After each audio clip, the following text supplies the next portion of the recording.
Ermagerd, it's too early for this shit, right? Well, we're going to do it anyway. As a ninja. Ninja power hunter. It's almost like the game is sensing that she could have been a human at some point in the future. Get our pet out. Hello, Reggie. I should have named it Sheldon, like when Harry Met Sally. Sheldon, will you do your taxes? Huffing and puffing is not Sheldon's role. Or whatever the line is.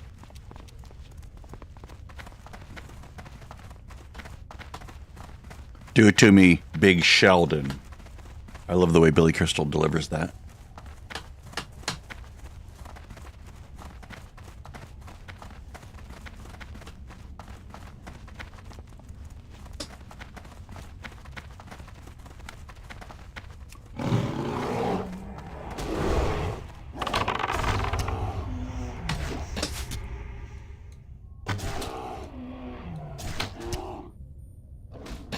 Kitty get ouchie.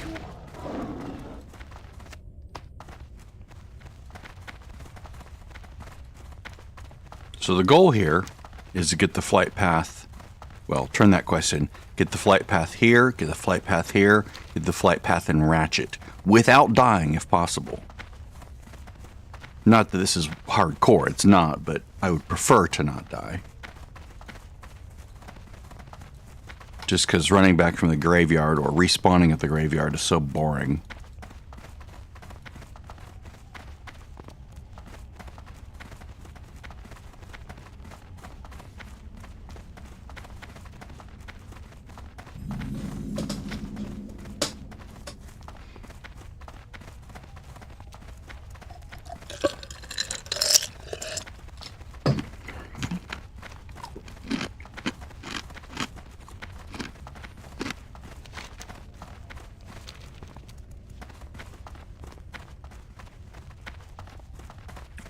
If you're ever playing this game and you do the Sleeper Awakened, which is a quest from a guy lying down behind the question mark there, these marks would normally not be here. None of these marks would be here in the real game, like in just vanilla without any modifications.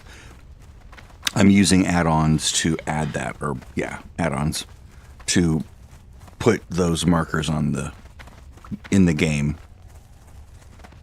It's funny when people complain that Blizz added them to the game later on, because people were already using add-ons to make them visible. Because no one wanted to remember, okay, where do I turn that in again? What do I do that? What? Huh? And they were looking it up online anyway, like on back then Thoughtbot. So it was like, let's just put it in the game. And then Blizz was like, yeah, that's a good idea. We'll do that too. And then I think in Wrath of the Lich King, they started adding markers to everything. Not like it is now. Now it's even more, like, you can basically get everything right in the game, including like a little thingy on the map that, like, blinky thingy over there that shows you exactly where you're going. Well, I guess it's like an arrow that locally shows you where you're going. Sort of like TomTom's arrow when I do that, how I get that up at the top of the screen.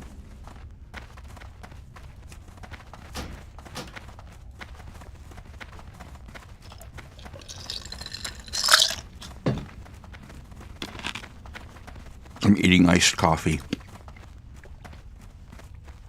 Mute the mic so it's not too gross.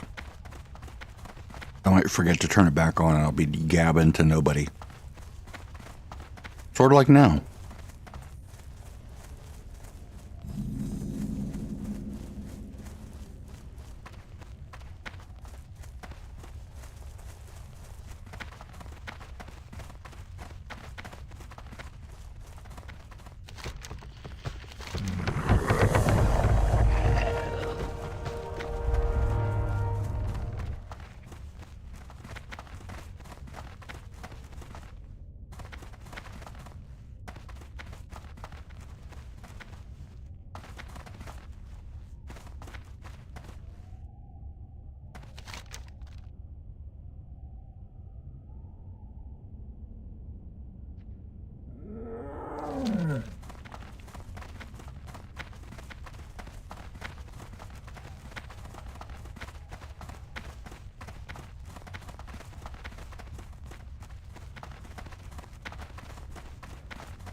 So, yeah.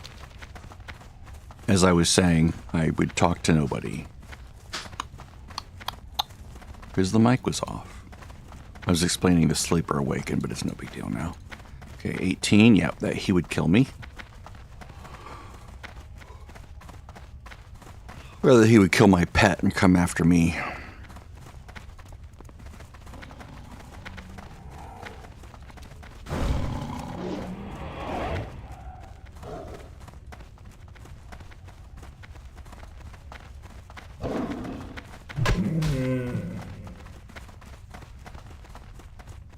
Fortunately, he can't stun my pet.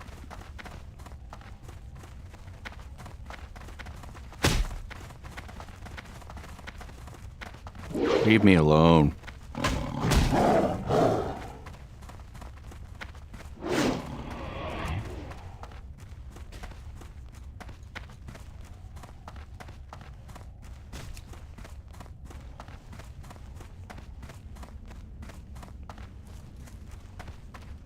Is he going to catch me? I did engage him more than once. He very well... Oh, no, there we go. Stupid cat.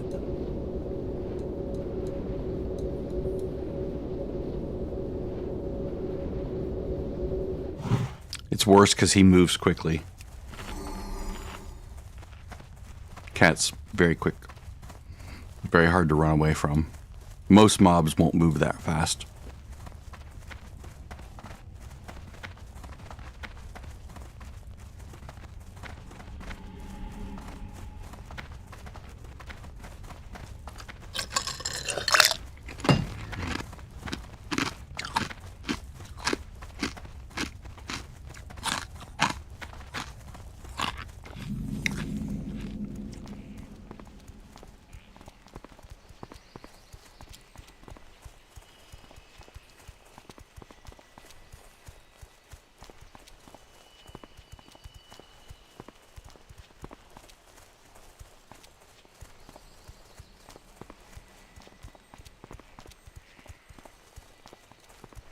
Let's avoid that guy.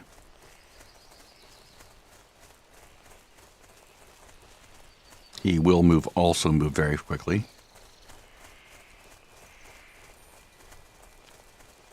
Bears don't move quickly, so that's a nice thing. If you run into a bear, they don't move as fast. Wolves and cats, they move quickly. Rambling, shambling thingies, the elementals, they don't move very quickly.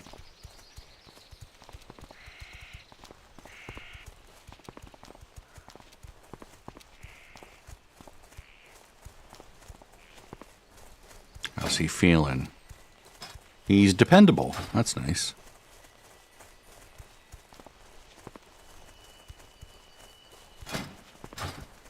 I might go for the rake again just to do it.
Music. Let's have some music. Dun dun dun dun dun dun dun dun dun dun dun dun dun dun dun.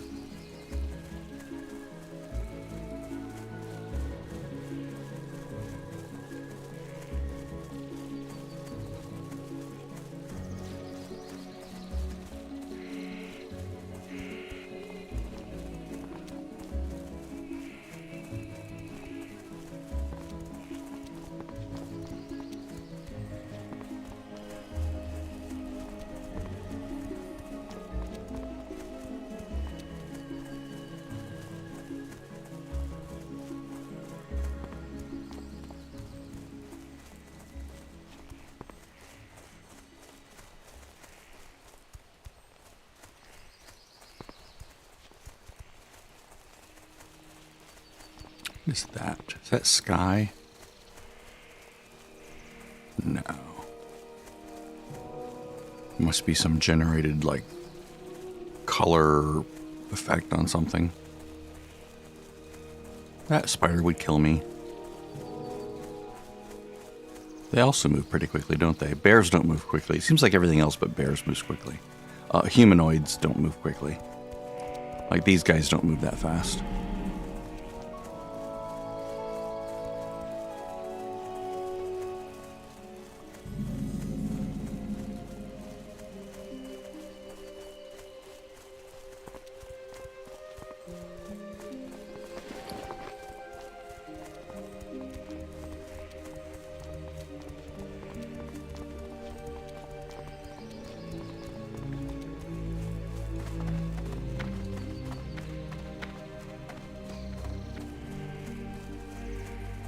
Ishnu Dal Dien.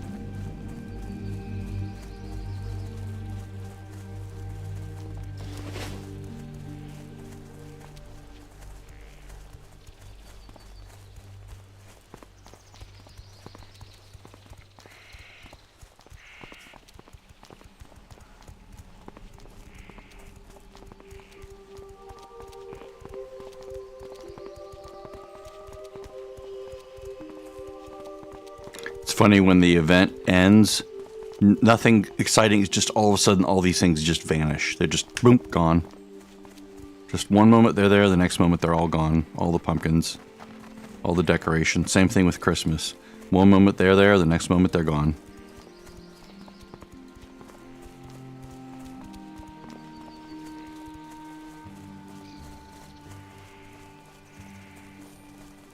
Try to avoid that spider.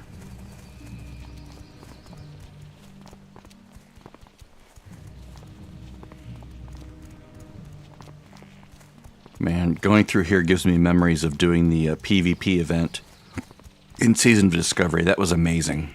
I didn't enjoy any of the PvP myself, but I just loved the giant group of people like working together to like move from place to place and kill the bosses that would spawn. It was amazing. And when we did have like skirmishes, they were pretty much bloodbaths. Sort of pointless, in my opinion. Very unfair. Sometimes you'd see stragglers. Sometimes I was the straggler, and it was extremely unfair. I don't enjoy that kind of thing. Although, not gonna lie, it is fun to kill like one or two horde that are sort of off by themselves. Or, you know, the opposing side, whether you're horde or alliance. There is a sort of sick enjoyment in that. Just like, okay, you're just completely erased in like half a second because you have 10 people, 20 people shooting at them. So I get there's a certain weird thrill with that, but it's not healthy, I don't think. Because there is a person there, right? There's a person playing that character, and although I guess they just would do the same thing to you, maybe. Okay, let's wait till this guy moves out of the way.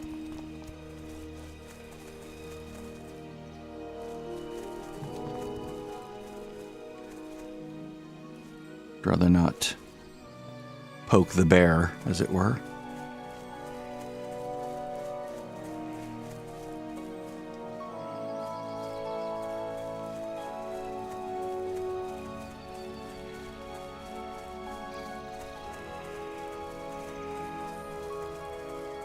Thank goodness for Hunter Radar in this situation.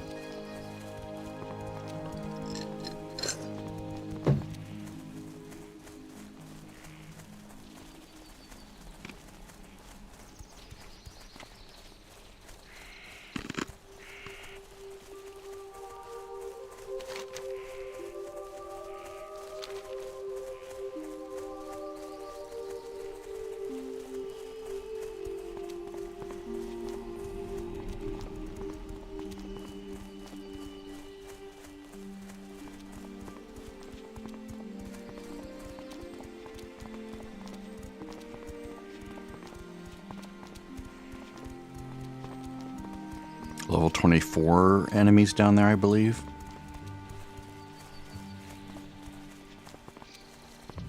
It's a no mage. The only time I've leveled to 60 while it was still classic was my hunter back during classic And I got to 60 shortly before BC came out because I sort of left the game for a while. I was like, I'm done with this for a while. I sort of lingered in the early 40s. I got bored or distracted by something. Then I came back because BC was going to release like in a month or something. So I boosted my character, like just grinding, did all the quests, did everything all the way to 60. So it was fun. I was 60 for like maybe a week, 2 weeks. Didn't do any raiding or anything. But it was fun just to be 60, and I think I got my fast mount. So that was fun.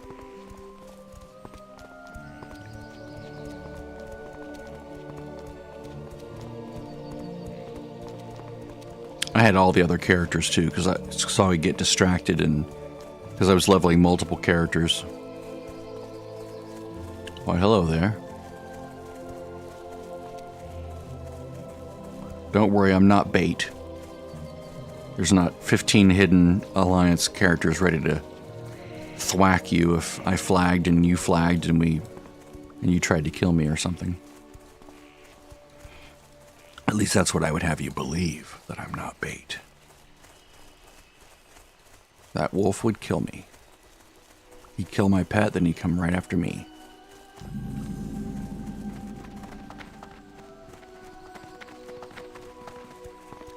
Trick is whether I could time it right, like if I could choreograph it just right to distract him long enough so that I didn't die. That's the question.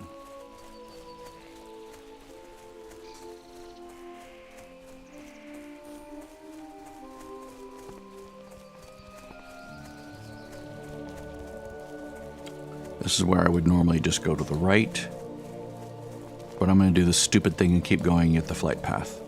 That way I can connect all these together, otherwise it won't connect. It doesn't make much sense to get Ratchet if I don't have Asuna.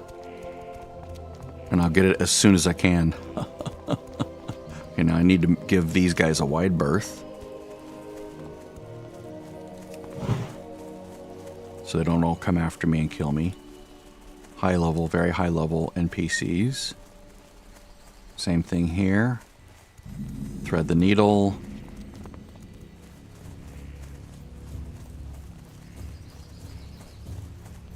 If I were on the path, that guy would come to me. He'd be like, roar! That guy right there. I'm low enough that if I were right that spot, he would come and attack me. I've seen it before. Even level 20. He would come attack you. Because this area is meant for like 24 plus, 25 plus. So they want to make it a little bit more dangerous if you're willing to risk coming over here at a low level.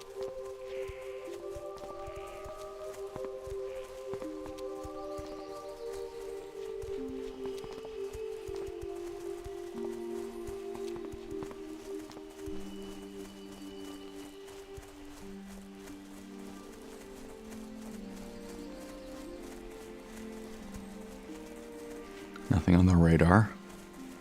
There will be like a high level, like a level 28, 29 enemy up here that will probably attack me. At least one, I'm sure. I do have to avoid the demons up here on the left. There are stealthed demons that would definitely come and thwack me. I don't have demon radar yet, sadly, not until the late 20s. Maybe 30s. I get undead radar in the mid-20s, I believe. I forget when I get demon. I think it's in the 30s, but I'm not positive. I do have animal radar, right? Yeah.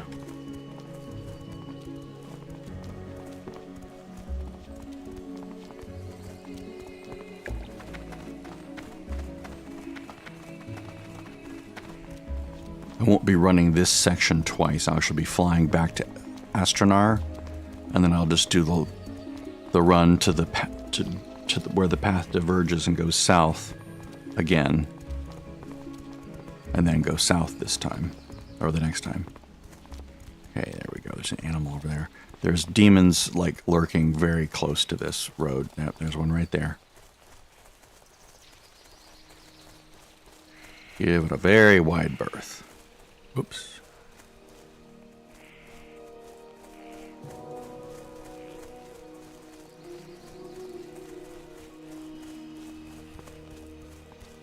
Now this is a horde NPC, but we're fine. She won't attack. It really should be yellow, not red. Because it's non-hostile until you attack her, and then she will end you. And you'll get flagged, too. So, there's that.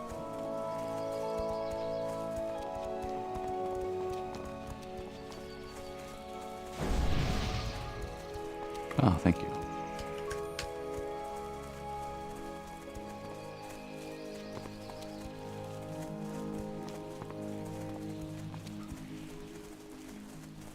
Not that it'll really help all that much, honestly.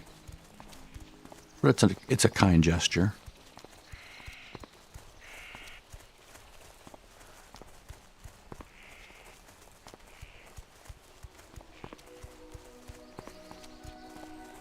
I wonder how someone already has Bree. Because I tried using Bree, B-R-I-E-G-H. Someone has it. How is that? How's that possible? I didn't create it. Oh, there's a bear. All right. Let's wait for him to move out of the way.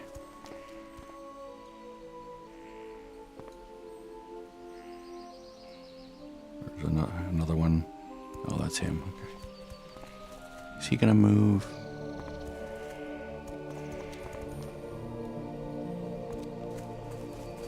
They usually patrol. Maybe he'll go away from the path more. I don't remember. This is going to be a problem because there's another thing right there. I might have to just chance it.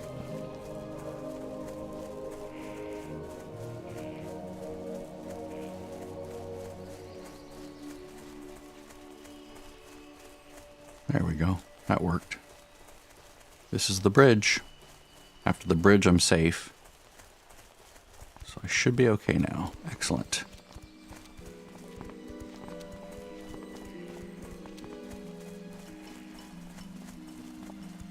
The flight path is just on the other side of the bridge, with no enemies in between, so that works. Although, you know, the enemies here are in the 40s range, so definitely don't want to veer too far off this little direct line between where I am and that flight path. It's a bunch of ghosts and what do they call them? Spirits or whatever over that way. Demons and so forth. Elune be with you. Let's fly back to Astronar. Sadly, there's no flight path over here at whatever it's called. Not until the BC patch, the pre-patch. That's when we get all of those extra flight paths all over the place that make life a little bit easier.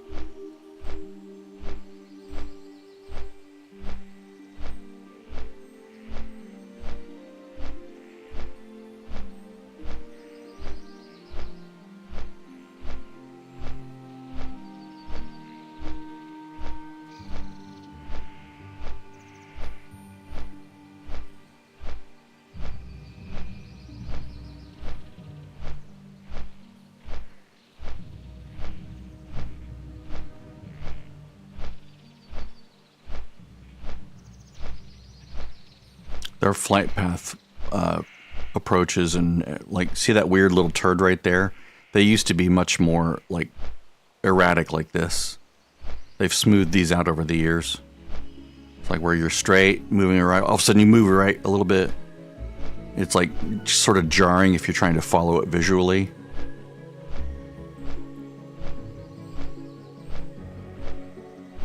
See that little speed up right there? Ooh! As we connect to the next point.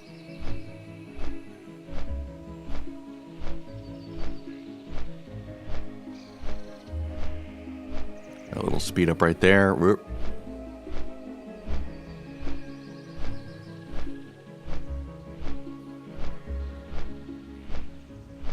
I'd love to know why those are in there. I think that's when they're connecting discrete portions of the line they've connected between points. Like they don't have actual, like from point A to point B, they have point A to a connector, then from connector to connector, connector to connector, connector to connector, then connector to point B. And then so depending on which route you take, you might go from A to through a series of connectors that have little speed ups in between them, right? Where you all of a sudden turn and go a different way. And then you keep going from connector to connector and then you land. Because the way the game used to be when it was in alpha or beta was you couldn't fly from one end of the continent to the other. You could only fly from flight path to flight path. And then they had a series of connectors in midair. So you'd, like, if I flew from here down to here, I wouldn't have to fly to there, then fly to there. It would just go do, do, do, do, and then I would switch directions, all of a sudden go down.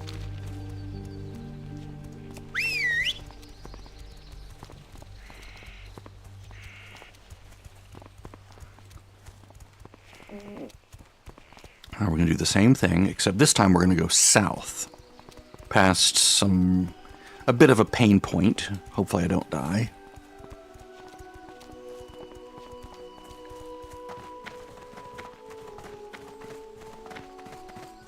There's only maybe two, maybe three pain points coming where it's tricky to avoid something coming up. After that, it's pretty easy to get all the way to Ratchet and then all the way to Mulgore. Shit.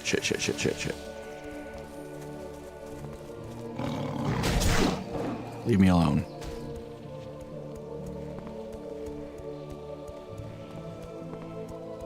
I don't think the spider's very fast. No, he's not very fast. Not compared to a tiger.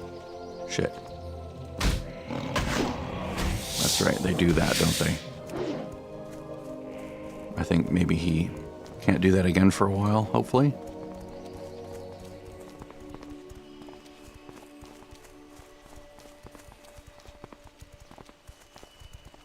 Come on, leave me alone. Problem is, if I sick my pet after him, it sort of pulls him even farther. But maybe he'll get tired and leave. Maybe he'll reset here in a moment. Come on, reset, buddy. Reset.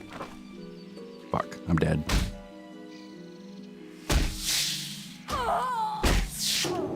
Son of a bitch. Well, at least I made it pretty far. That was my bad. I wasn't paying close enough attention to my distance.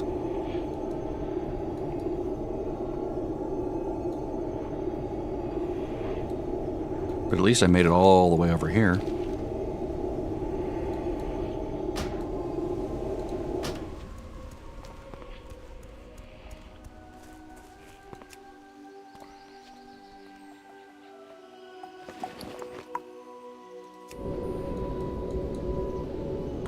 Do the radar here soon, because it turns off in Classic and in TBC.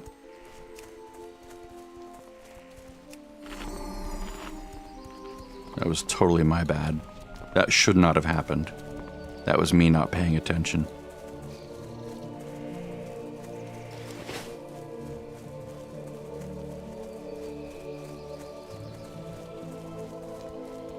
I'll feed you another piece here, buddy. Get you all the way up to full happiness. But there's a bear, so pay attention, pay attention, pay attention. Fortunately, I don't think the bear can do anything to stop me like the spider can. Yeah, that should never have happened. That was bad on my part.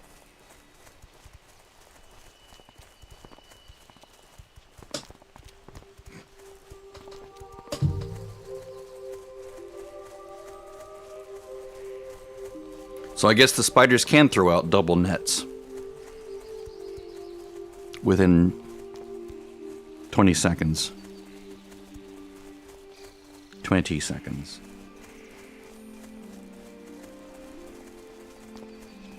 And thank God I didn't have to run very far with my corpse. And it's a wisp too, so it moves very fast. That's also a bonus of doing a night elf. Master race.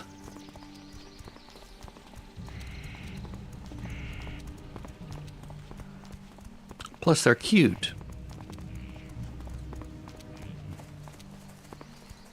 And the females have that cute little dance. I forget what they're... It's like, not Shakira, maybe Shakira, I don't know who it is, but it's like some dancer did a dance and they modeled it after that.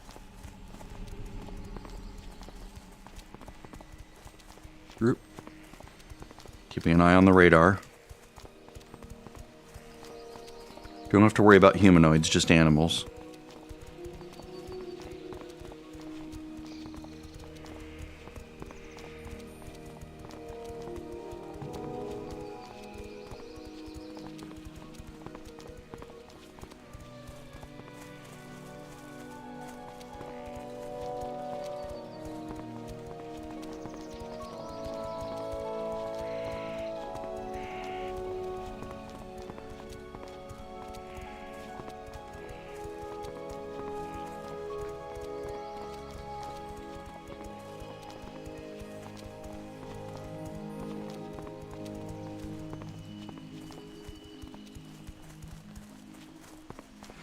I think I was watching a thing that talked about the 7 different types of WoW players, and I don't fit into any of them really.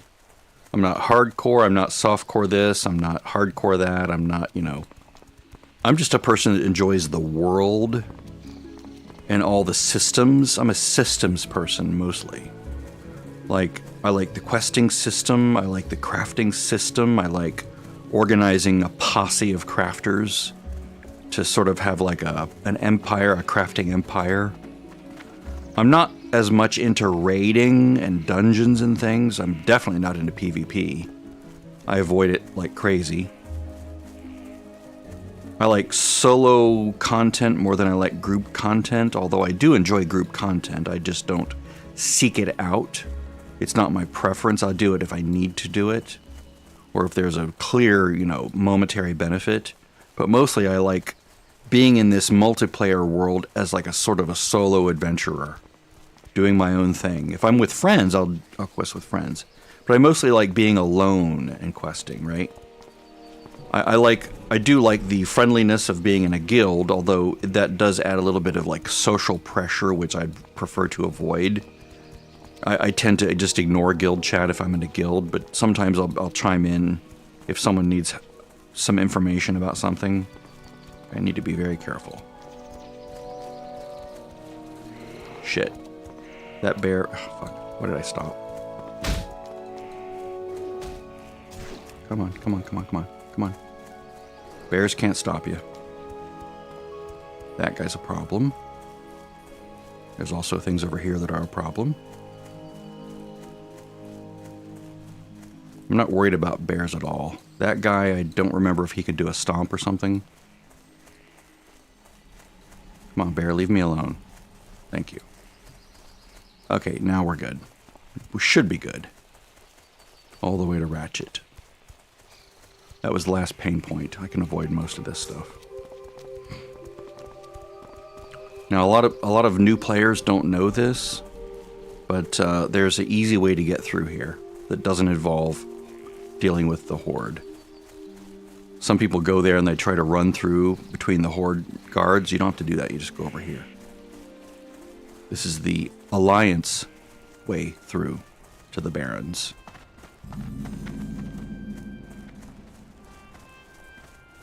See how it's broken? Blizzard anticipated the pain point of all these Horde NPCs over here. Like that. He would definitely kill me in one hit. Easily, one hit, dead.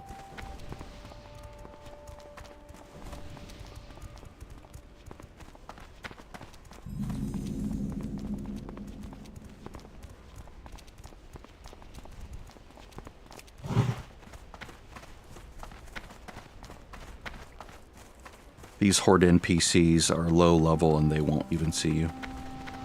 Like these guys over here. There's a guy over there, I believe.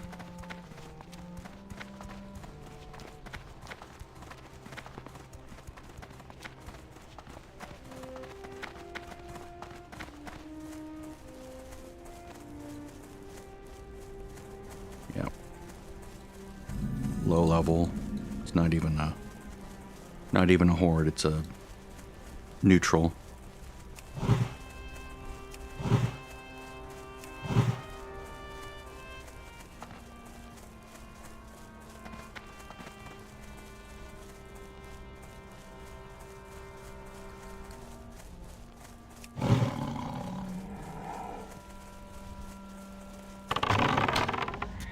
Get some easy XP along the way.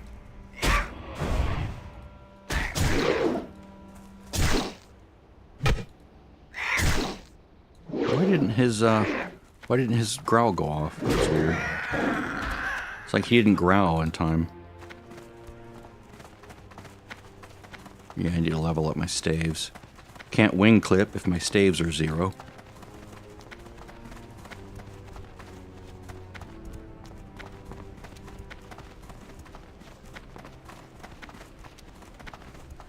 Let's try that again.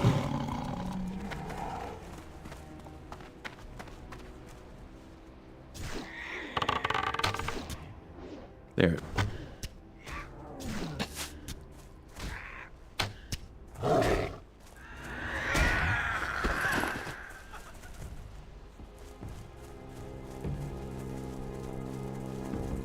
Why am I not showing experience?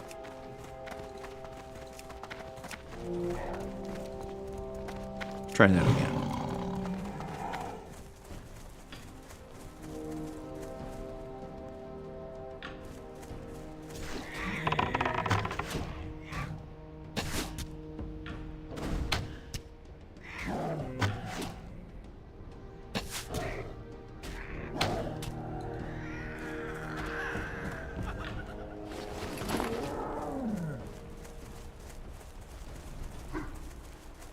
Brr.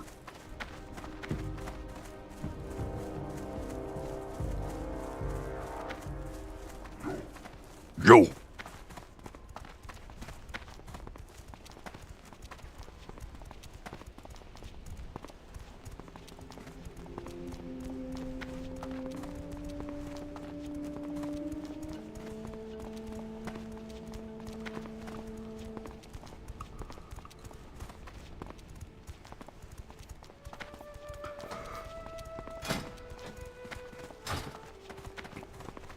I will not be teaching my pet cower because he doesn't need it.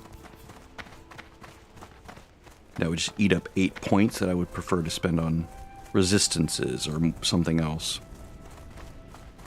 So just give these guys a wide berth. Those NPCs right there.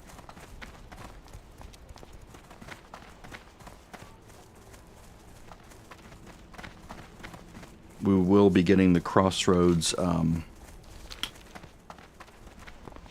Shit, why did it not give it to me? Weird. Should have given me the location at least. I will uncover the crossroads map by just sort of coming up on the alongside it, but outside of it. Huh, should have given me the guard tower. Oh well. Oh well.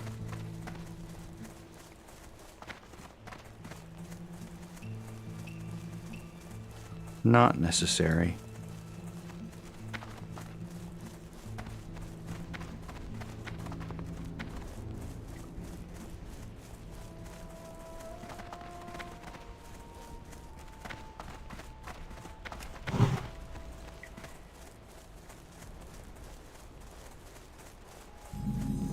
Here we go. I'm going to go down that path to Ratchet. Then I'll go take the boat to Booty Bay, get that path, get that flight path, then I'll come back and then I'll probably go get the rake. Okay, he's a bit of a status symbol for a while, until I can get Humar. Rushanu sniffs you. Lovely.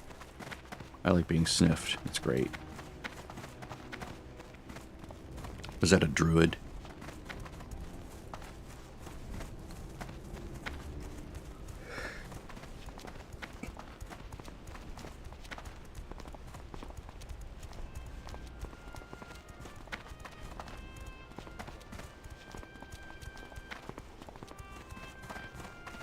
I don't have any quests, do I? Nope.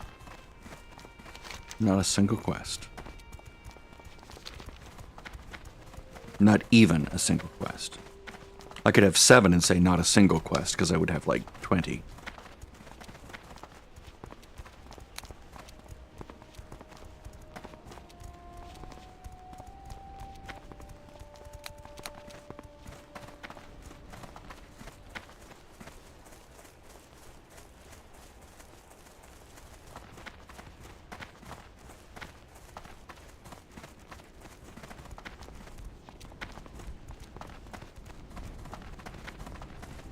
It's funny, I've conditioned myself so that the scroll wheel obviously is, you know, zoom in and out here and zoom in and out here.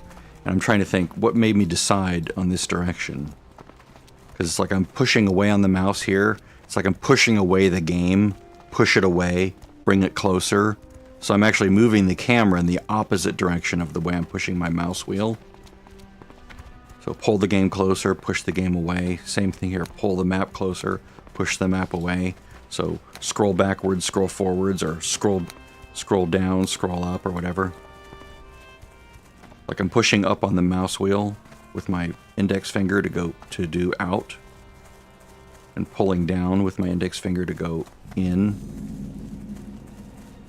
Game world, come closer. Game world, go farther.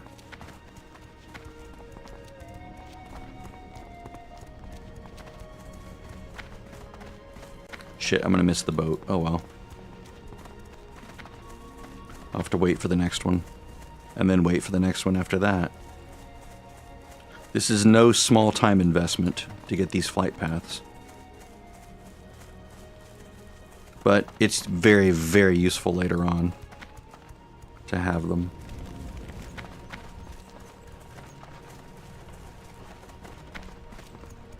Shaman is very nice. Very good in this game. Even in Classic. It gets better later on. Money, friend. What I like is having the... I forget when they added it. I think it's in this version, but much higher, where you have the thing where you can put them all down at once. I forget. I know it's in BC. But you can hit one button and you get like 4 totems down. Or you can just make a macro that you hit it and it'll go... Bloop, bloop, bloop, bloop.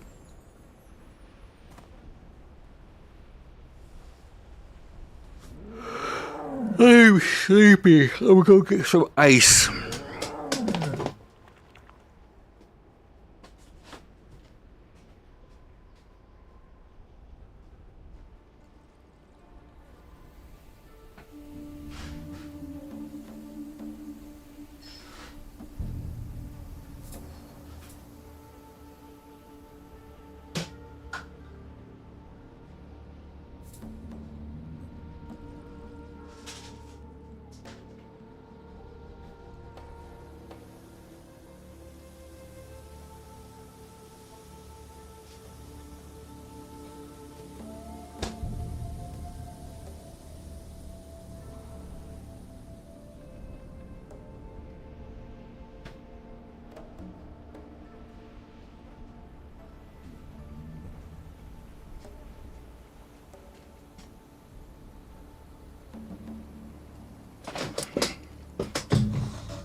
What's up?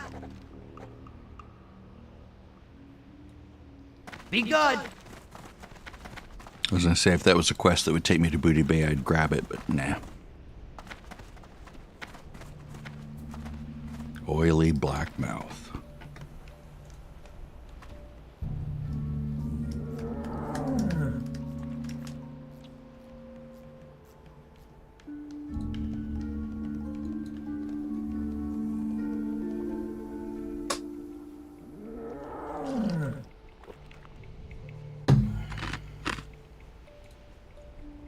see.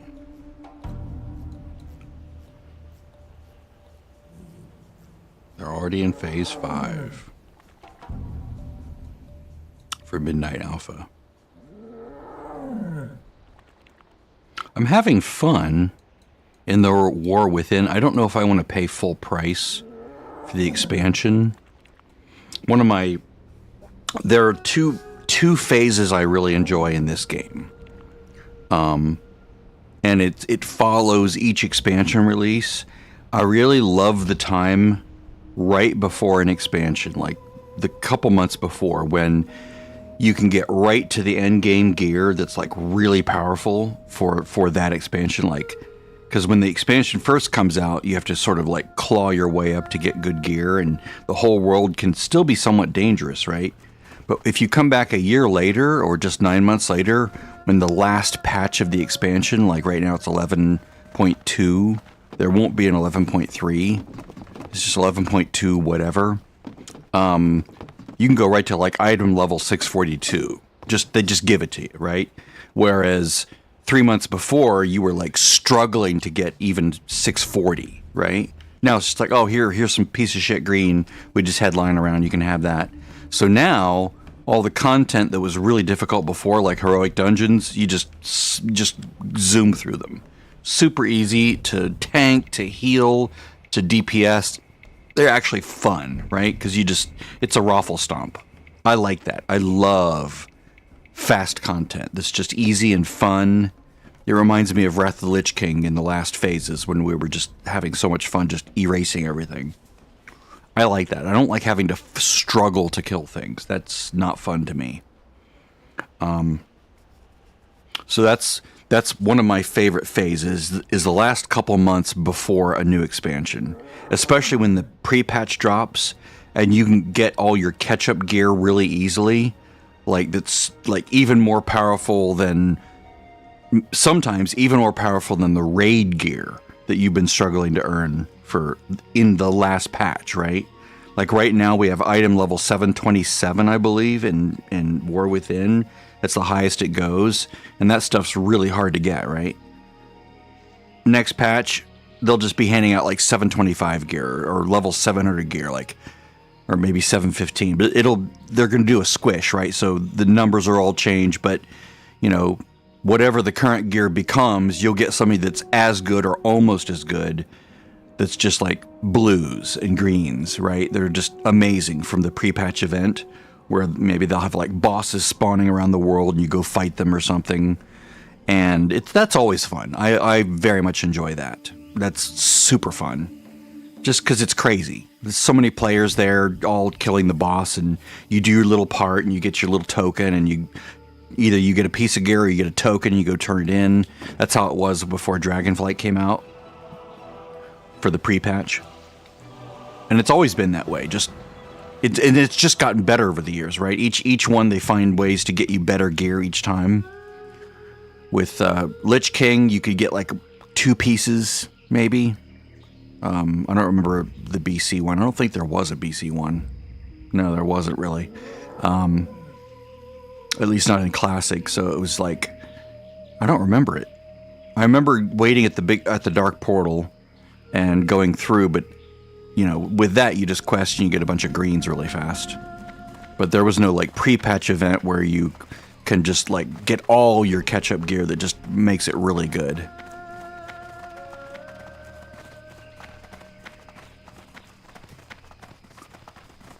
But I look forward to that. And then the other part I like is going to the new zone, doing all the things, adventuring, exploring, but only up to the point where things become annoying. Like, oh, this is too difficult. This is too difficult. My gear is so low. Blah, blah, blah. You know, I don't like that aspect. I do like catch-up mechanics. I love it when catch-up mechanics come out and I can sort of zoom ahead. That's fun. I'm very much a casual in that way.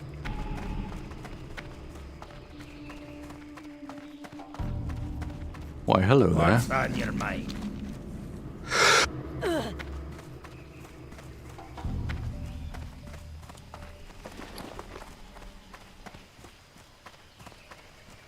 Yep, I knew I'd missed the boat twice. I knew I'd miss it this time. And I knew I'd miss it the first time when I saw it at the dock, knowing that I had to run all the way down. Looking for something specific? Just Have a good one. get rid of that.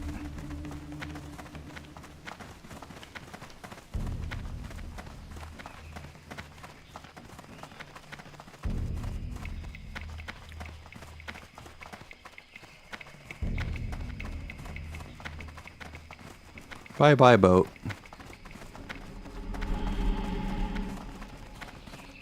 And now we wait. I'm not going to feed my pet again at this point, because I'm probably going to trade him for the rake again.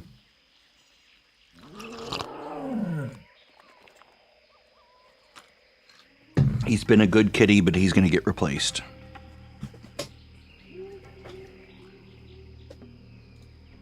Let's see, what is the pre-patch going to be? Midnight pre-patch event. Let's see, Warcraft January 20th is the expected date.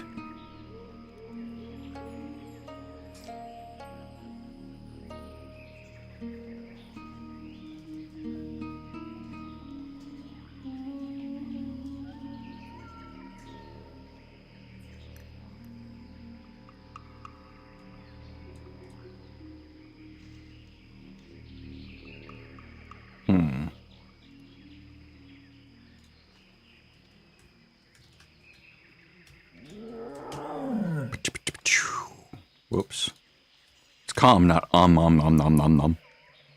Let's see, War Within, Classic Era, Hardcore Fixes.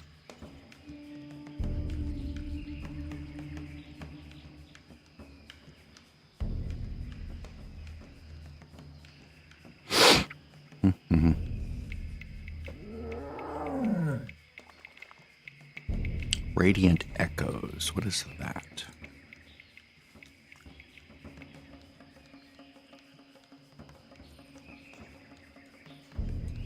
Cultist activity. Something sinister approaches. I don't get the whole neighborhoods thing.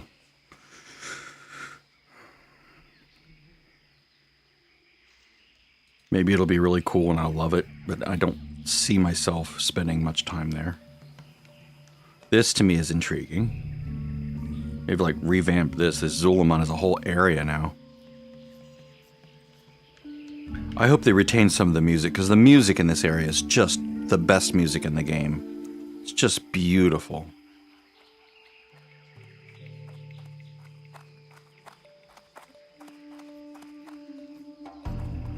Pre-made daylight and evening circle rooms that have exterior skyboxes. I don't get it.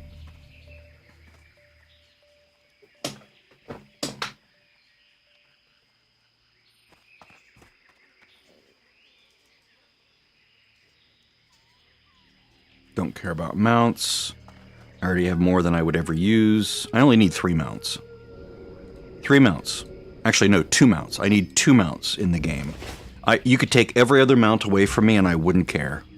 I just want my Lothian Prowler, my little orange fox, and then the Headless Horseman. I'd get rid of every other mount. You could take them away and I would not complain. I never use them. Oh, and the yak, sorry. 3, that's right. The yak. I like my yak. So 3 mounts. Oh, and no, just 3. That's all I ever put on my bars unless I'm trying to show off something. Like literally every character is just Lothian Prowler, Headless Horseman, and Yak in these 3 positions right there.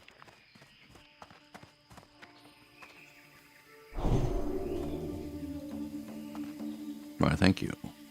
I don't know why it's not showing it. I think because the target, I only have negative effects showing.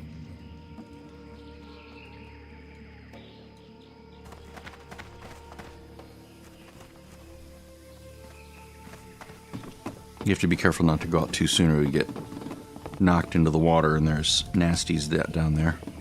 Let's see, pet. I thought I had auras turned on.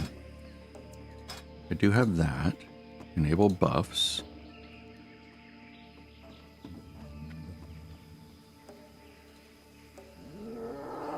All auras. Positioning.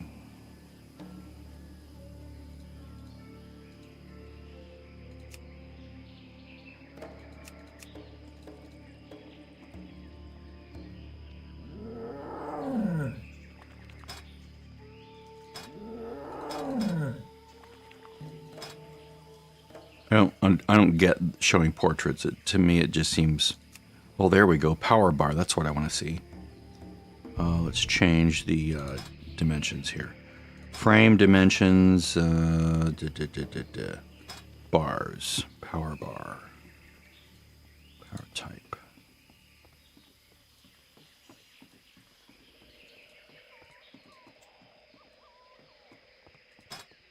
Here we go. Power bar. Let's do height of 0.25. No, let's do 0.2. I want it to be a very small thing on the bottom. That's it. Let's reload UI. That way I can at least have some visual indication of his power as he's, using his focus. So I can gauge whether he's using too much on these abilities and not leaving enough for growl. Because if so, then I'll turn off, like, bite, for instance. Or I'll turn off claw or something, one of these two. Because you never want him to be focus starved. You can fix that later on through, like, what is it? This one right here, focus regeneration. And if you go into marksman, if you can get down to, like, down in here, it's like certain things, it may be not in this version of the game, it might be in Burning Crusade, where you can, some of your things help your pet regen focus. Yeah, I think it's been changed. It's like usually here in Burning Crusade, but they've moved it around since this version. Like critical strikes help your pet regen focus or something. Yeah, it's not here. Always nice to have a marksman hunter in your group to get true shot. And actually having a survival hunter is good as well because they can debuff the boss a lot.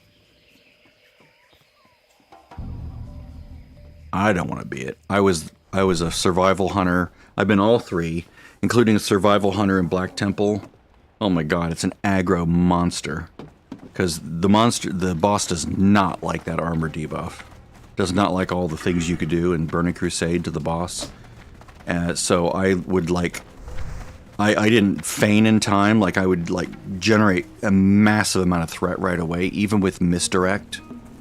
And then the raid leader got pissed at me. He's like, "You have the best aggro drop in the game. Why aren't you using it?" I'm like, "Look, I'm sorry. I wasn't expecting to build threat that quickly."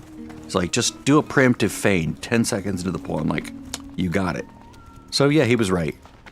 Preemptive feigning. That's when I learned that. Was on the shit, what's the boss name? It's like the third boss in Black Temple. It's where people have to run out. Run in, run out. It's, yeah, I think it's third or fourth boss. It's opposite the hallway where the three heads are that come out and torment you, and they're like the giant floating heads. I forget what they're called. Shit, I have to look it up now. Black Temple.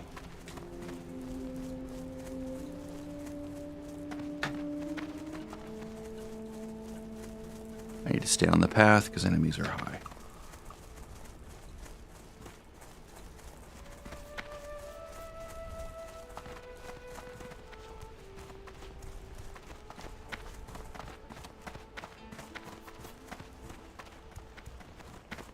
I'm trying to figure out who it is. It's not... I'm thinking of Reliquary of Souls, which are the heads. It's not Blood Boil. It's not Gorfiend. It's not Shade. It's not... Wow, which boss is it? It's not Gentis. I don't know which boss it is. I'm looking at this and I don't see it. It's not Shade of a Comma. It's not Terran Gorfiend, he's way upstairs. I guess it is Blood Boil. It's the one, I guess we would start him up here, then we'd take him down there. Or I know what it was. We would fight him in this room up here, and my job as a hunter was to misdirect him to the tank. I would run down. As I was running down, I would cast misdirect on the tank up here, do a shot, then run back up. That's what it was. And so my problem was I was doing way too much damage right away, and so the boss would like do something really nasty and leave the tank and go crazy, and that would make the raid leader crazy. This was back in late 2008, I think. 2009, maybe? It was like right before the pre-patch. Like a couple months before the pre-patch. The summer before the pre-patch. Maybe it was summer of 2009. Because I think the Lich King came out in what? November 2009, December 2009. And then the pre-patch added all the achievements, because we all immediately got our achievements. It was kind of funny. Like, oh wow. At least I think we did. Retroactively, or maybe we went in and got them again, I forget. I don't remember. It's been so long ago.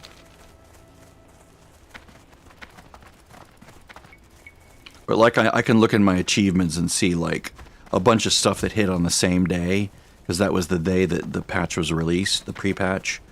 So I have like all sorts of achievements like the same moment, right? Because it just sort of retroactively applied them. I'm pretty sure that's how the Black Temple ones were.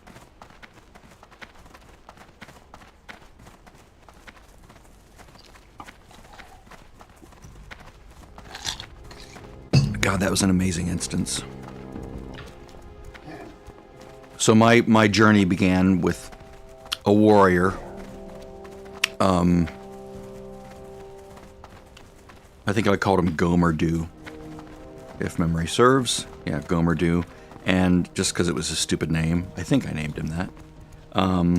And so I couldn't figure warrior out. It was just weird. I didn't understand the stances. I didn't understand anything about the game, really. So I saw someone with a pet. I'm like, that's cool. It was a warlock. So I like asked around or something, and I saw like, or maybe I saw a hunter, and I saw a hunter with a pet. I'm like, that looks cool. That looks fun, like a little companion, like to help fight. And I'm like, that looks like something I would want.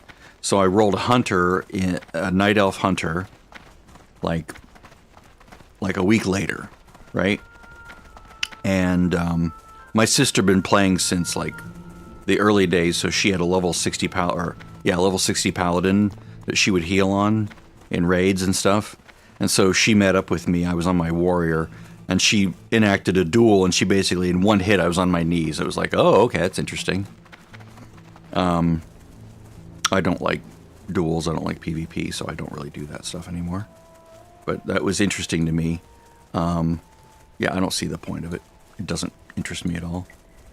Okay, we need to track animals here before I get in over my head, because I'm going to start, going up against higher and higher enemies here. Which is odd, considering we're going close to a starting area. But the enemies right outside of it are really high level. It's very strange. I think it's because they have a little service that ferries you from the starting town here, or from the little town that's up here up to Crossroads to sort of get past all that. I think.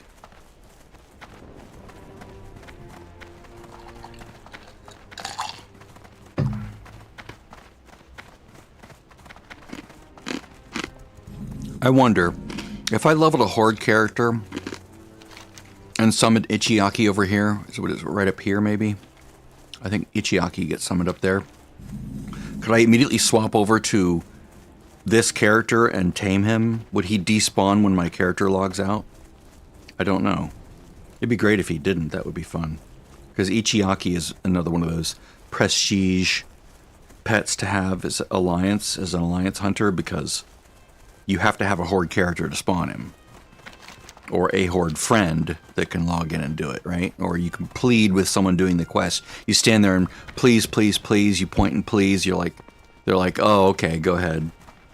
But it requires coordination of the enemy, in a way. Let me see this. Can you summon Chi? key on a horde character, then switch to your alliance hunter and tame him.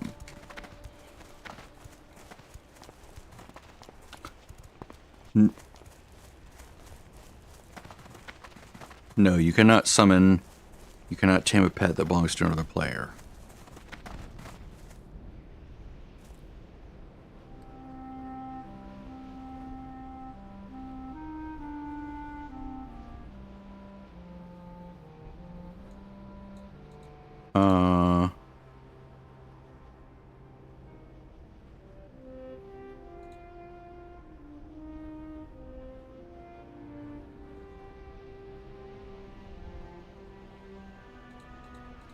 I don't know. I'd be interested in trying it just to see if that's possible, because the pet itself is not tied to the person who summoned him in the quest.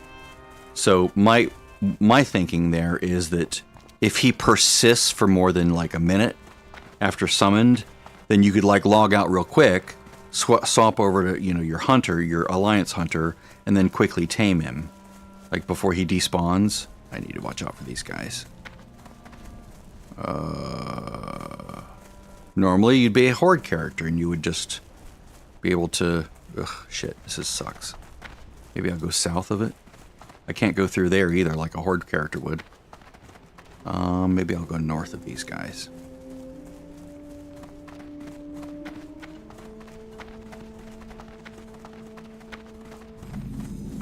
Just have to thread the needle correctly.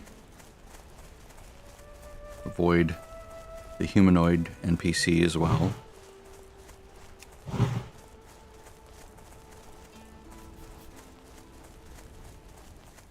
Yeah, there we go.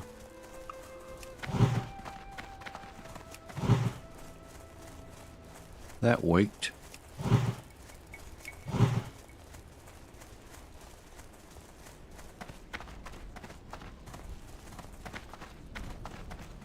What I could do is a test. Like if I summon him, then I log out, wait 20 seconds, log back in. If he's still there, then he should be tameable on a by the opposing faction. Shit. Don't crowd me, bro.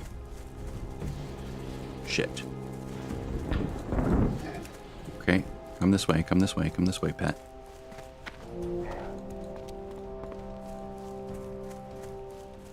Fortunately, they are very slow. Yay, I made it.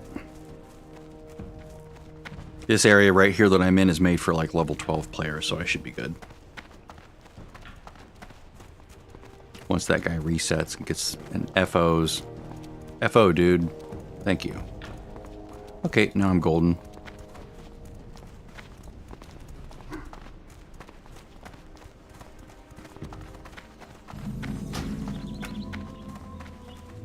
Let's make it pretty again. There we go.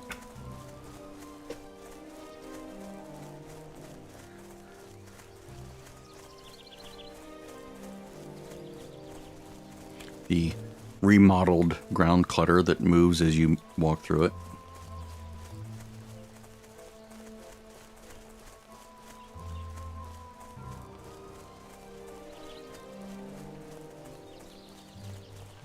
Now if I get attacked, I can defend myself.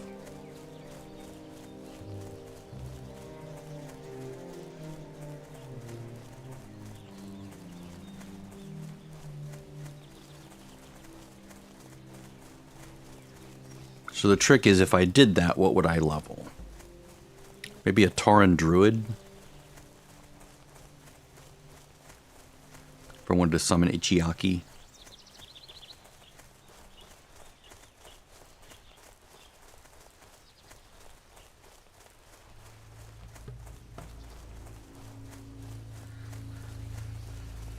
I mean, I did it back in Classic, but I did it using 2 accounts. I summoned him with a Warlock, an undead Warlock, and then I had, you know, like on the second screen on my right, and then on my main screen, maybe it was on my left at the time, And then on my other screen, or on my main screen, I would just like do the taming.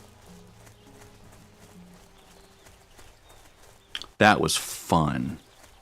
That's some of the most fun I've had in WoW, is setting that up in classic vanilla, and then, you know, leveling the warlock, knowing what I was going to do with it, knowing I was just going to delete them after I got the pet. That was fun.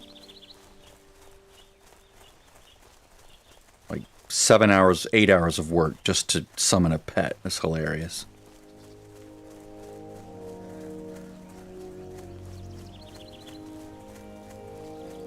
But that's kind of adventure. That's the kind of player I am. I'm not into raiding. I'm into the world, right? I love the world, the lands, the adventure. I love that so much. And I love that other people can do their own thing, right? Other people are off doing some, you know, really high intensity stuff. That's not for me, but I'm glad they're there doing it. That makes the world feel bigger in a weird way. I might not be doing it, but I know they're doing it, you know? Somewhere, you know, someone's doing PvP, and they're having a lot of fun, you know, trying to gank each other. Somewhere, at some point, you know, there's a big battle going on between players. Great. You guys have fun. That makes the world feel more alive, just knowing that's happening somewhere in this world. It's sort of like in the real world, if the news was just, you know, Joni got new puppies, and that was it. You know, there was nothing dramatic going on in the world. I guess we'd get used to it, but the world would definitely be like less interesting, for lack of a better term. You know, the old "may you live in interesting times" saying. We definitely live in interesting times, and have for a while, so. Alright, so we're going for that guy.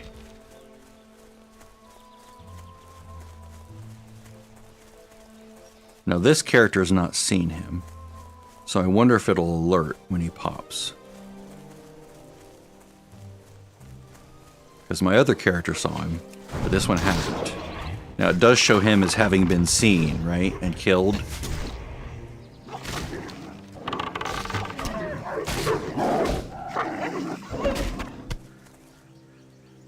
That's right, I'm not a skinner on this character. Let me go in here and just reset him. Can I reset that one mob?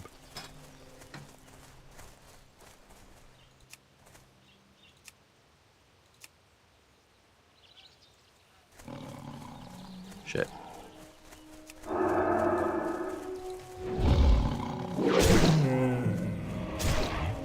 Hate that minimum distance.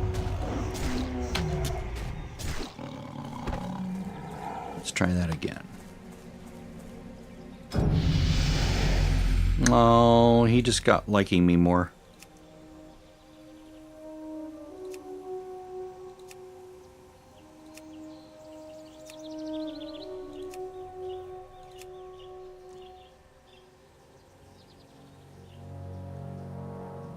Okay, so 5 minutes later I can get the alert, so that's been a while.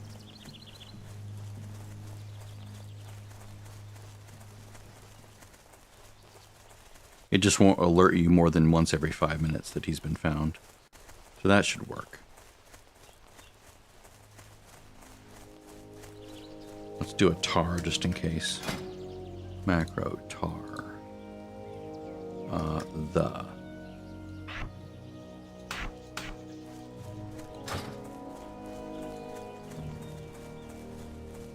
The rake.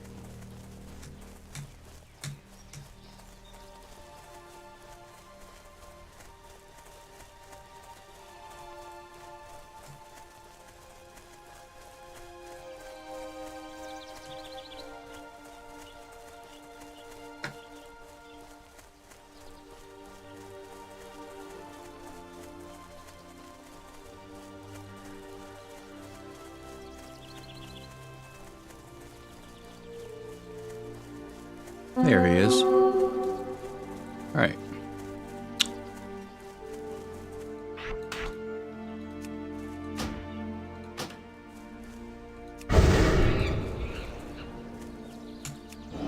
Hello, Reiki. Please don't kill me.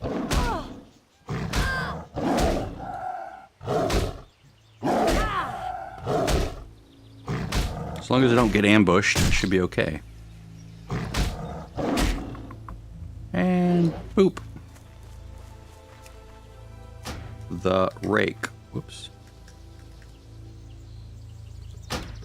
Yes. Beat him. We want a happy kitty. I'll give him growl rank 2, which is all I can give him for now. Because he hates me, so he doesn't have any training points.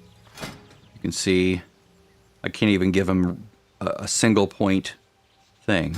Just, it's not going to work. All right, now I can hearth back.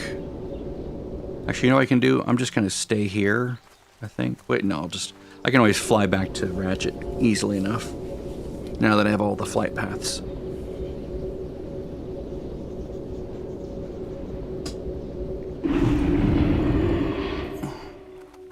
See, I can just go over here. Now that I did that hard trek.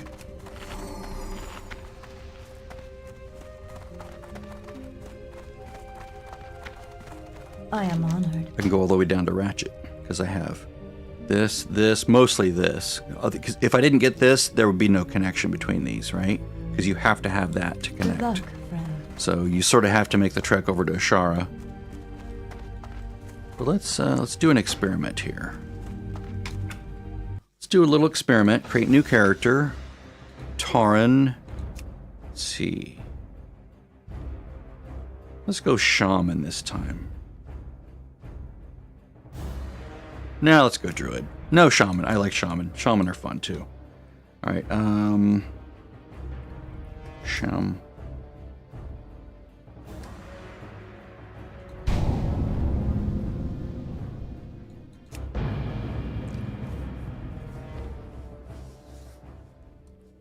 Once a nomadic people, the Tauren roamed the endless plains of the Barrens, hunting the mighty Kodo. Scattered across the land, the wandering tribes were united only by their common hatred for their sworn enemy, the marauding. This will be much faster than the Hunter Seeking aid for the first 10 levels. the great chieftain Cairn Bloodhoof befriended the savage orcs who had recently journeyed to Kalimdor.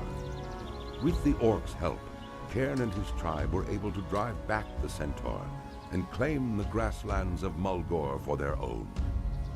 Upon the windswept mesa of Thunder Bluff, Cairn built a refuge for his people. Over time, the scattered tribes united under a single banner. Though the noble Tauren are peaceful in nature, the rites of the Great Hunt are venerated as the heart of their spiritual culture. As a tribesman of Mulgore, you must test your skills in the wild and prove yourself in the Great Hunt.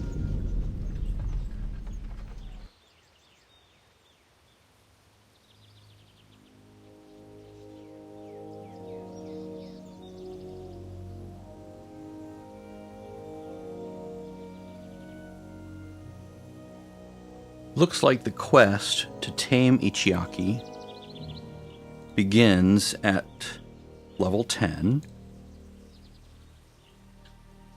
level 12, and then level 15, right? And then level 16. So requires level 10, but probably can't do it for a while, right? Nope.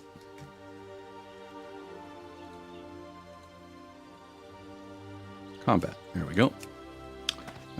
Healing on R. This goes here. Actually, let's go with that. That goes there.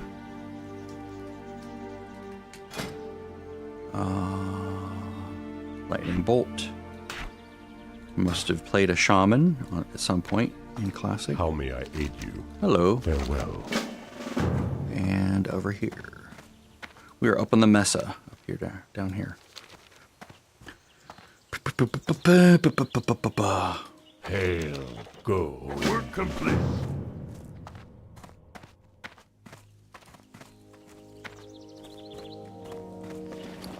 Maybe I'll get lucky and get some bags.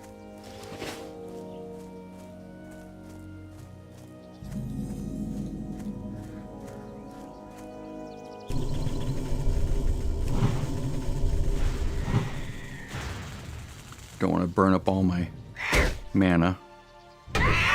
Actually, I need this to be auto attack.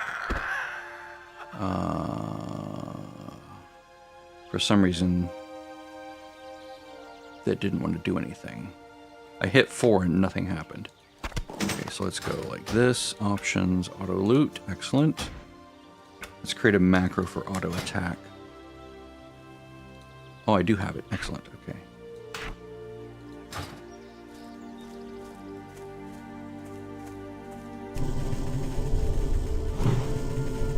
When I hit level 2, I'll have a lot more mana.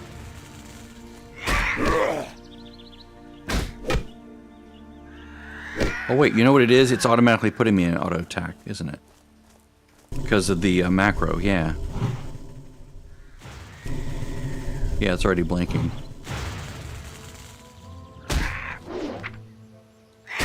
I'll just leave it.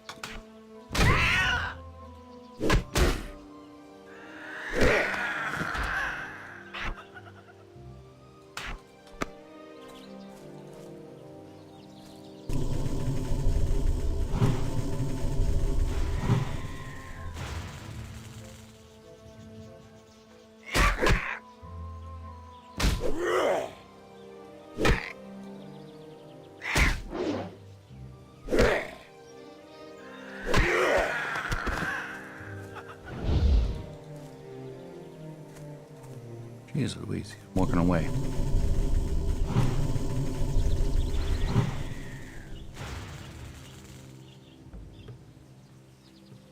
Come to me, Papa.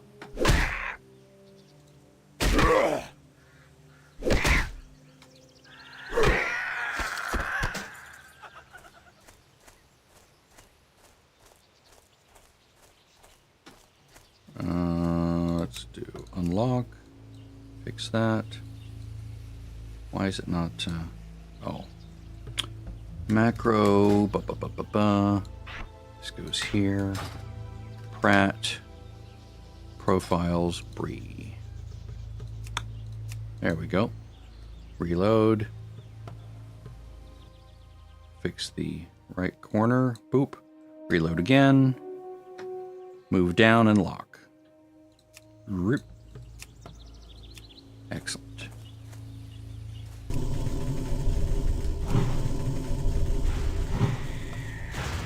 I should really just start this closer.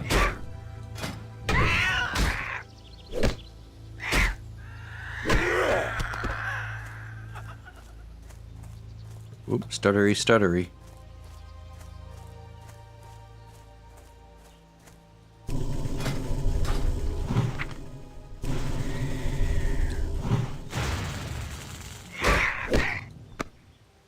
It was so nice when they changed the racial from an increase in herbalism level to can harvest herbs faster.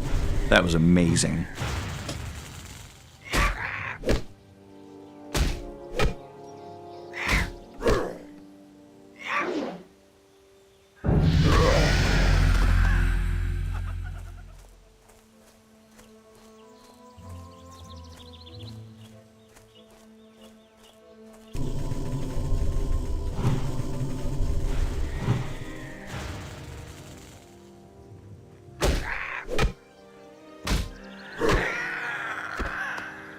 Work complete.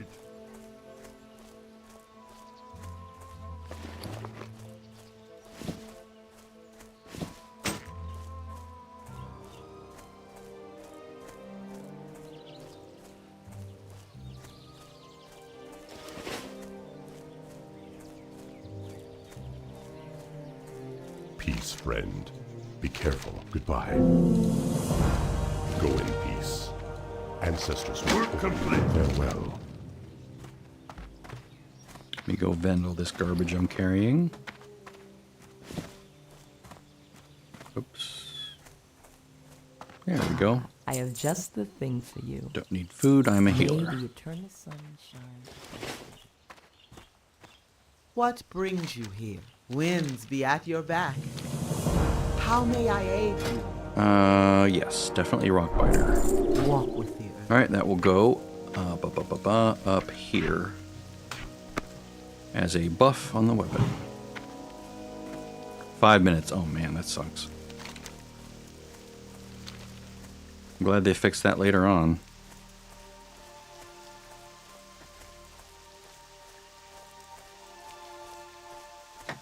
Was add 10 damage. Attack power by 33. Yeah. This would be the tanking weapon, right? When they were thinking about letting shamans be tanks. Tanks a lot.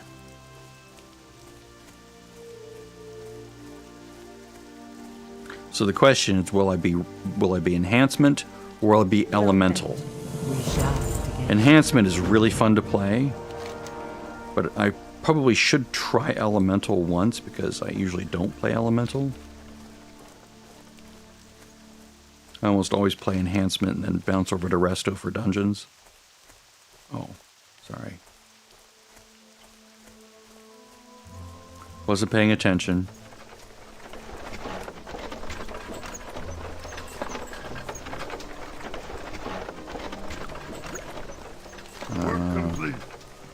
Let's go kill these guys.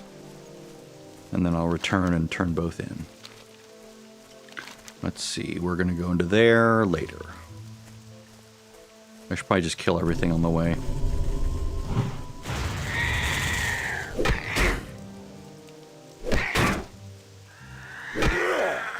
Very tanky now compared to what I was. Not that I wasn't tanky before, but now I'm much more tanky because of the shield. And I do more damage physically as well. I mean, you compare this to the Hunter and it's like night and day.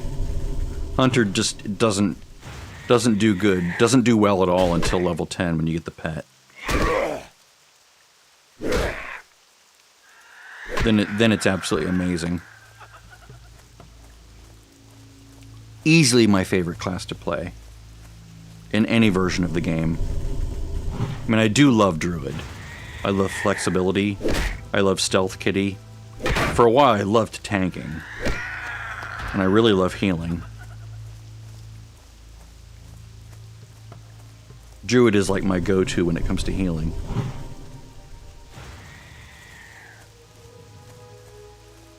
But I mained a shaman throughout a lot of Cataclysm, so I got really familiar with it. I think I healed raids as well, like Dragon Soul.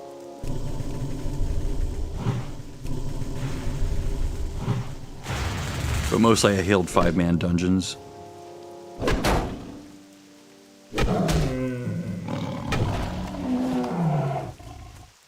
I wish I had streamed back then, just so I could go watch the old videos. It's one of the reasons I do this, just for my own entertainment. Like if I want to I want to go watch when I was playing this and that and the other, because it's like, now it's just in my head, all those old things. But if I had like content online that I could just go watch it, it'd be like, oh yeah, that was that. God, this is so much easier to play than Hunter for now.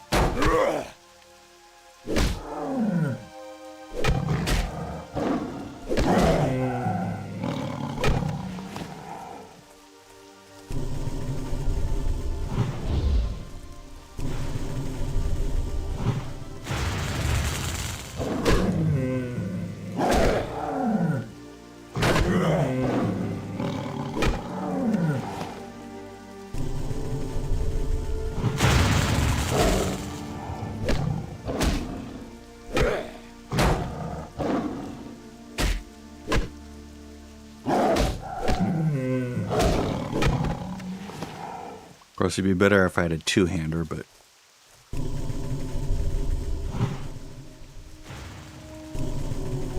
Now I'll go and hit him twice. Get my buff reapplied.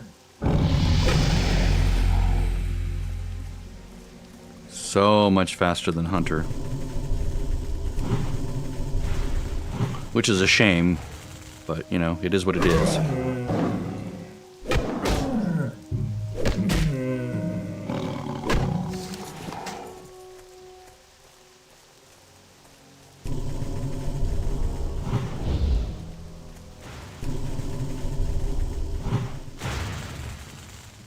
think Tarn is my favorite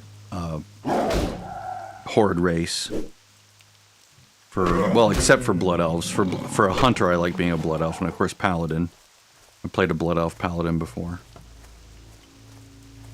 Don't have it anymore, but I did play it for a while.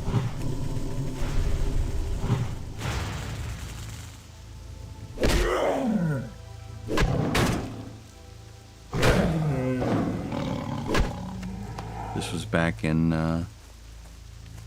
BC days, I think.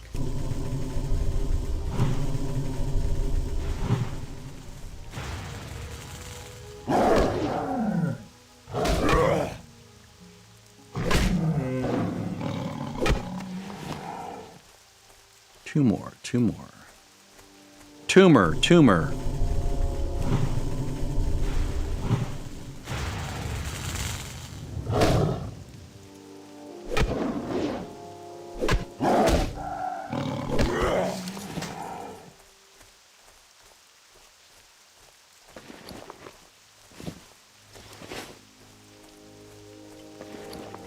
So one of the interesting things about this is, you know, with a hunter you have to have a quiver.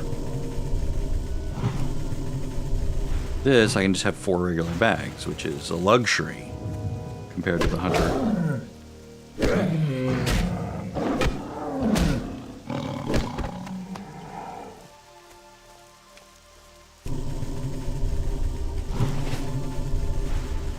Watch it make me work really hard to get the last one.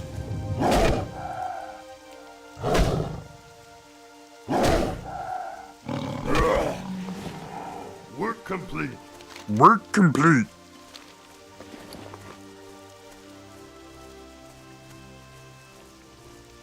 Something to doing? Me not that kind of orc.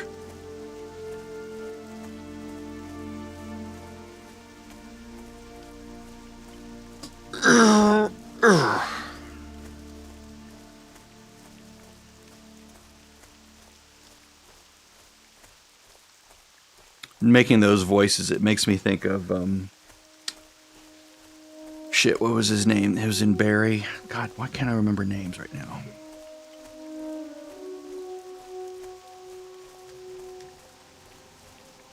Bill Hader. He does a fantastic Tauntaun impression that is just like phenomenal. I don't know how he does it, but it sounds like a Tauntaun. Hail. Ancestors watch over you. It doesn't sound like someone doing an impression of a Tauntaun. It sounds like a Tauntaun.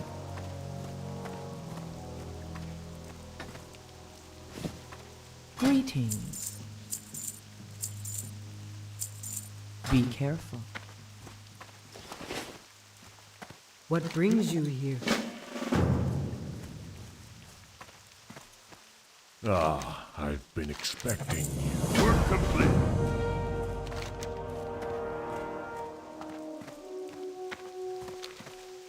Let's see here. Let's go do this before we go into more difficult territory. It's where we get our first totem, Earth Totem.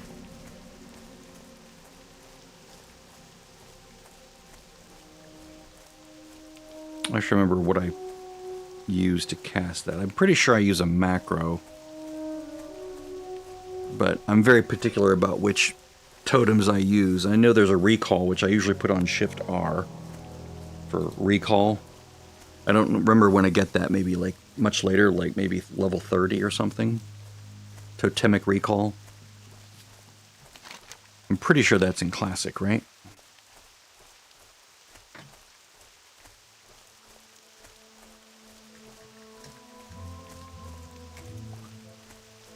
Totemic.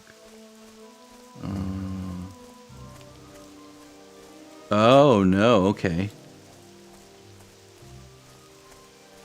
Totemic Call. Okay, yes, it was level 30.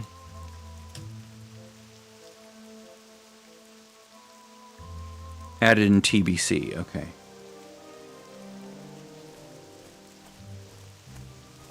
The nice thing about the Totemic Call, I mean, you can turn them off by clicking them, I think you can actually macro the removal of them, just to cancel the aura.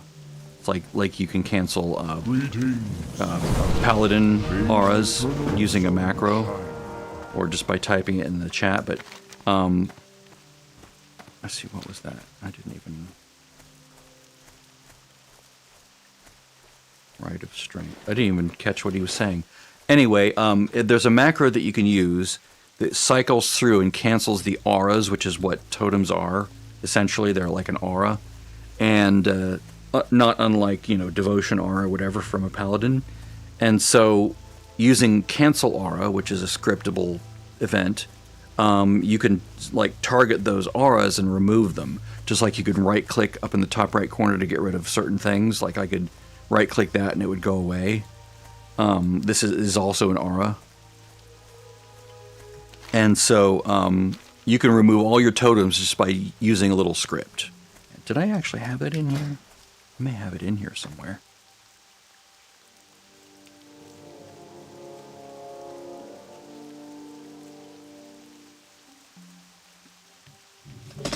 Would it be totem? Tote something?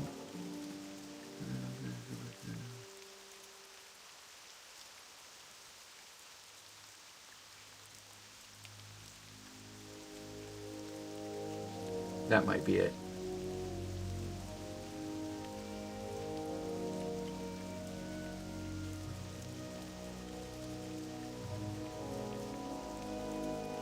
Basically, you're getting the state of all the auras, and you're basically toggling them off. I'll put this up here just to see if that's the way to get rid of it.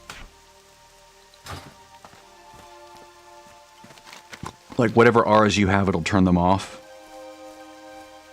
It gets their current status and then negates it, and then casts that or whatever, or sets the state that way. I'm pretty sure that's how that works. But it works like a totemic recall, but of course doesn't refund any mana. But that way, you don't leave behind totems that could aggro creatures, like a searing totem, for instance. So if I put down a searing totem and there's hostile enemies nearby, I don't want to walk away, and go to the next enemy and leave that searing totem back here to potentially aggro a pathing mob. And he'll hit the searing mob and then he'll immediately come for me. It's like, no, that's not ideal. It's like leaving a hunter pet somewhere, it's not really the best way to do things. So you basically want to recall your totems when you move on to something else.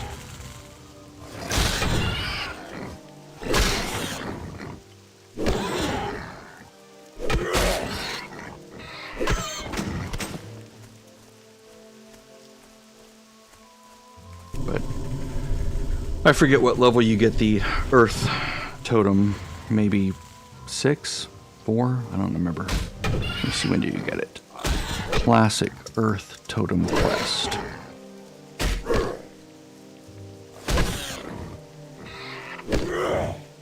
Call of Earth. Level 4, yeah.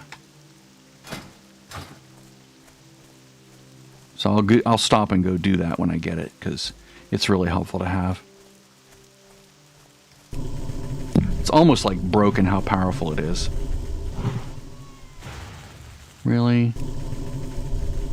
Of course, because you're level 4. And I'm still only level 3. Not for long now.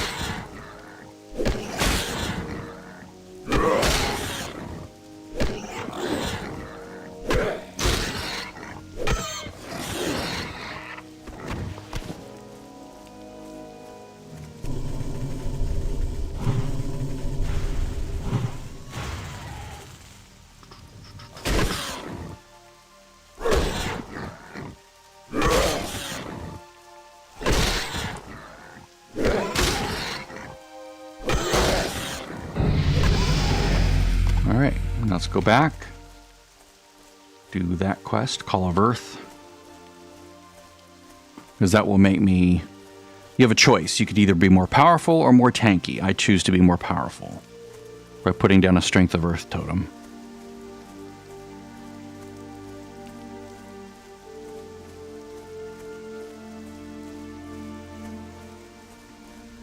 And then of course, Fire totem, level 10, 12, something like that. Get air totem at 20, I believe. But of course, with fire totem, you want to get searing, because that shoots fireballs at the enemy. It's a really nice DPS. Although it is expensive, so I generally don't use it unless I really need it.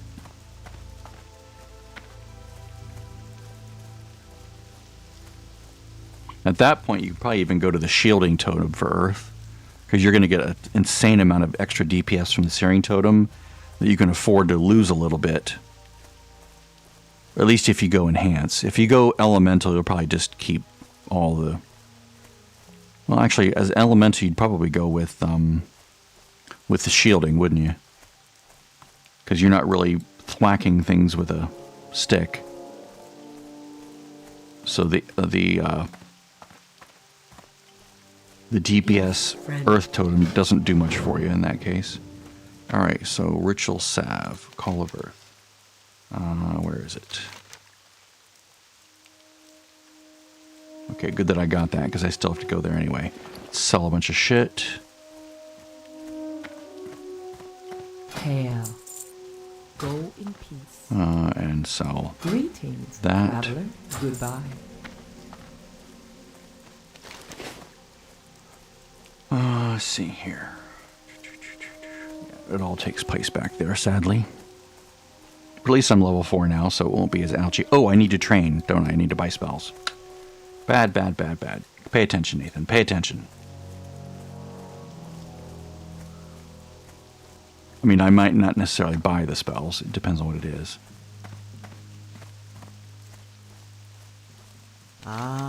Let's see here. Earth Shock, yes, absolutely. Ancestors watch over you. Let's just put that there. And make sure it's... do I have the macro for that? No. Alright.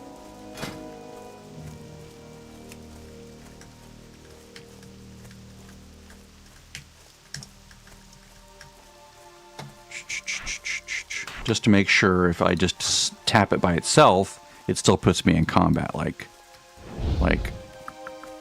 that. See? Now I'm ready to hit.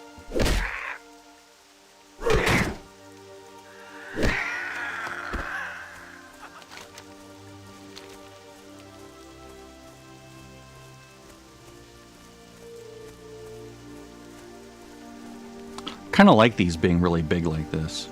I don't know why. They seem very chunky and fun, as opposed to all teeny tiny like these.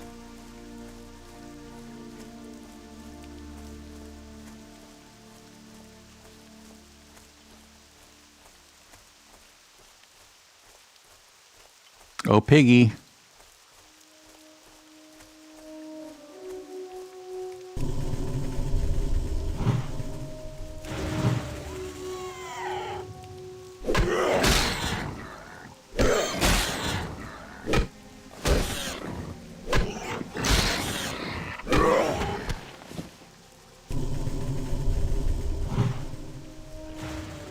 I need to figure out which ones.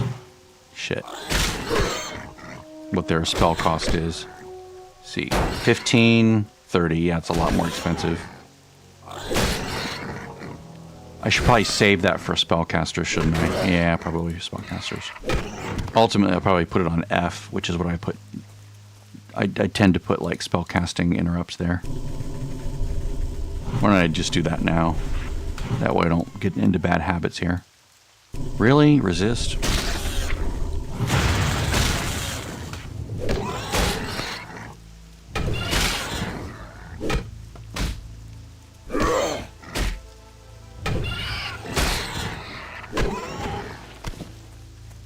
I would normally heal, but at this level you regen so quickly that it's not really necessary.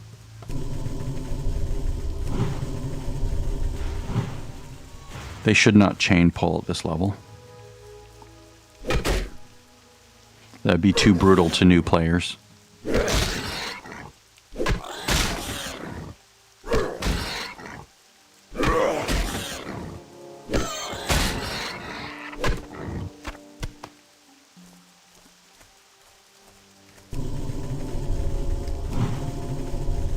Maybe I'll do 3 casts and see what that does.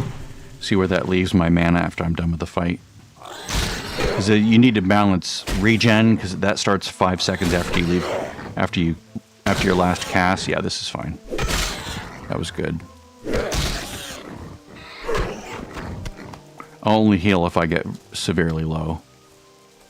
That way I don't waste any mana on healing.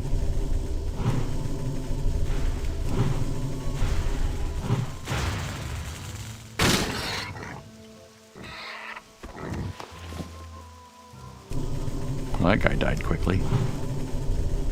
So 2 hits against a 3, 3 against a 4.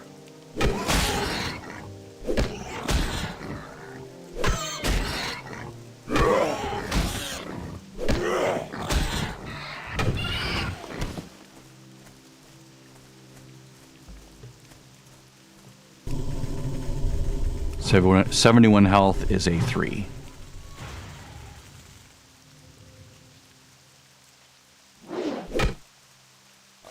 Oh, duh. There's my buff.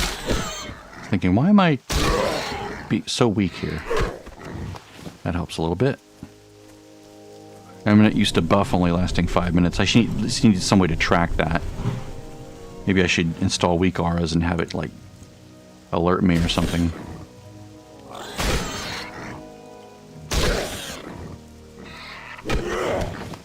Work complete. Alright, let's go turn this in.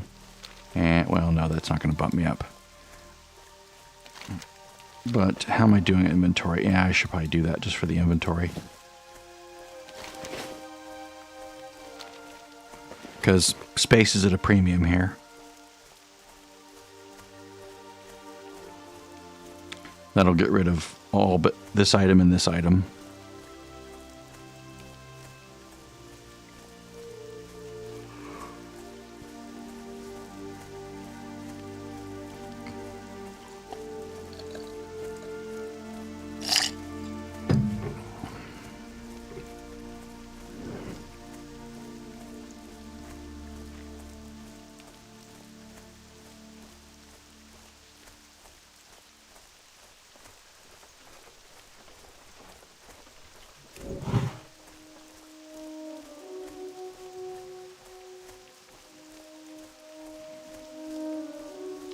Mana.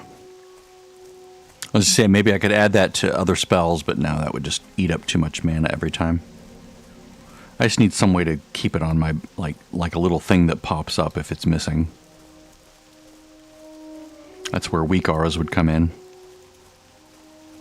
That's one thing that I think, I'm hoping will do well in Midnight with like all the revamp of the UI system, removing certain protected calls from third-party add-ons. You hear.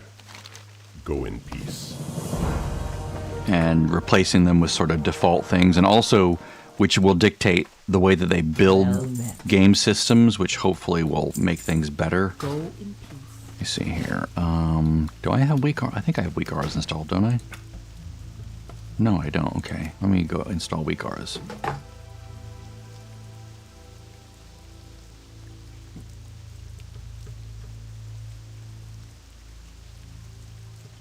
Let me log out here.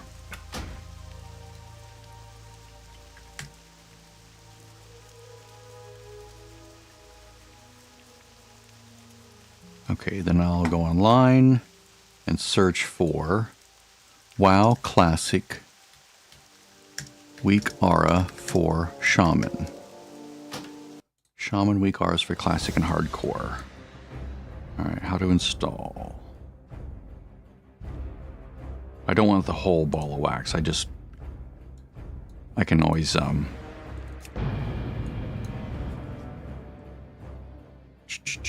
like customize it, like /WA, and then import that text. That's fine. I'm not going to lose anything. Okay, I don't need all this shit. Let's see, class options. Let's turn off most things here.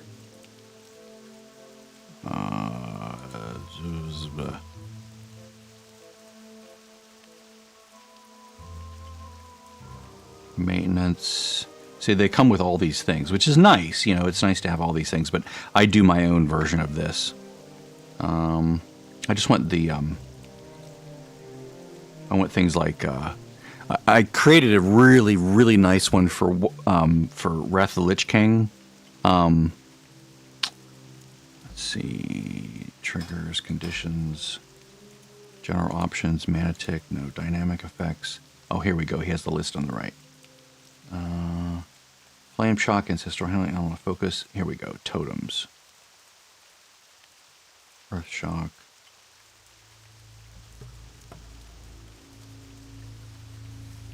Lightning shield. That's nice to have. There we go. This is the one I want. Yeah. All right. So let's, if I delete all these, have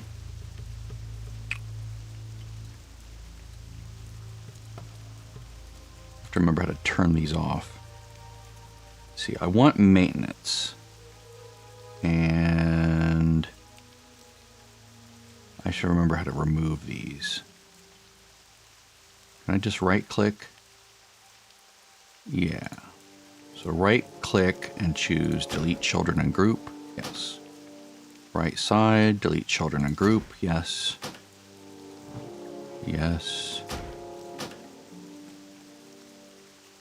I want to start here. I can always come back and get other things later.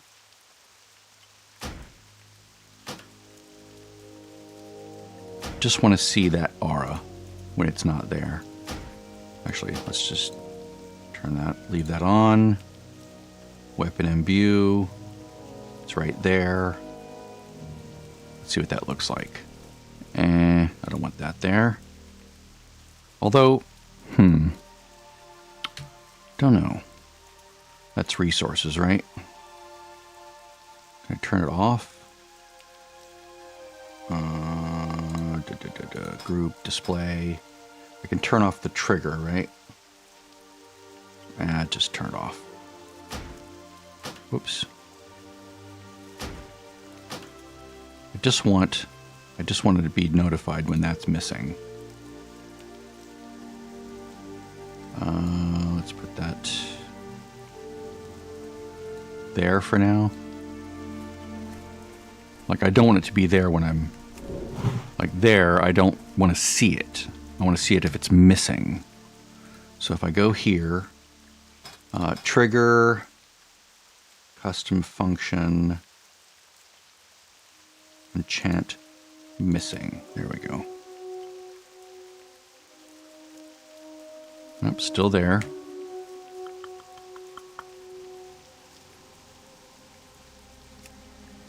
Weapon enchant, rock biter.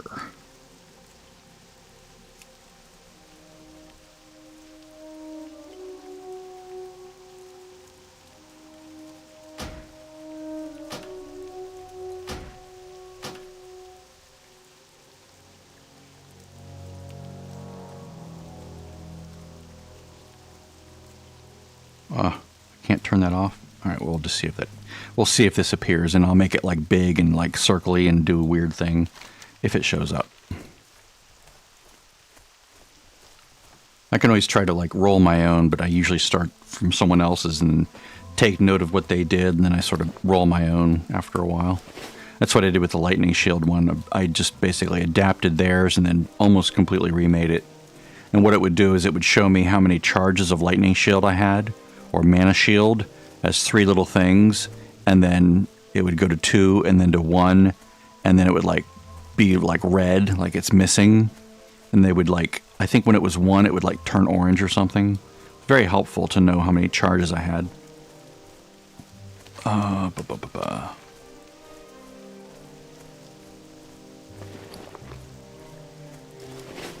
But I want it to like be really big, like right there, you know, like really big.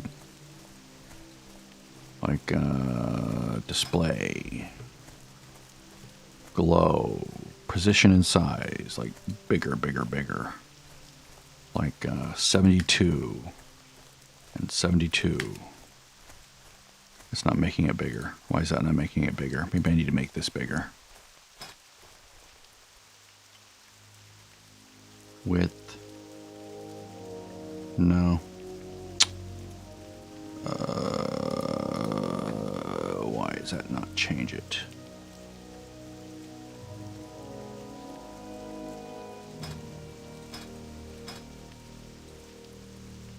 Rockbiter. Enchant missing.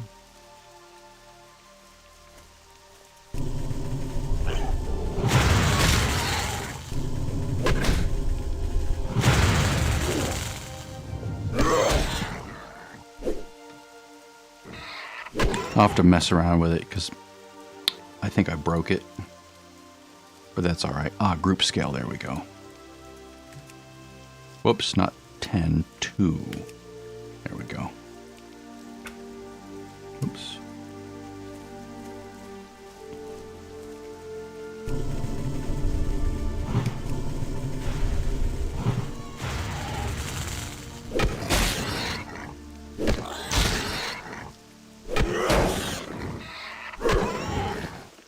Weak Auras is a very, very good add-on, but the UI could really be improved, in my opinion.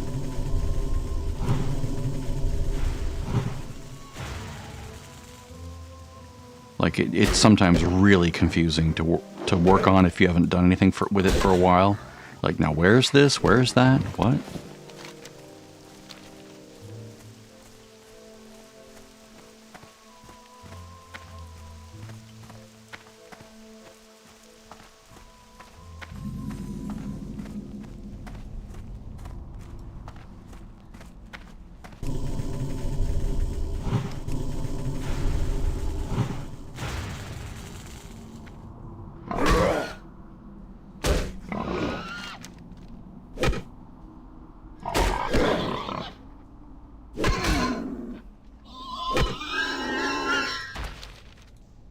Ritual salve is all the way back there.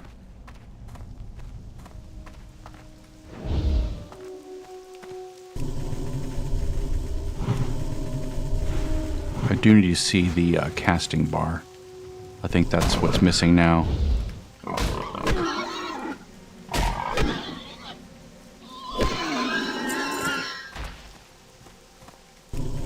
Let's just see if that thing appears when this goes away.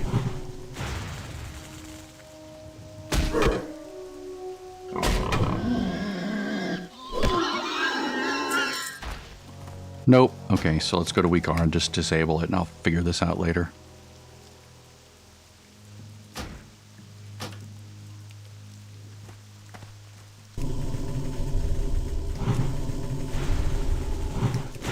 No, I still don't have a cast bar. Where's my cast bar?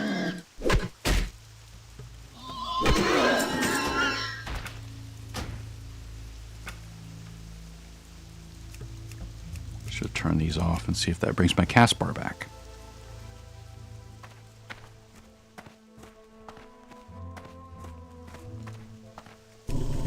There we go. It's in the wrong place, but I still have it. I'd rather have a cast bar like up higher. The Classic isn't expecting a mini-map to be there, so I need to find a way to move it.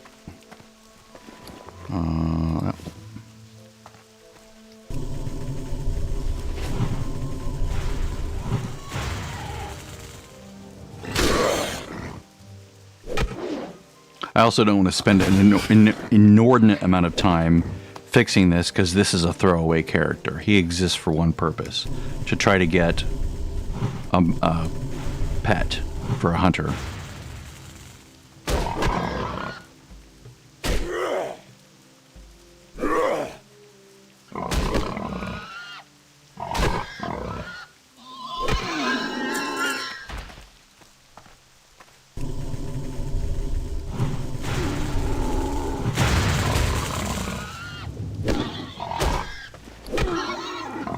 See, how much armor is this giving me? 25. That'll be missed.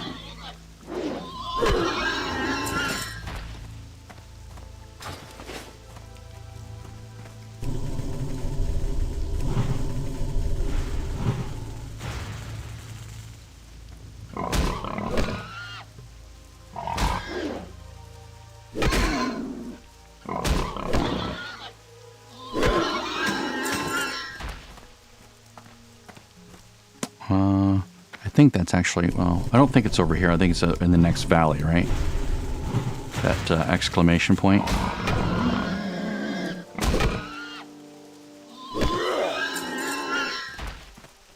Yeah, it's in the next valley. It's like a cave or something at the end of a little run.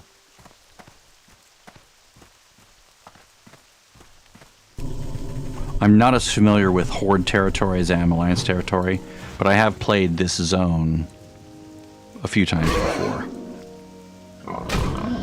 Maybe 10 times as opposed to 30 times, 40 times.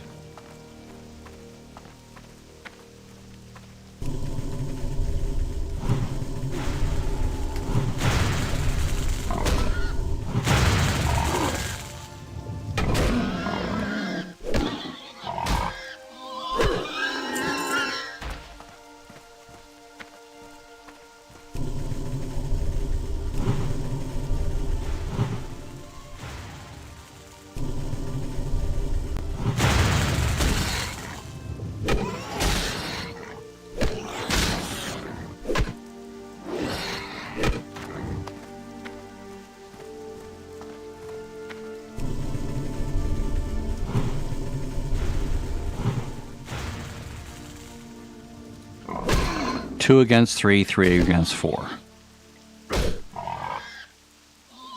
That gets me enough damage and then enough regen. So 2 hits, assuming they don't miss. Then I should be back up to 100%, right around the time he dies.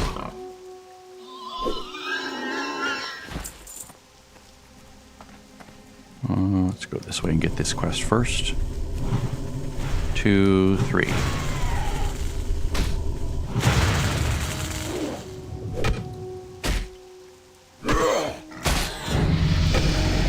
Well, that works too. Now we're on to the interrupt. Although I probably won't need it against a level 3. Should save it for a healing wave, shouldn't I? Or a healing surge.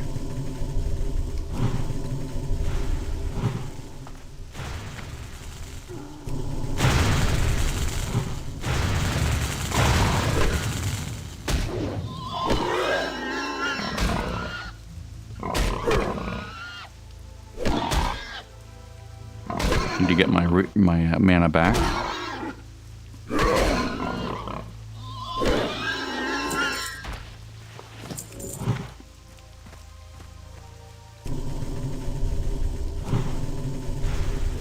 Now see, that would be really challenging as a hunter.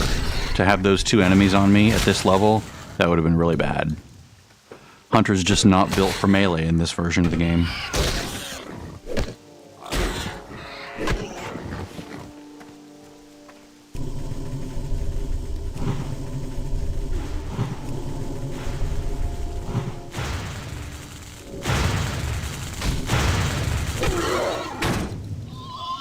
Oh, really? Alright, I got him as well. Noted. Looking for the healing wave or healing surge. Is he gonna cast one? Nope, just lightning bolt, that's fine.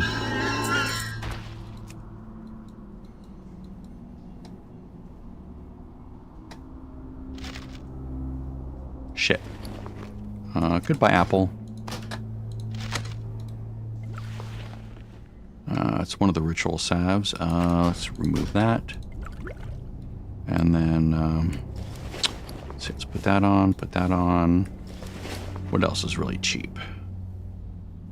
I do want the water, just in case. I don't have prices for any of these yet, do I? I'll just get rid of that.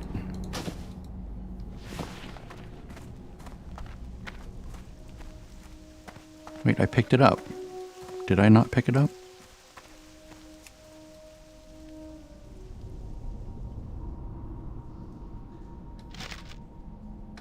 Yeah, I did. It just didn't... Oh, I need to start the quest. That's why the quest marker is still there. Oh, nice. It went away. Excellent. I need one more healing salve. or a ritual salve for the Call of Earth.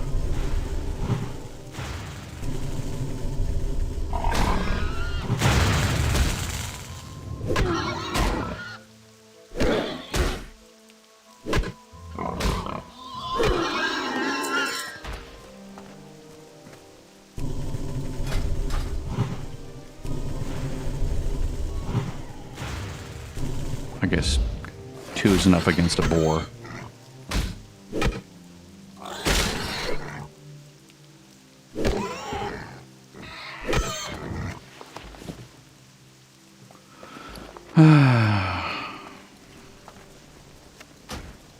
Bag space, man. Bag space.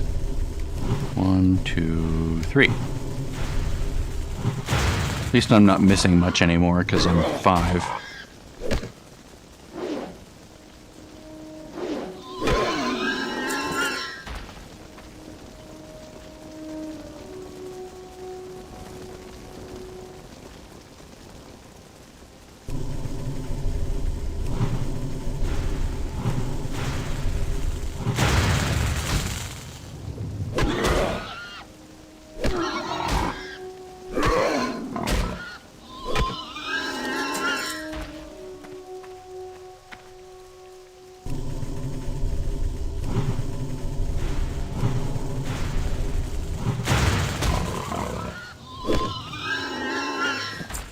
Work complete.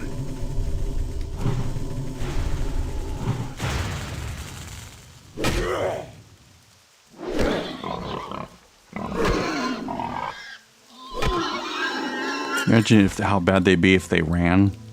Alright, so I need to get rid of this guy first, because he's going to hurt a lot more.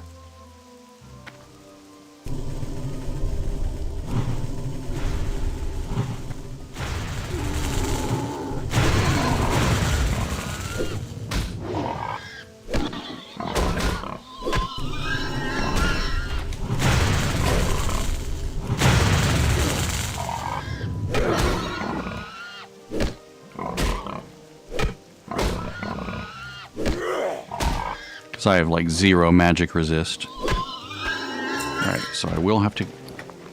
I will go ahead and get rid of those now. And Work complete. there we go. Work complete. And I'm done down here, so I can just hearth out. And turn in and have my things. Yay for hearthing.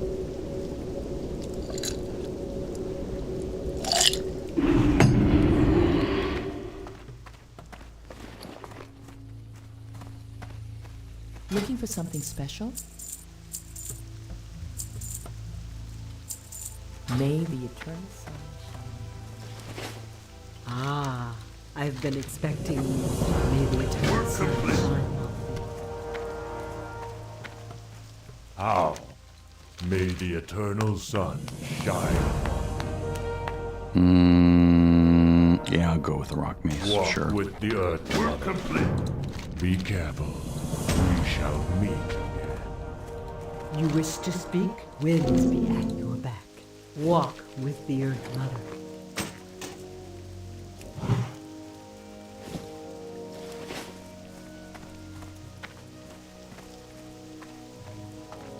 How may I aid you? Goodbye.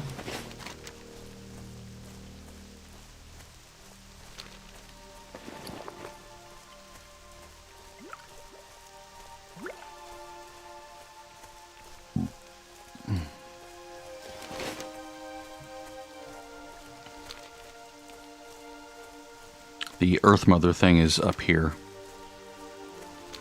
So I won't do anything with that yet. Oh, this is this way.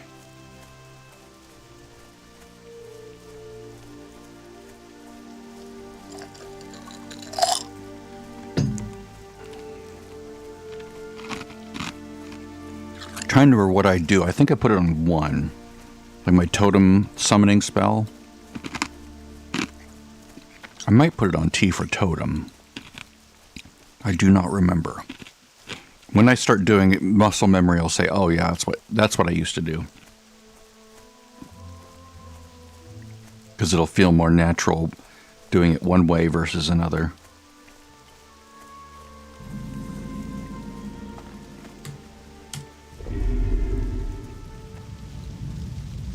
Hello. Hello, big guy. Work complete.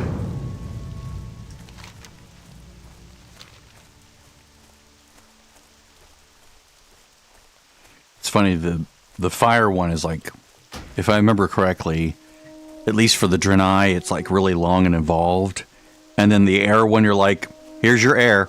It's just like, oh yeah, here's an air totem we just found sitting around. It's like nothing.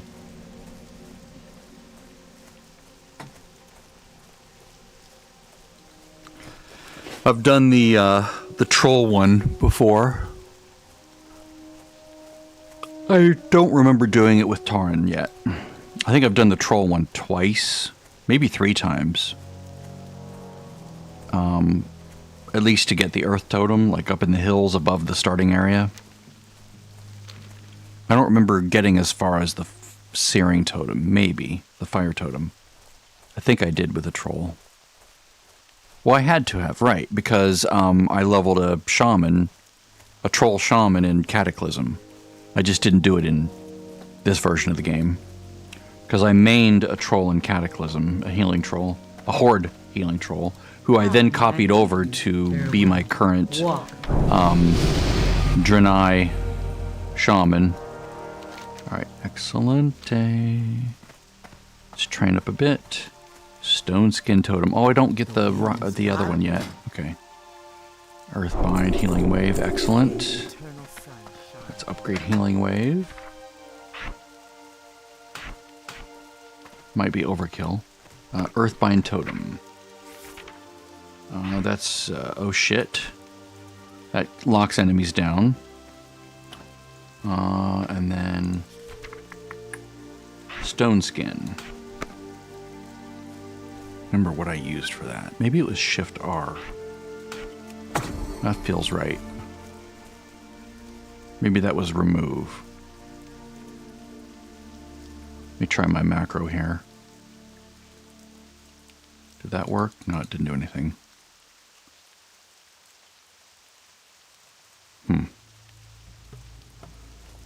That doesn't even do it. Can you not remove the totems? I can't even right-click it. That's weird. Can you not remove auras in this version of the game? Recall, let's see. Remove totem. Macro. WoW Classic. Cancel. Is there a Mara? It was disabled.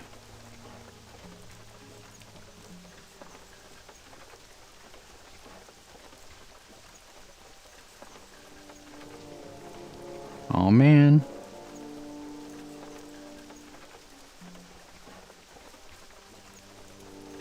That sucks. That's why it's not working.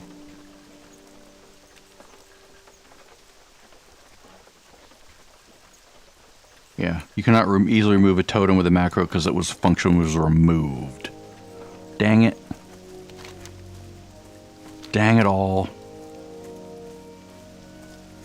Alright, let's just put this here for now.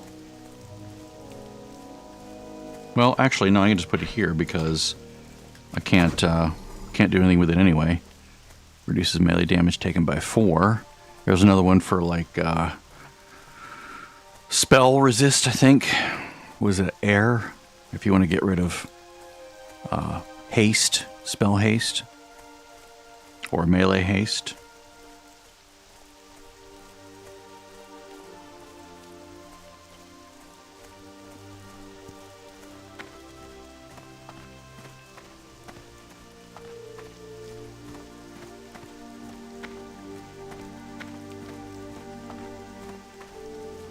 How may I aid you? Work complete.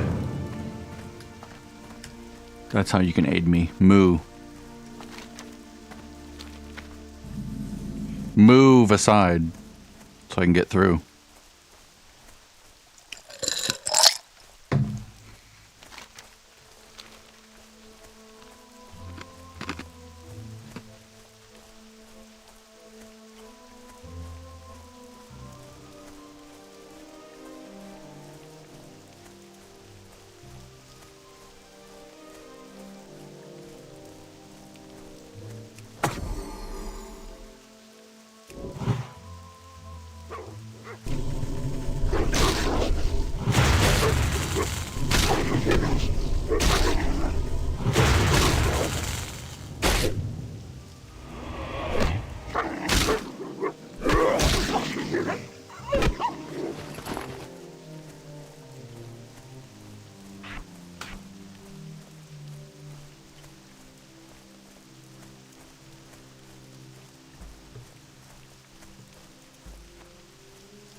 Goodbye.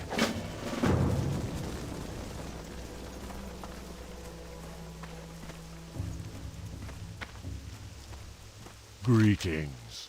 Winds be at your back. May the eternal sun shine upon you. Walk with the Work Earth complete. Mother. Be careful.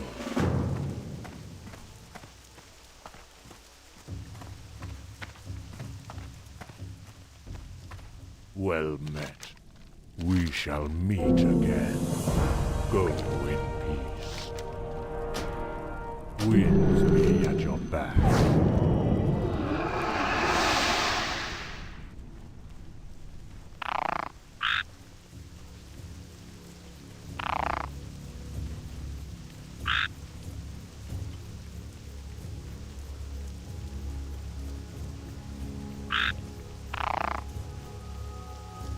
Greetings. Farewell.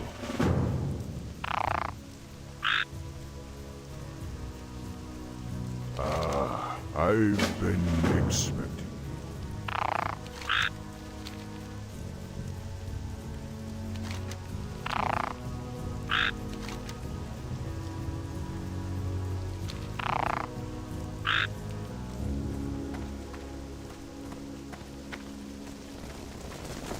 What brings you here? Walk with the Earth Mother. Well met.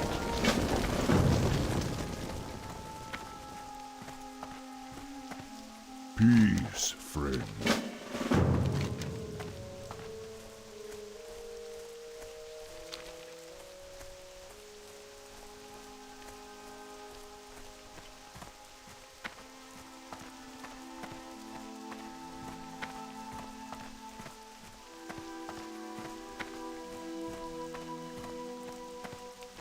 What brings you here?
Walk with the Earth Mother.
Yeah, see, Stone Shield would do nothing against that guy.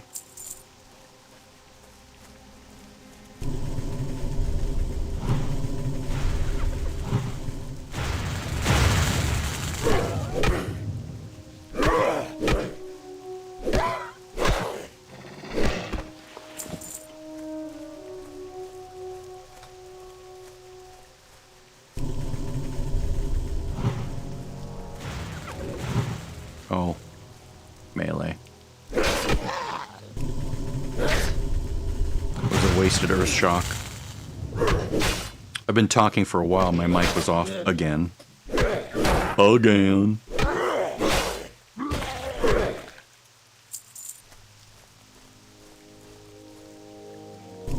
See if this guy will come over.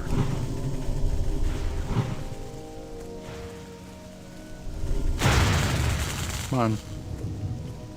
There you go.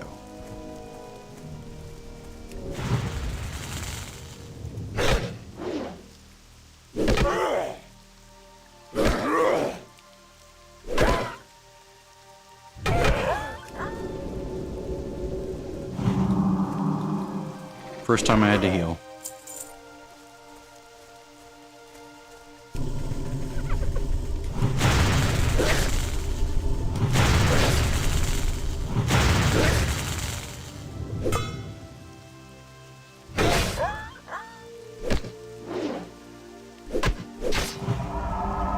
Shit.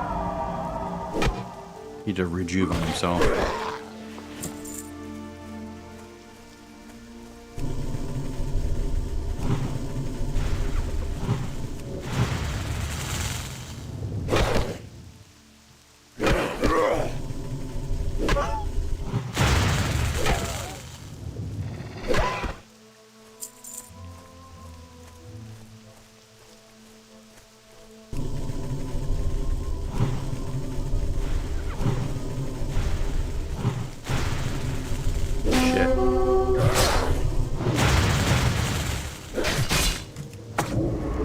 Shit. He snagged me. Jerk. Figures there'd be a rare alert right when I pull. This guy's gonna come kill you.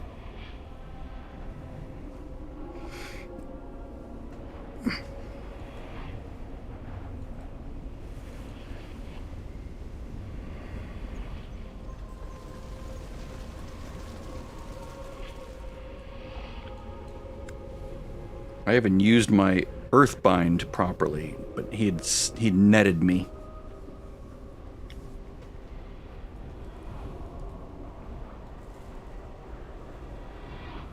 Now, if I had Stoneclaw, then it would taunt him, and I probably would have been able to run away.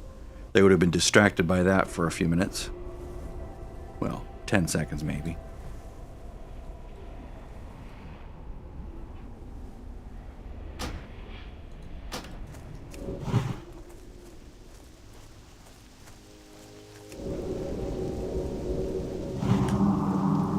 Alright, so that's a rare.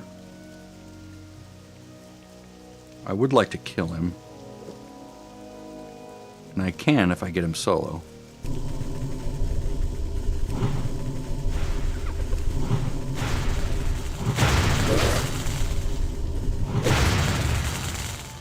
At least I think I can. Although I'm level 6 and he's 9, so maybe not. Because I would keep missing. That's the problem with being under-leveled here. At least as a shaman, or as a melee, or as a caster. Anything but a hunter, really, or a lock. A lot of your spells are going to miss. A lot of your hits are going to miss, and so you're basically going to... It's like fighting a losing battle, where half the time you're not even hitting him. So you're burning all that mana, and nothing's happening for it, or you're only getting half of the bang for your buck. Maybe if he's still here in a few levels, I'll come back for him.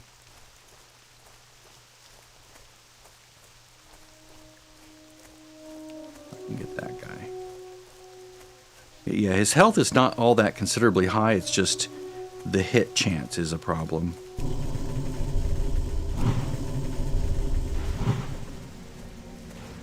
Come on this way, buddy. Come this way. Come this way.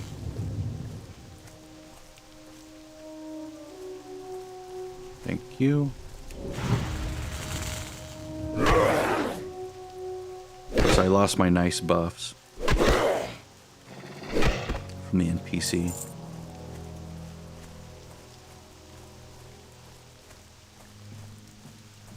Yeah, I don't think I can pull that one guy out of there without attracting the rare.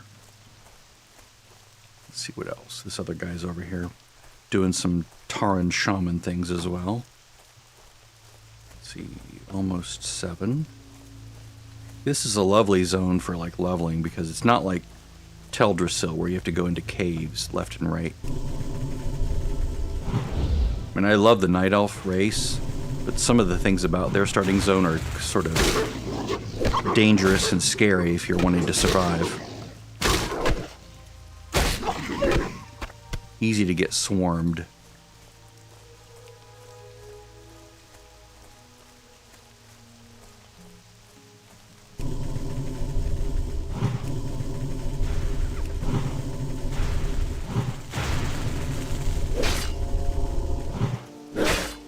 Really?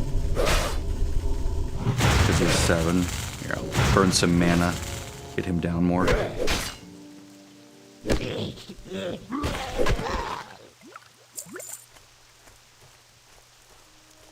Poacher.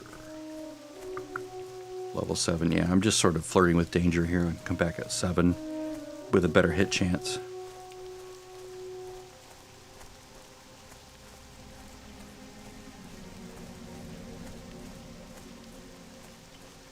The XP is not all that much better either when you consider how much longer it takes to kill.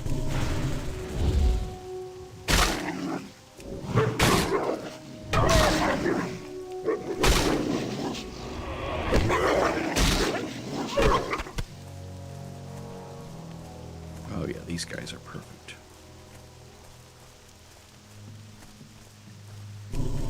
Perfection itself. Because they're all melee.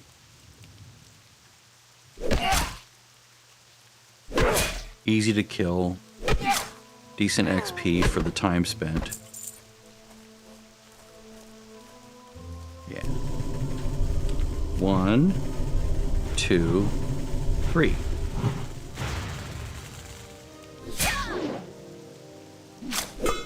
Now all I need is a druid to put thorns on me and wild on me, and then I'd be set. But lightning shield will do that.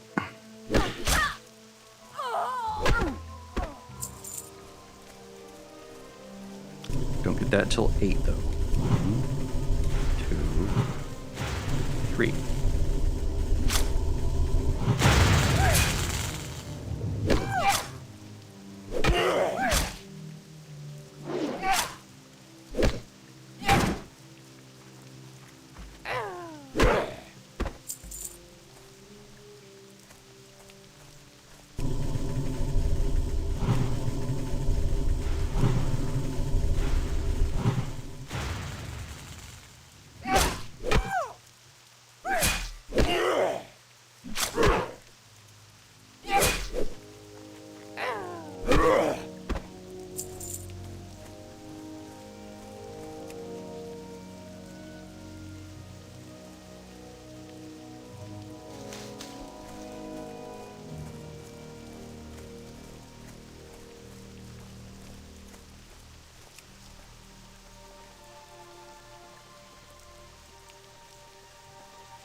Work complete.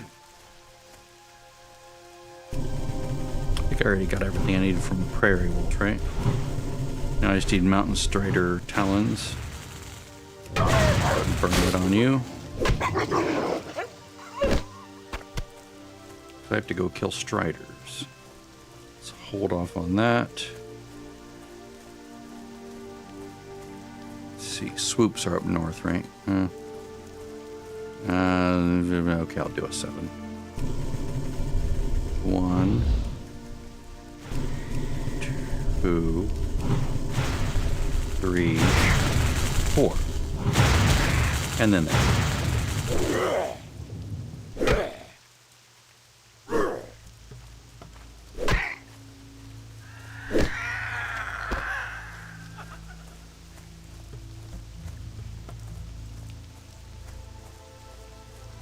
About the ding, that'll help.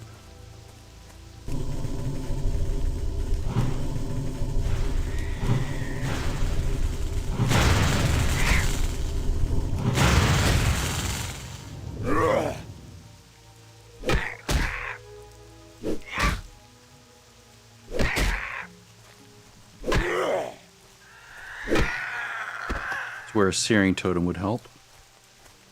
We'd just keep going pew, pew, pew, right at him.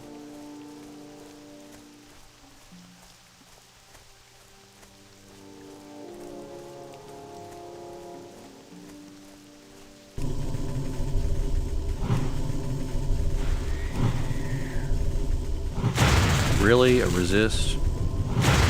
You suck.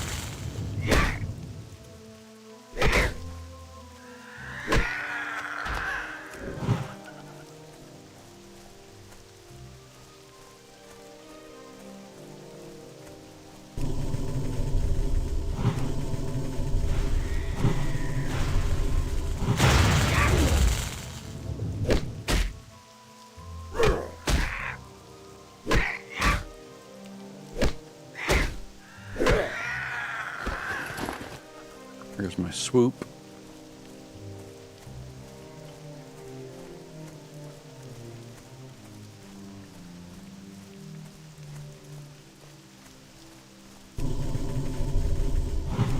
Clean up some of this mess.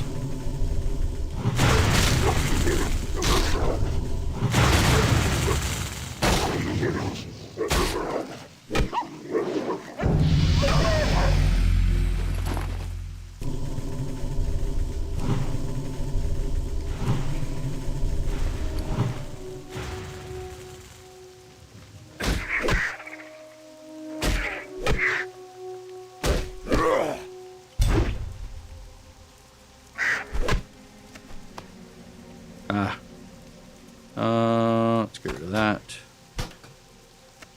Let's go bend.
Look at all those quest items. That's crazy.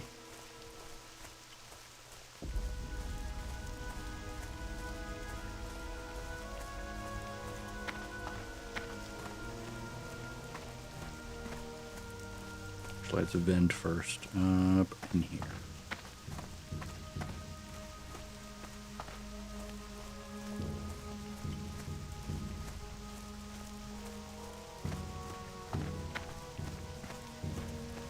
Hail. I'm not going to try to sell anything, so. Be careful.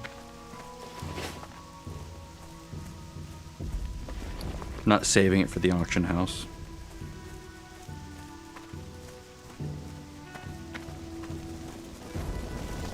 Ow. Be careful. We're completely back. Is this the where you get sent north?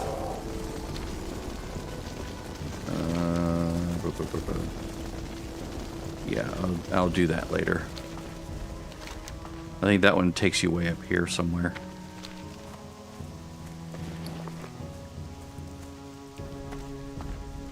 Really need to not do that. Let's see here.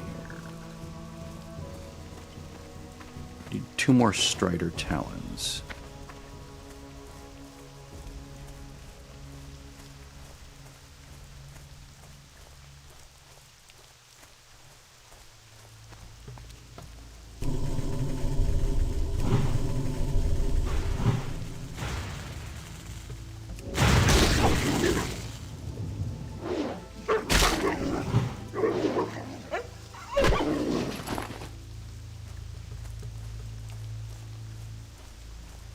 I also need 3 scales, don't I?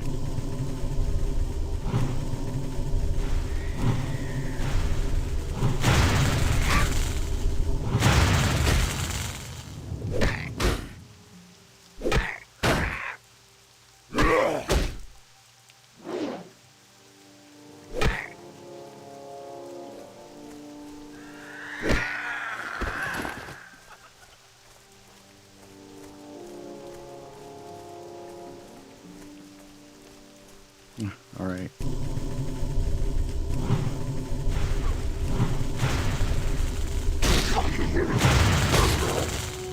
For the XP,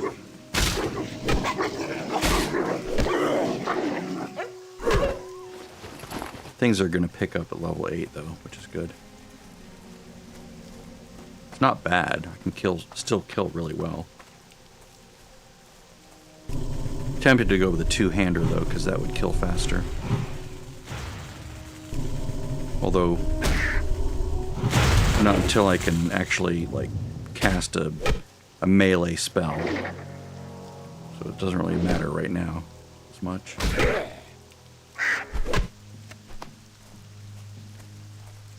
Let's see here.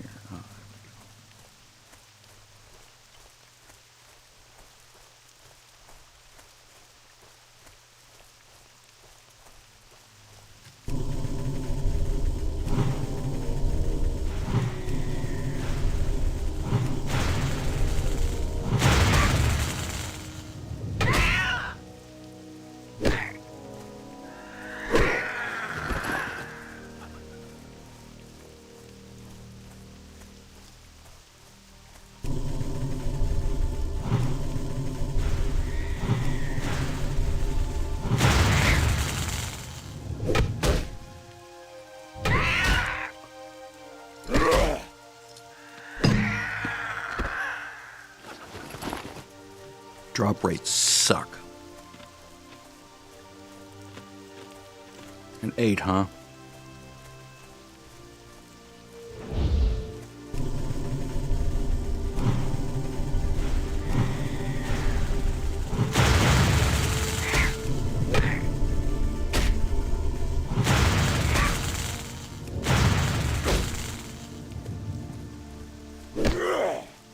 Burns a lot of mana, but you can do it.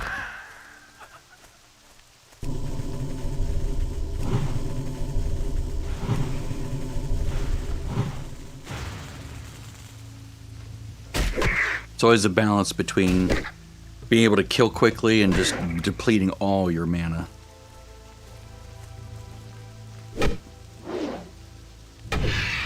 Or killing quickly versus killing efficiently, is what I meant to say.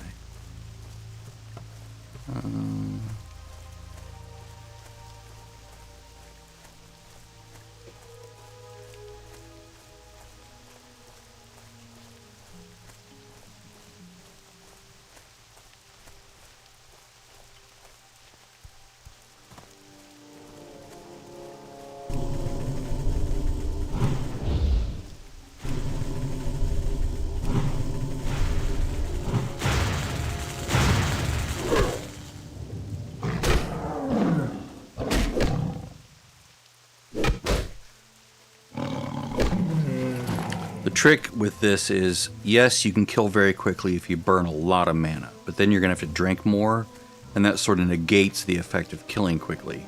I'd rather kill just a little bit more slowly, just a little bit less fast, and not have to drink between every pull. Work complete. That, to me, is efficient.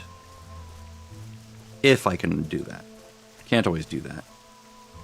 Like, Mage, for example, is really, you know... Unless you go Frost, which I usually do, you basically drink after every pull. Like as a Fire Mage when you're leveling. It's one reason why Frost is so enjoyable. It's just much more mana efficient.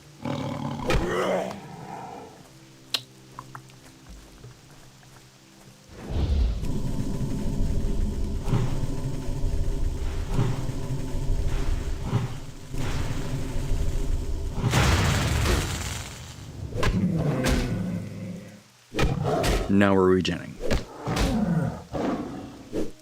5-second rule. It's like when you drop food on the floor, 5-second rule. Wow, this guy's really not taking much damage.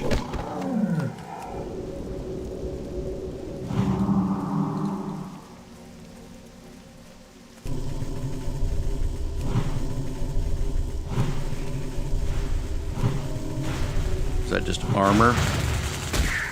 Keeping him from taking damage? Oh, duh. There we go.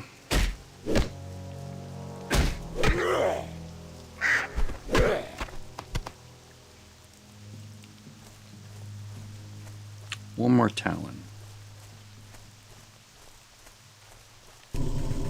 When I say the word talon, I hear it in Napoleon Dynamite's voice. Oh, a 9. Okay. Let's move away from these guys.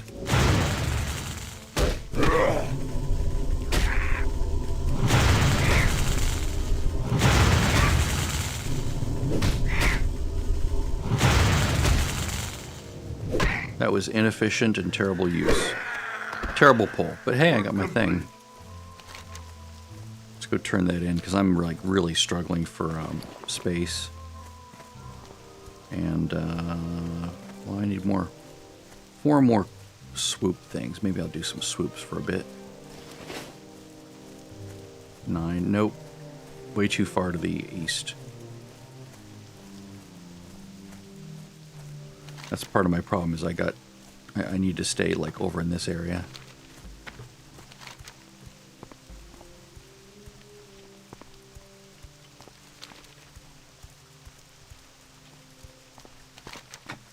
Let's see here.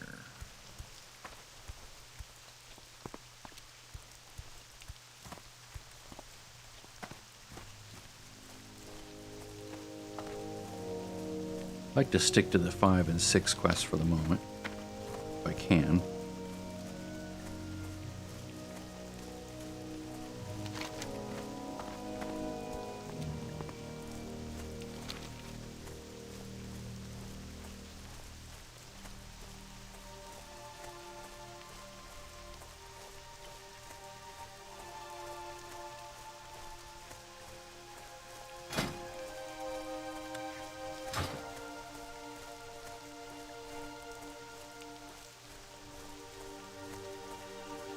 I don't think this will... I'll wait until that puts me at 8. Like, I'll do a few more things, maybe finish another quest, and then go over there and turn it in and get 8. See, trophy swoop. I need more swoops. Are they over here? Yeah, they're over there. Maybe I'll go over there. Away from the beaten path.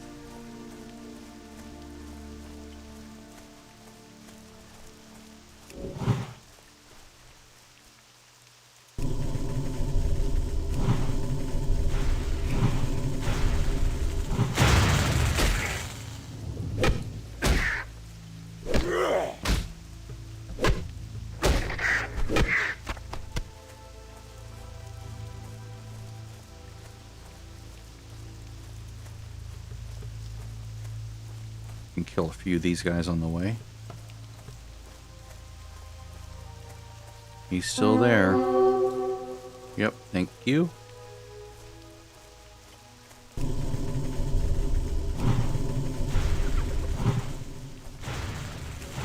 Come over here. Thank you.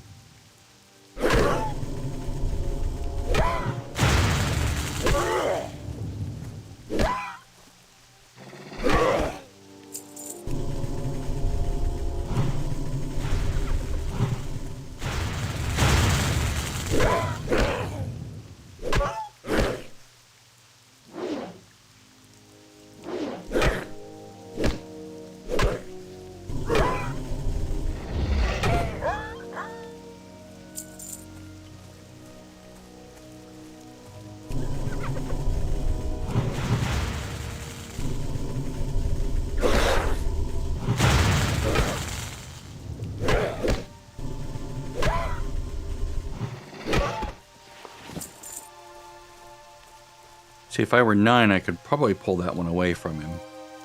But I don't think I can yet. They chain based on your level to their level.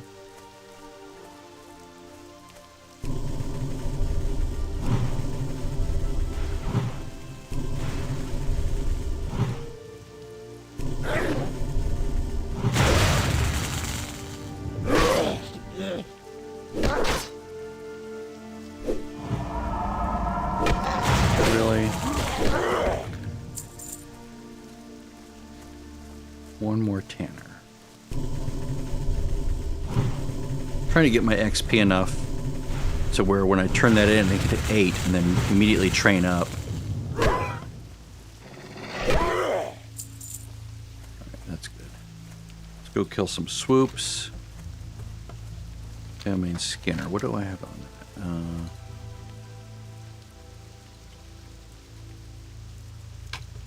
Let's keep that in mind.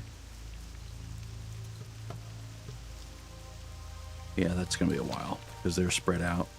Like poachers somewhere else, stuff.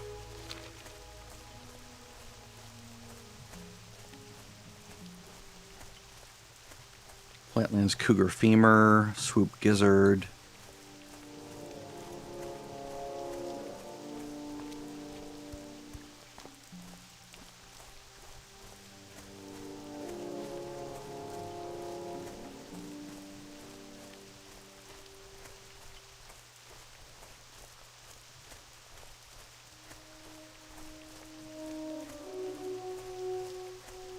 Where are the swoops?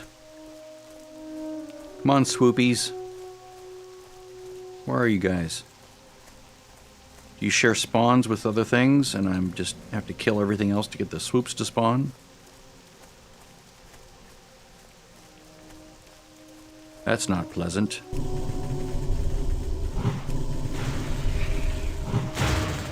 Shit. I was afraid that would happen.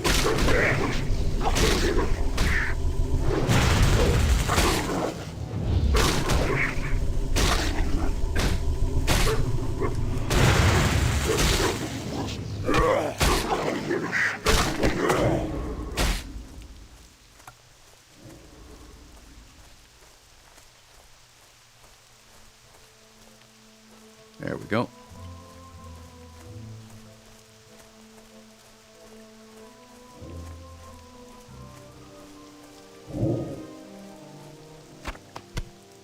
Oh, nice. Let's see what else. It's like, just how close can he get before he pulls? And then he pulled. There we go.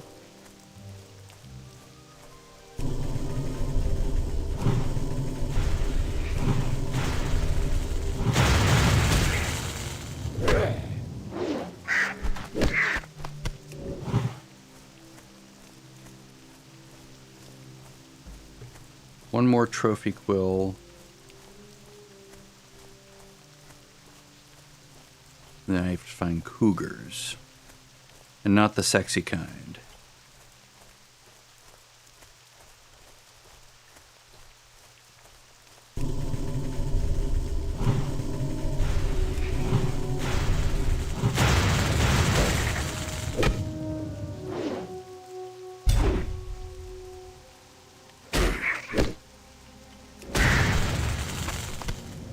Work complete.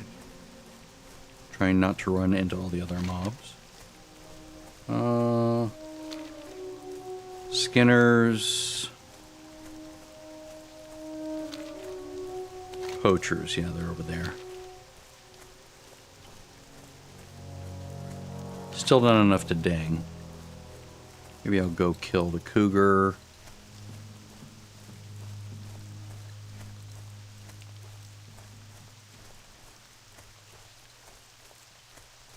I'll go ahead and do this as well.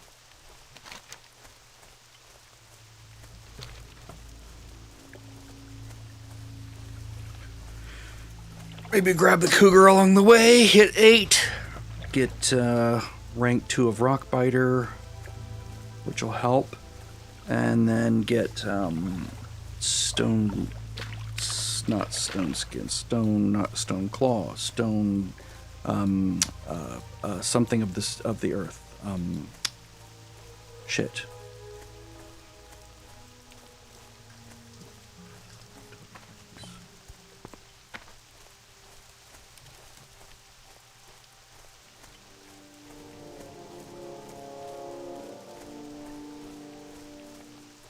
I'll figure it out.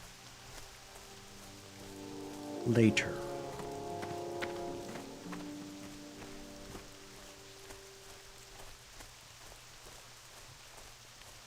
All these stupid enemies pathing all over the place.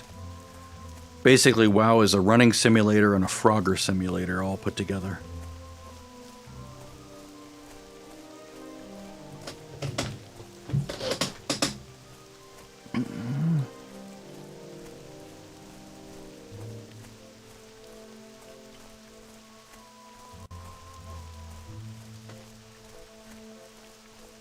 The poachers, okay, good, they're not casters, so they'll run over.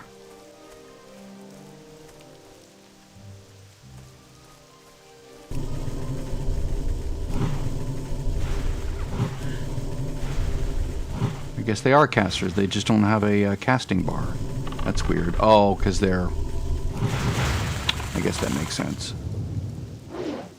Come on, follow me over. Thank you. More.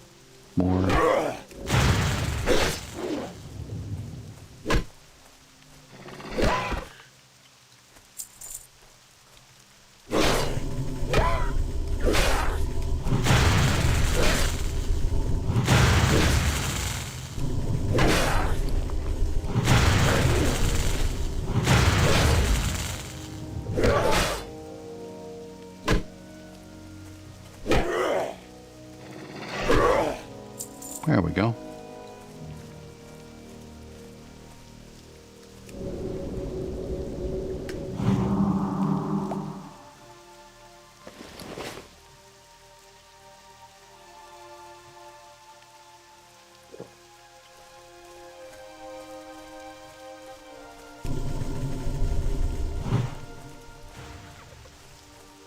Good.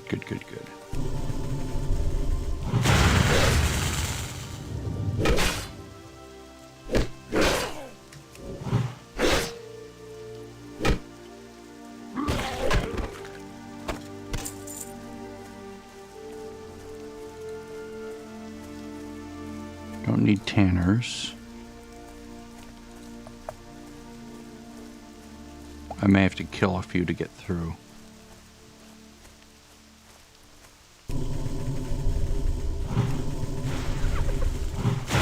That's where Hunter Radar would be really helpful.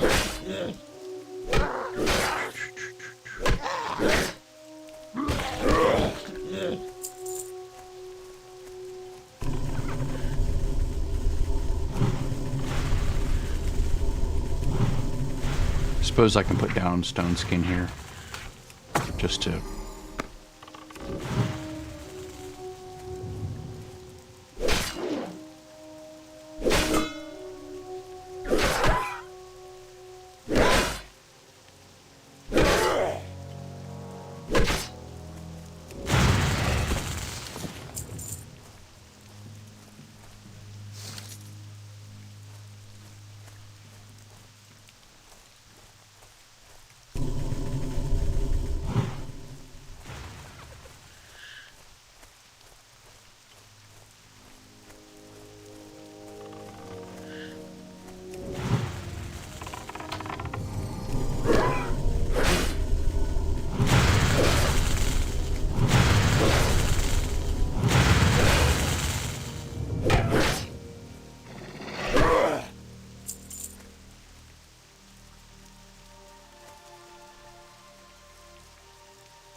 Skinner, Tanner, Poacher, Tanner.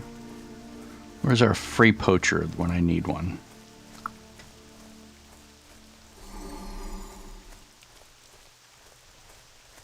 There we go.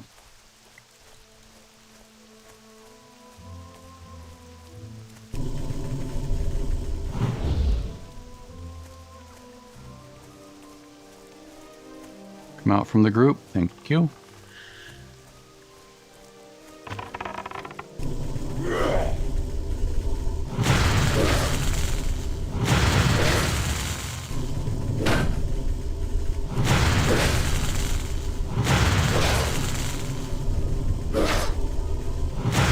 I'll save my last mana for a shock to end him quickly. There we go. Alright, so I still need the cougar. These are worthless.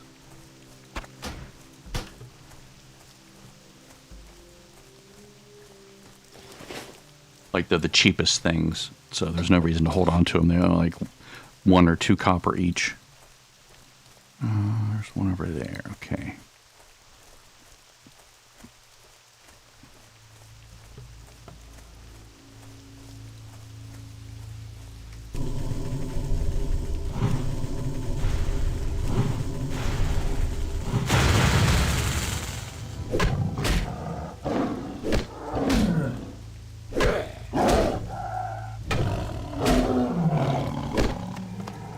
Jerk.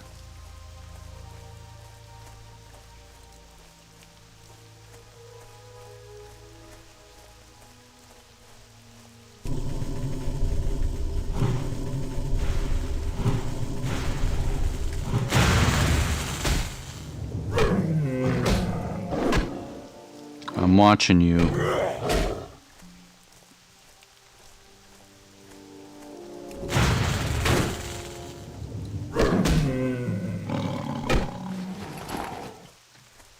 Really bad luck with drops.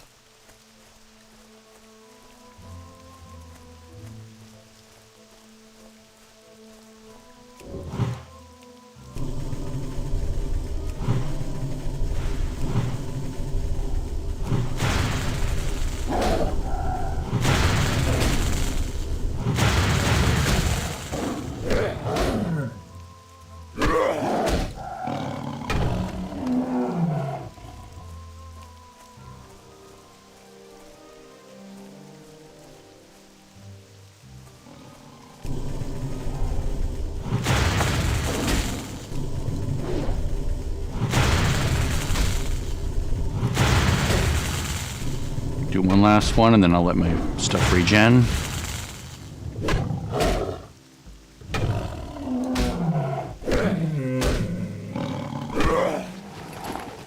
Nothing.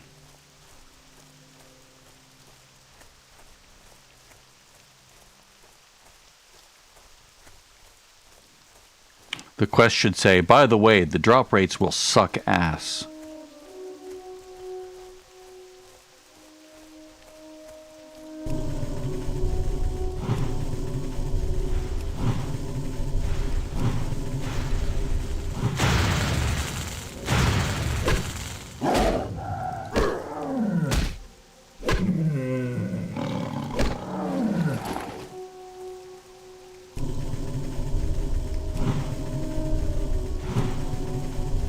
Too bad I'm not a Skinner.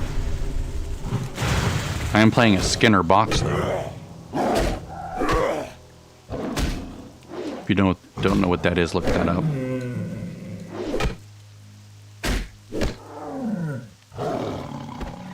Finally. Work complete. I do not want to go over there yet. Very dangerous.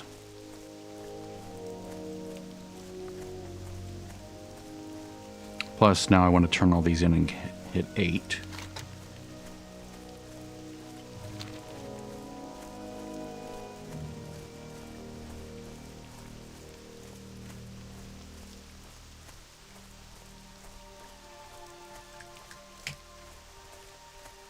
Not bad.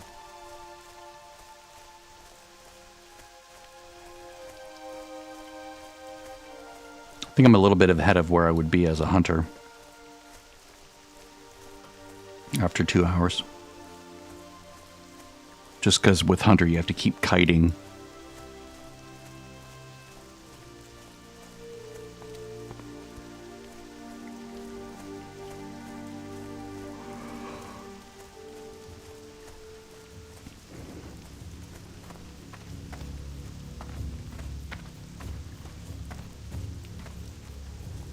I think it took me 3 hours, 3.5 hours to reach level 10 on a hunter.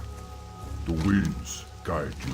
We shall. Because I couldn't stay in Teldrassil unless I just wanted to grind, because the caves are way too dangerous as a hunter, because you have nowhere to, like, you know, kite to. It's just, you can't keep shooting because the narrow corridors keep winding back and forth, so you basically have to face tank everything, and your DPS as a melee hunter is just so low.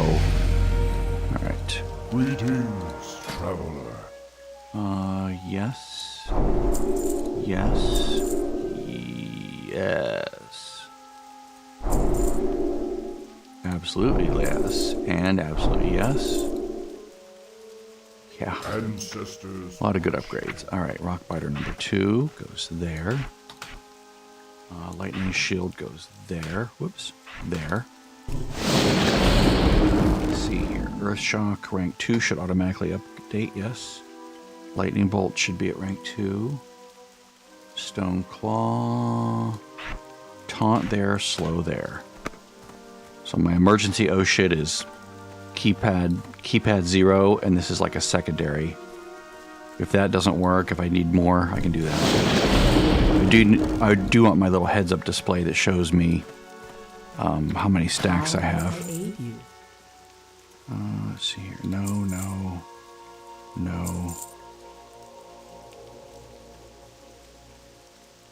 May the eternal sun shine upon you. Where does that turn in? Up there? No. Yeah, okay. Good. I want to get those things out of my bags. What brings you here? Go in peace. Let's see. I don't want to do that yet. Well met. Goodbye. So I'm holding off on that. So let's go. That.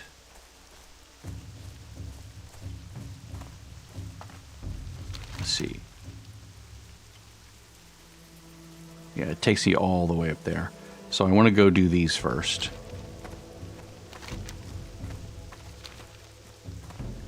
Cleanse the water well. Put that there. Enter key on the keyboard, on the keypad.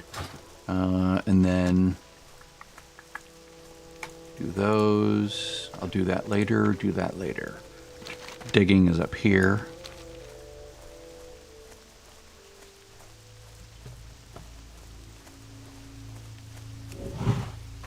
Two buffs now.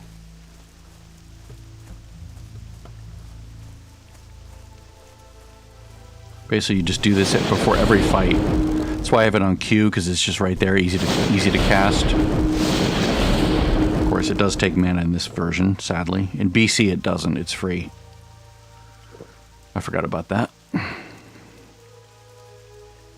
We had a shaman that would just cast this over and over and over again. He was really annoying.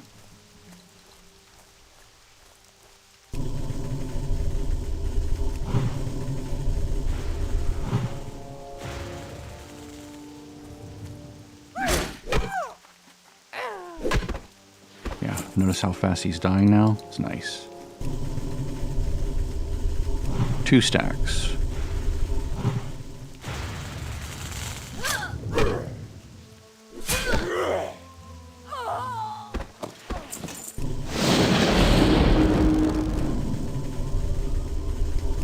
It'll get cheaper in time as I get more mana.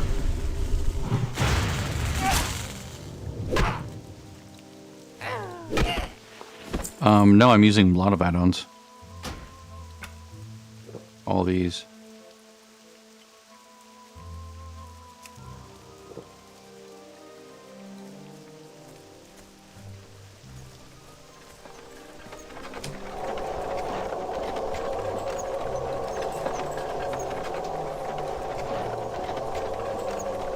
I mean, everything you're seeing here. Work complete.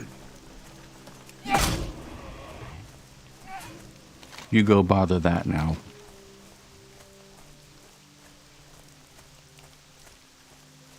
So like Bartender is giving me all this. Shadowed Unit Frames is giving me these. Bartender's also giving me that. This is Carlisle's Tracker. This black bars at the top and the bottom is my add-on called Letterboxed View that lets me do like a widescreen view of my game and lets me pull most of the 2D overlay elements off of my game world so they don't block anything, like that right there. Like, you know, you see people with like shit all over their game. It's like that drives me crazy. It's like, how do you play this when half of what you're seeing is just all these boxes everywhere showing you, well, now you're doing, this box shows you're doing this much damage. This box over here shows you're doing that much damage as well. And this box here shows you're doing that much damage as well. But not only that, you're showing, yeah, I've used WoW Pro before. But at this point, I don't really need to because Questy just shows me where all the shit is. But yeah, I've used WoW Pro for questing before.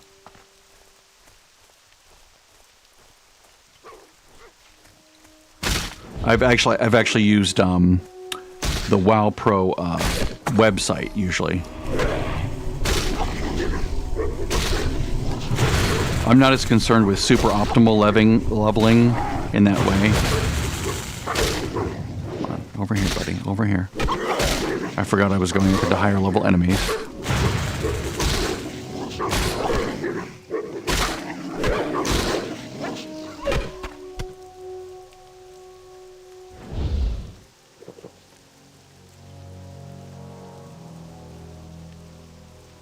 I've used WoW Pro for leveling back in like BC and Lich King to level up alts because I'd done it many times before and I would just go here, go here, go here. I didn't use the add-on, but I did use the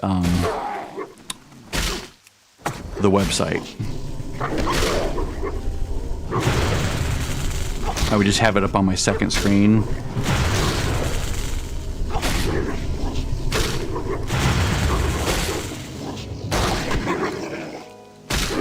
But I don't really want to go in.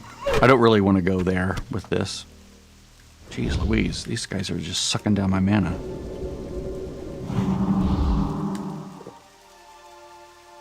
Okay, I need to stop reading chat. That's gonna kill me. I need to focus on what I'm doing here.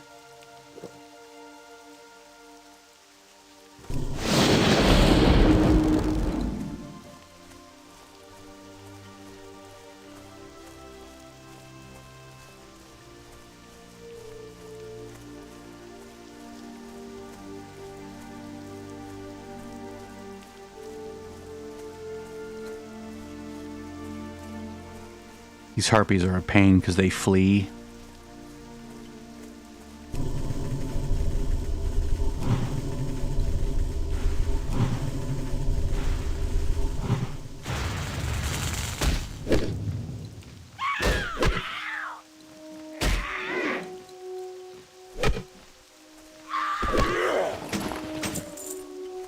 Yeah, it's called Letterboxed View. This add-on I wrote just because I wanted to have control over these black boxes, and mostly it was originally just to get a widescreen view because I had been playing ESO, and over there I'd set my screen to be super wide angle. When I came back to WoW, it was like looking through a tunnel. It's like really bizarre.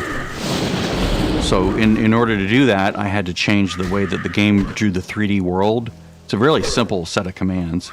You can do it with a script, and I did it with a script for a long time. But like this is what you can do with it. Remember these numbers. Let's go 150 and 150 and say 100. Boop. You can see now I'm really wide angle, and I've not lost any verticality. It's just drawing it shorter, right? I still have the same vertical view, right? From angle upward to angle downward. Like if I change my numbers, I'll see the same thing. So 0, whoops, shit. I hate the way the text entry system works. 0, boom. As you can see, I'm seeing the same thing from top to bottom, but now I've lost the sides. And now all this shit covers my 3D world. I hate that.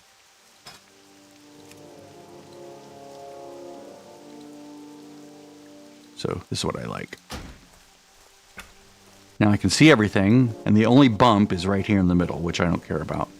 I don't mind not seeing something right there as much.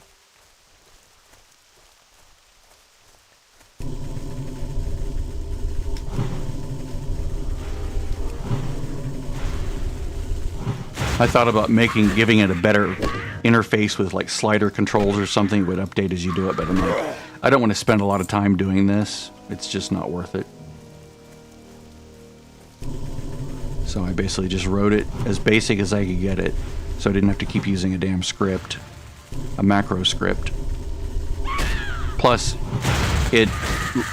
in retail, it now will reapply if you go to a cutscene and the cutscene ends. It'll actually reapply the geometry, which is nice because I had to just hit a script every time. Do I still even have the script? I don't think I do. I think I got rid of the script. Yeah, I think I got rid of the script. Because I had the add-on, so I don't need to worry about it anymore. Oh, let's see here.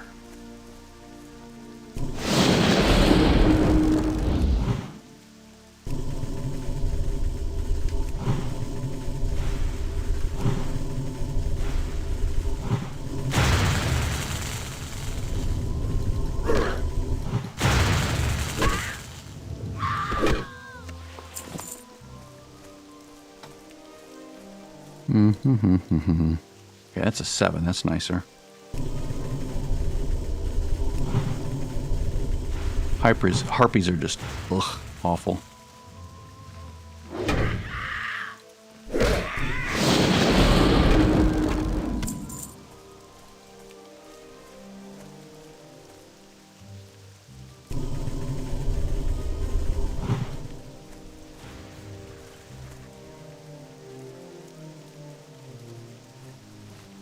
I'd rather have mana shield, but that comes much later.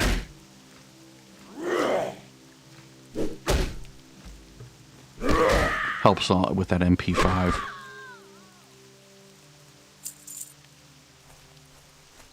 Oh, 9. Oh, she's gonna rip me to pieces. 9. 8. Ugh.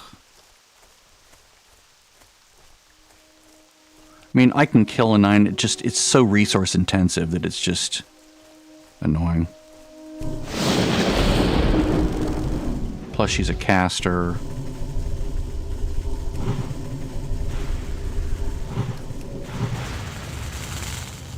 So I have to do that. I have to burn mana. She's gonna CC me. Yeah. Thanks a lot, lady. And there, I'm out of mana.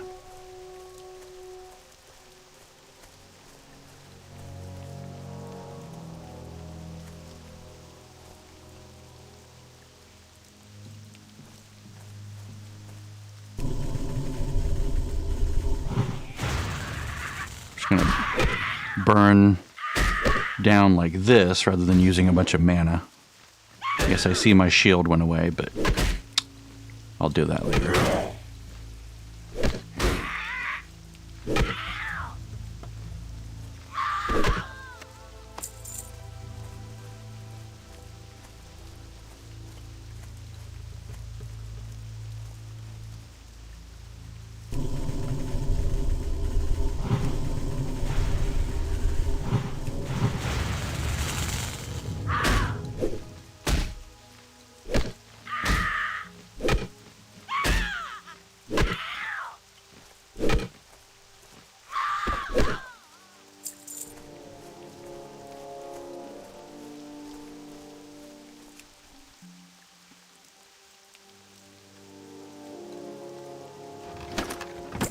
There we go.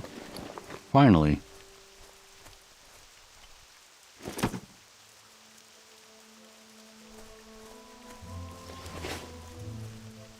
Oh, and I'm using Arc Inventory for my bags.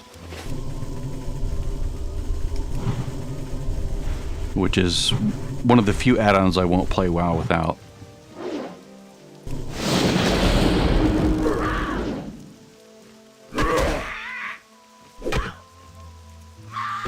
It's like Bagnon, but 100 times better. because it's programmable and I can have it automatically sort things based on rules that I define and based on built-in systems that are a part of the game. Like I can say, put all travel items in this category, put all buff items here, all class-based, all sewing items, you know, cloths, threads, all trade goods that aren't classified. Junk goes here. I'll take that.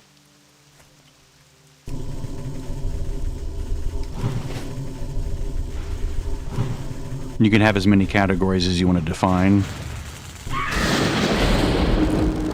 It's really cool too, very programmable. So like if you look at the rule system, if we look at like herbalism, it's, you know, if it's not a part of an outfit and somewhere in the tooltip it says herbalism, there we go. If not, quality is 0 and it's not part of an outfit and it doesn't have the word garrison anywhere in the text and it doesn't have, and it does have tooltip mining somewhere, then it satisfies the mining rule. And then when you apply that to a, where did I have that? Mine. So I have system, trade good, metal and stone, right, is assigned there. Skill mining and rule mining. So it's sort of a catch-all. So anything to do with mining will appear in that one category. And I don't have to go hunting for it because it's all collected right there. And it sort of self-organizes as you get new items in. It's quite clever.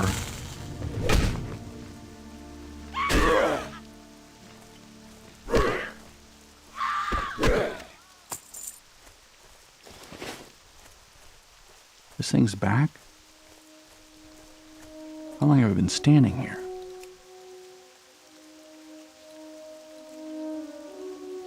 But, like some add-ons, like Weak Auras, for instance, Arc Inventory has a steep learning curve to know how to like make it really good.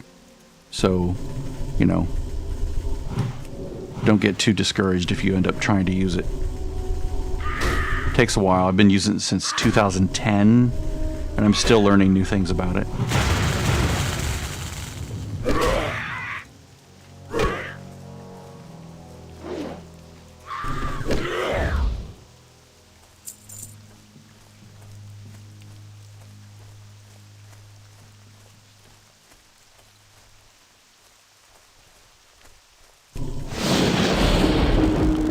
God, that spell takes so much mana. It's like almost not even worth using. At least not till you get really good regen. In fact, I'm going to probably stop using it. It's just not worth it.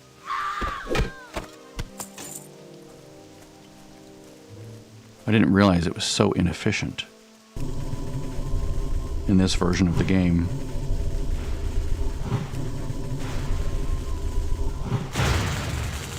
Maybe for a big enemy, I'll pop it first. But for this trash, it's just not worth it. Very low bang for the buck. It's like using stone skin. It's just not worth the mana for just trash mobs. They don't hit that hard. And if I need to, I can always heal afterwards.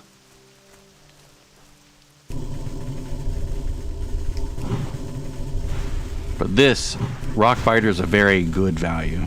Because it lasts for 5 minutes, doesn't get dispelled by enemies, it doesn't get absorbed by enemies.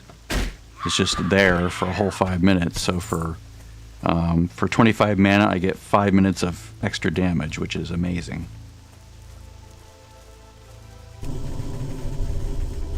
See, I was all excited to get that because I remember it from like later expansions where it didn't cost anything. You just, the nuisance was having to recast it so often, you know, like after every fight. But now it's like, geez, that thing is expensive.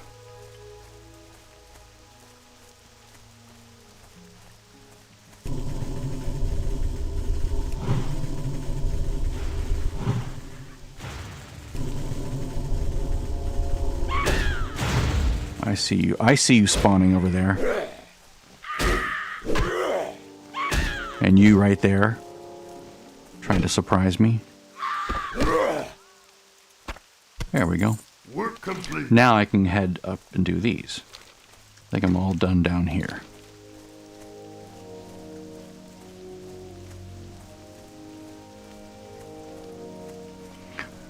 I sometimes put recount on, but I put it like in the top right corner in a little box up here because I don't need to watch it the whole time, right? Because I don't care in the moment. Am I beating someone? Are they beating me? I don't care about that. That's ridiculous. But if I notice that someone's doing like twice my damage after a fight, but if I look up there, I'm like, wait a minute, what am I doing wrong? What are they doing right? Because then I can actually think about it and do analysis. But moment by moment, it's just a distraction. I'd rather not even have it. So I don't mind it being way up here in the corner and dimmed back like I have these dimmed back. If I mouse over these, you can see they get a little bit more dark. Actually, they're not as dark as they should be. What's going on here? There we go, right? Yeah, there we go. That's what it should be. 100% alpha. I did that backwards.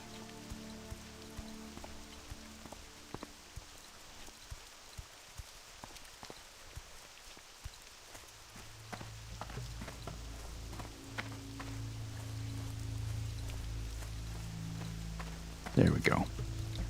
Now they get vivid as I mouse over, so I can see them better if I need to, right? I like that. Let me save that. By reloading the UI, that'll tell the add-ons to flush their data to disk, and then reload it. That way you save all your changes. Same thing with macros. It should save that to disk. So I have like a Control U over here for reload UI.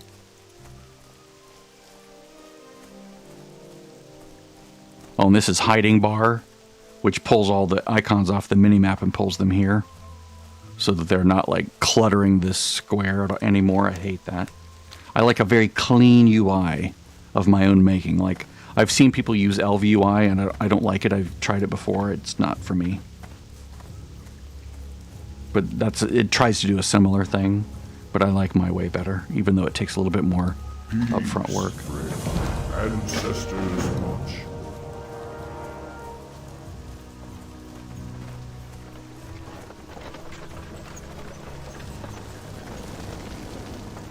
Hail. Again, there's nothing wrong with LVUI. If you like it, you like it. Great, use it. It's just, I tried it and it didn't do what I wanted it to do. Alright, these are nice, but I can't use daggers.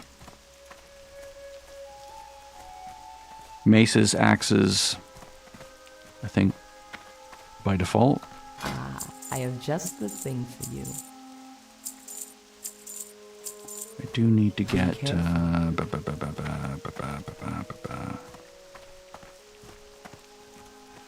general goods.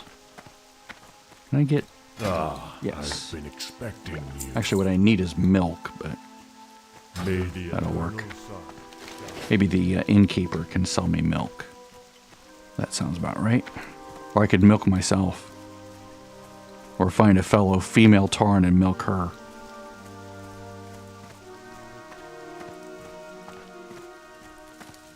Hail. There we go.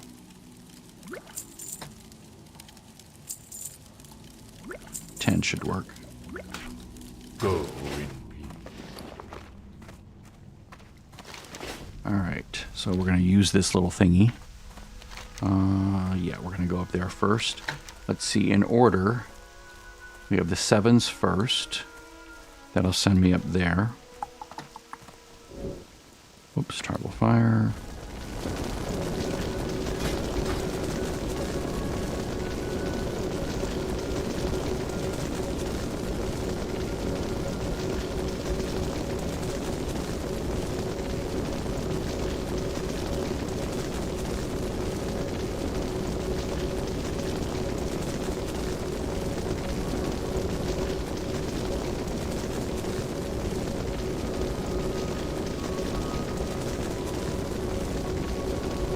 This could take longer if it needed to, you know. Come on, buddy. You know where we're both going. We're going over here, so...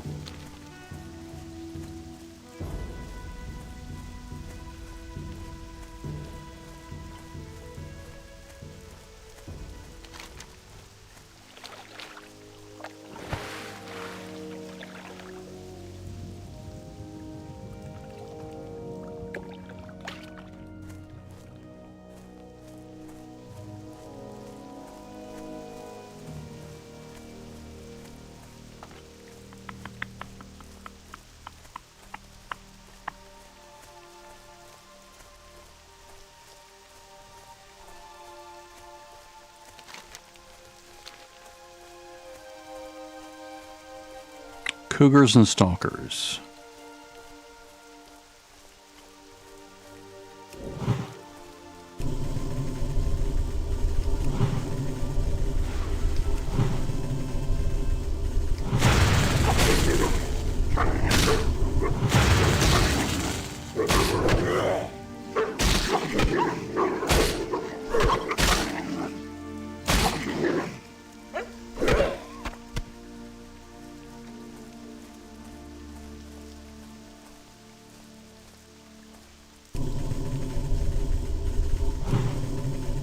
In about 2 levels, I'm going to regret not making a hunter, but right now I don't regret it so much.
Oh wait, these guys aren't the ones I need, are they?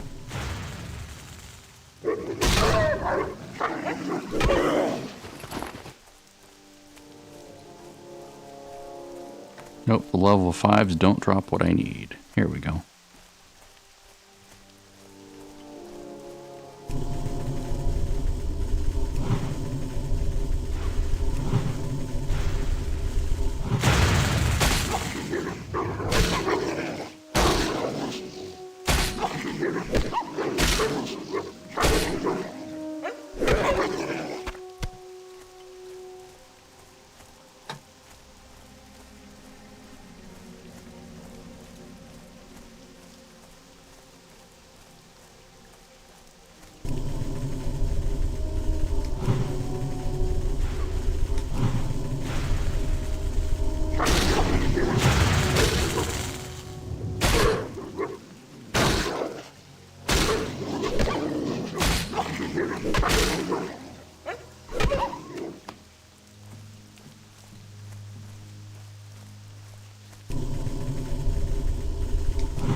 Almost 9.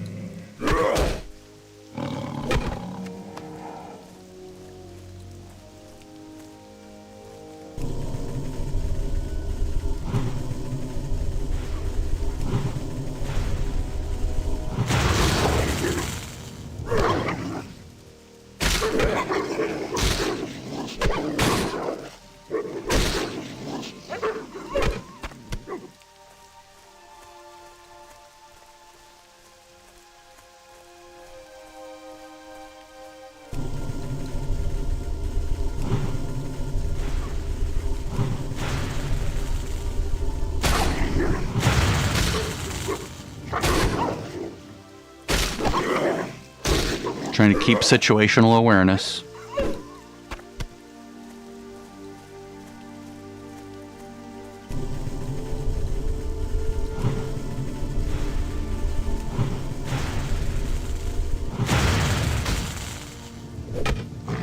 You never know when shit's gonna respawn behind you. Come grab you.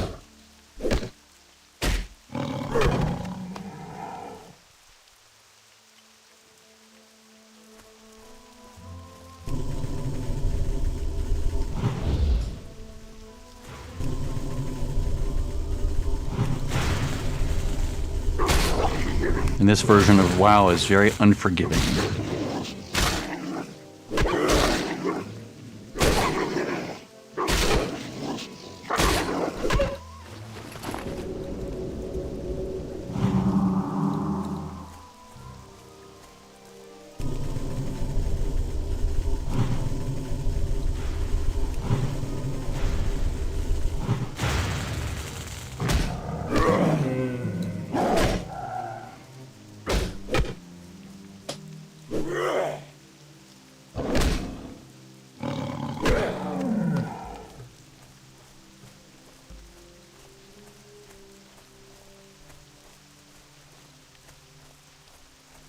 Guys are too close together.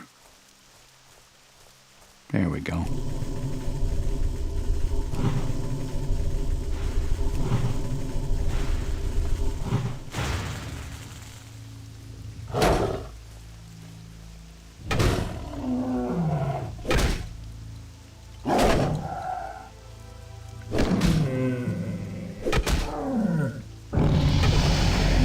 Excellent. A little bit more spirit, a little bit more intellect. Better casting, better regen.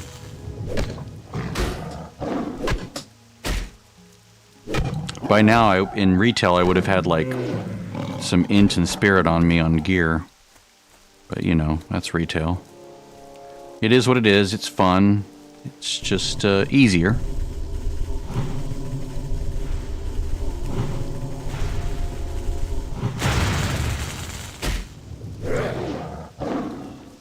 I enjoy retail. I don't hate it at all. It's just different. It's like WoW 3.0, basically. To me, Cataclysm was WoW 2.0. Maybe Pandaria was WoW 2.0, and then modern WoW is definitely WoW 3.0. A lot of people were clamoring in the early days, when's WoW 2.0 going to come out? It's like, well, you already had it, and you didn't like it, so there's that. You're like, I don't like all the simplification of things. You ruined the world. It's too easy. It's like, yeah, it's WoW 2.0. You asked for it, you got it. Basically.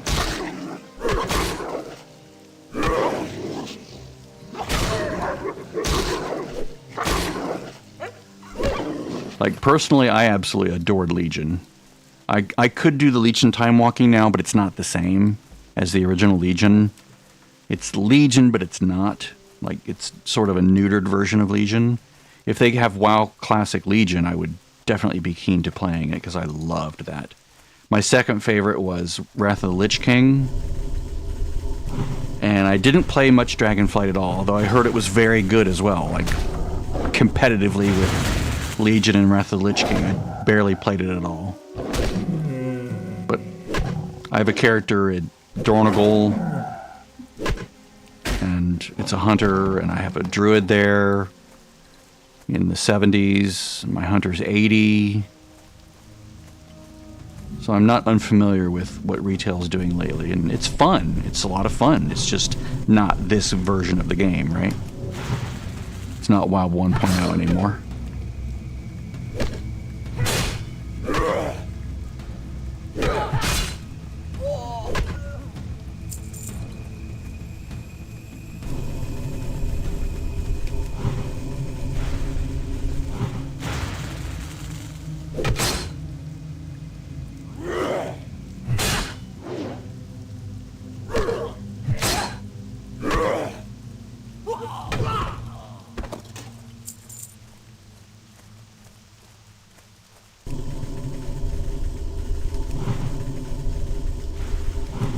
My goal is to have as little downtime between pulls as possible. So I like not burning all my mana. I like just letting it sort of regen on its own in between, if I can. Can't always do that, but like right now I've got all my mana back right now. No drinking needed.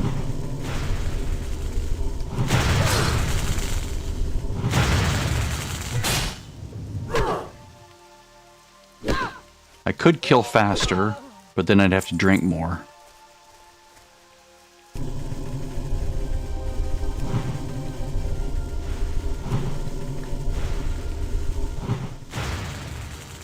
some point I will, my health will have depleted down enough that I'll need to heal. Like maybe now.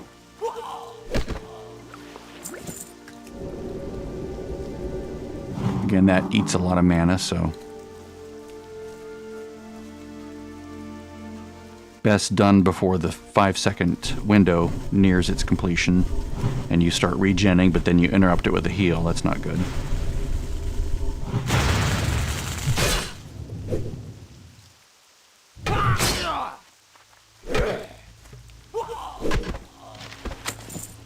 Ooh, nice. Definitely take that.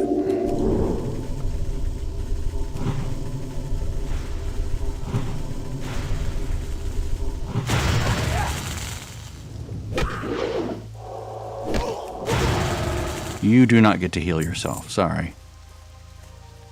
Let's see here. Can I pull these separately? They're 8. I'm 9. I definitely don't want to do it without full mana.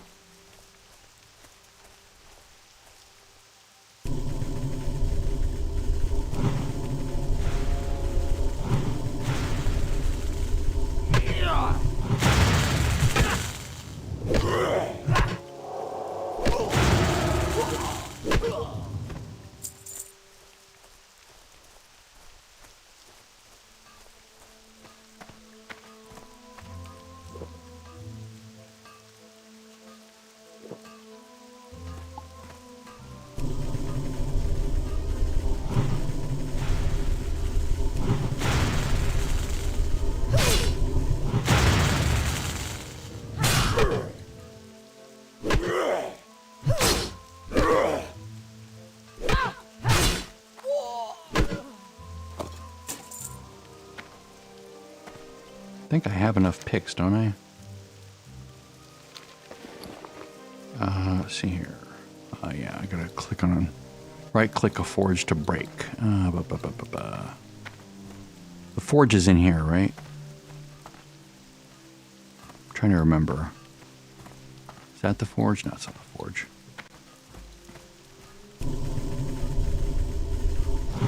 Maybe that's the forge.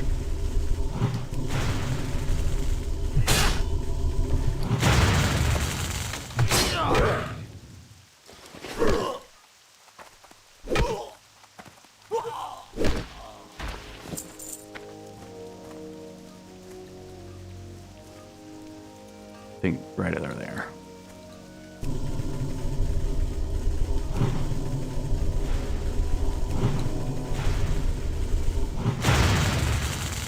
Get ready for a heal. Nope. Denied.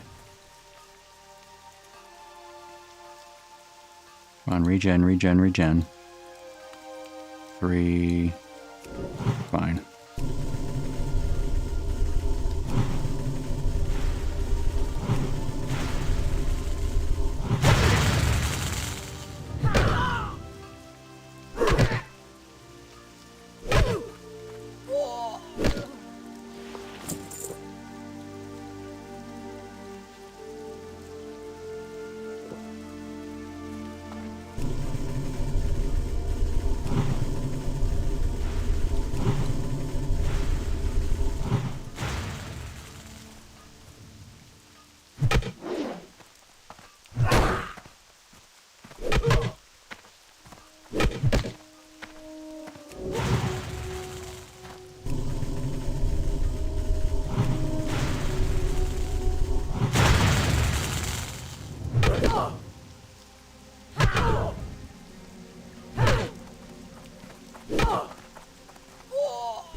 I need 2 more tools.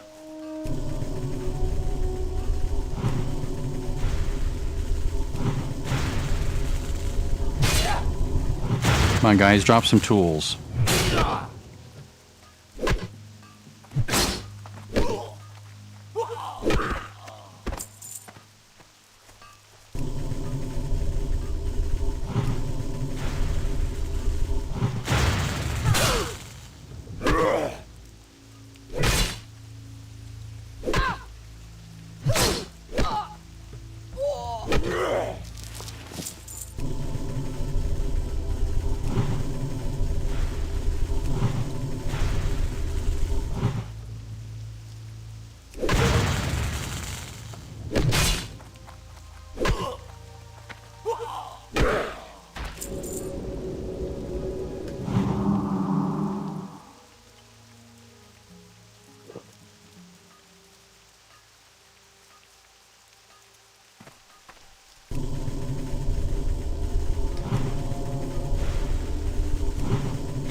go. 1, 2, 3, 4.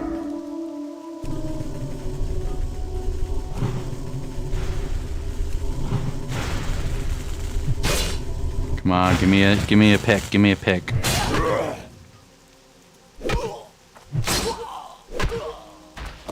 Yes. Work complete. All right. More cougar claws. Wow.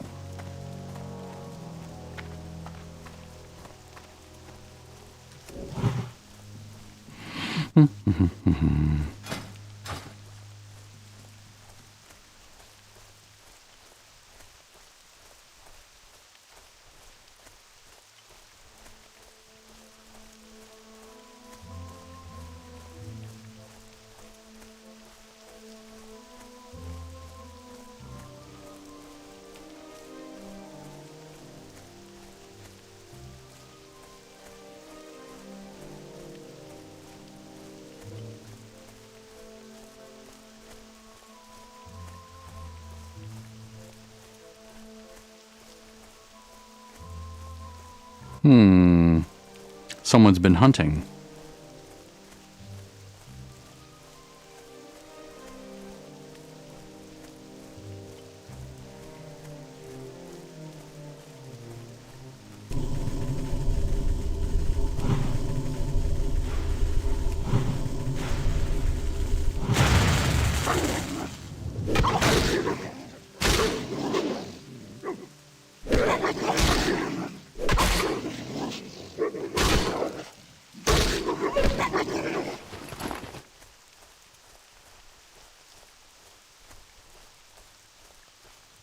See, we have to go over this way anyway. Well, the vision's up here, isn't it? Let's do the vision.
I wish I would have played Shaman in Season of Discovery. That would have been really fun. I played Alliance, which I usually do. So I didn't see that aspect of it. And now they've like made it so cheesy and easy to do. It pretty much negates the need for all the fun rune quests. Which, you know, you can still do them, but it's like, why would you if you could just go buy each one for a copper? It's like, they sort of neuter it by giving you that option. Game theory says if you have a really easy way to do something, you're not going to do it the really difficult way.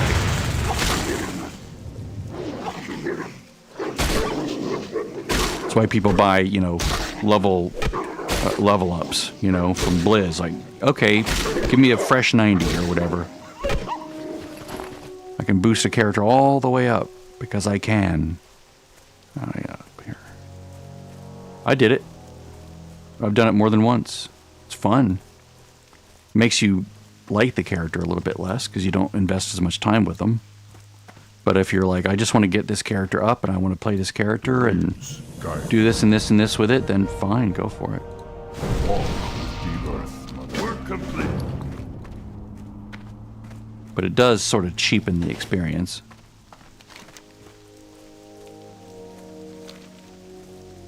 For me, it was, I bought the expansion, I forget which one it was, maybe BFA, and it came with the free, whatever it was, a 90, I don't remember. And it was just sitting around doing nothing. It's like, what character am I going to use this on? Like, what could I use this on? Or maybe it was Draenor. I think it was Draenor, actually. I bought Legion. Yeah, that was it. I bought Legion, and with that, you could get a fresh character. So I did that. I took a Blood Elf Hunter that had been sitting around doing nothing since level 20, and it's like, okay, screw it, I'll just use it on her. And then it became my main on Thrall. That's the character I tend to play, was that boosted character, hilariously enough. So rather than sort of not being enchanted with her, she has done many, many things since then, which is kind of hilarious. Looking for wolves. There we go.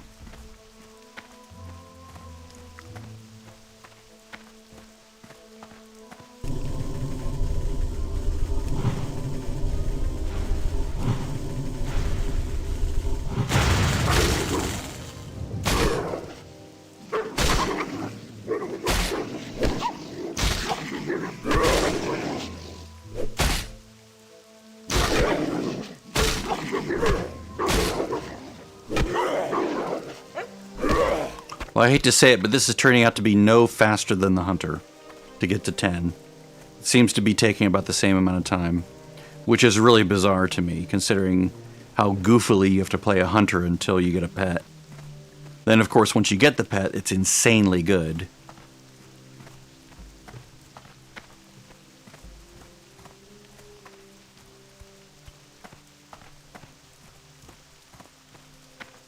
It's not perfect. You can still die if you're stupid, if you don't understand how pet management works.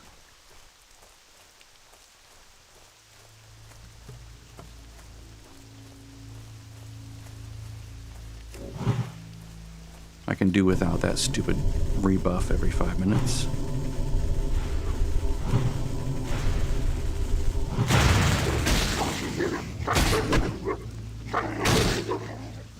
Did you?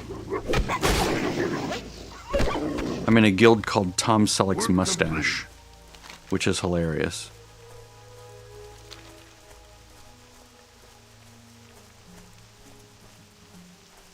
Let's see here. Battle.net. I'm pulling something up here. Am I logged in? Yes, I am logged in. Okay.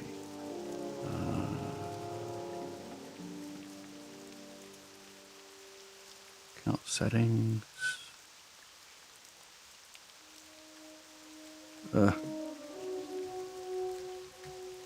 Having to log in again. Account details. Where's the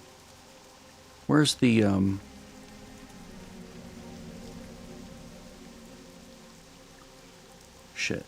I don't know where they keep the character log.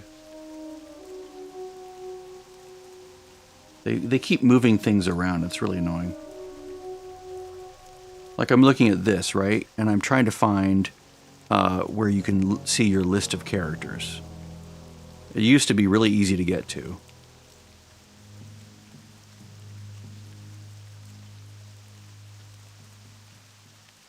Account settings, account details, games and subscriptions.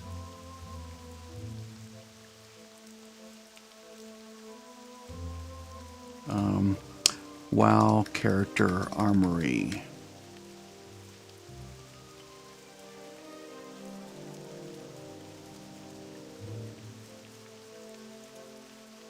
Search. I'm on the other screen. God, why does it forget everything? I had like a really easy way to get to it. Now I have no idea where it is.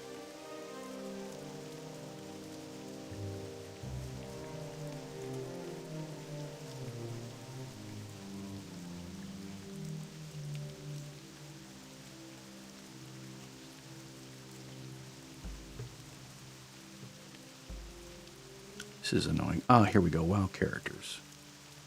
Don't know how. Where are my characters?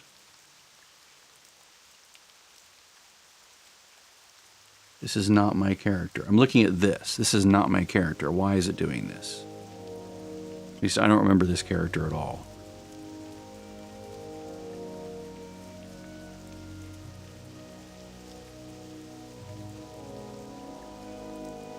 Okay, here we go. All characters, is that going to work? Nope. Their links are broken. Maybe if I turn off uBlock Origin, they'll be nice to me.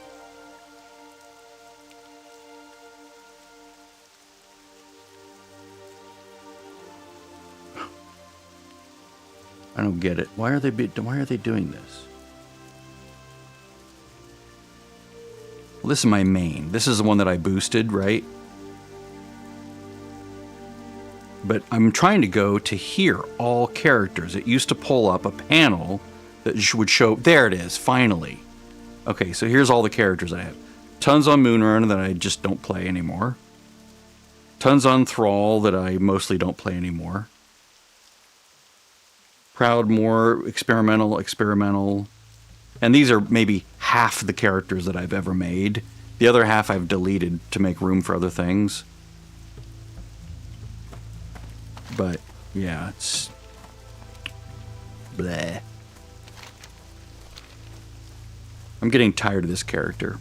This is more work than I wanted to put in. I'm wishing I'd made a hunter now, because then it would be smooth sailing all the way from 10 to whatever. Then I need to summon Ichiaki to do this experiment.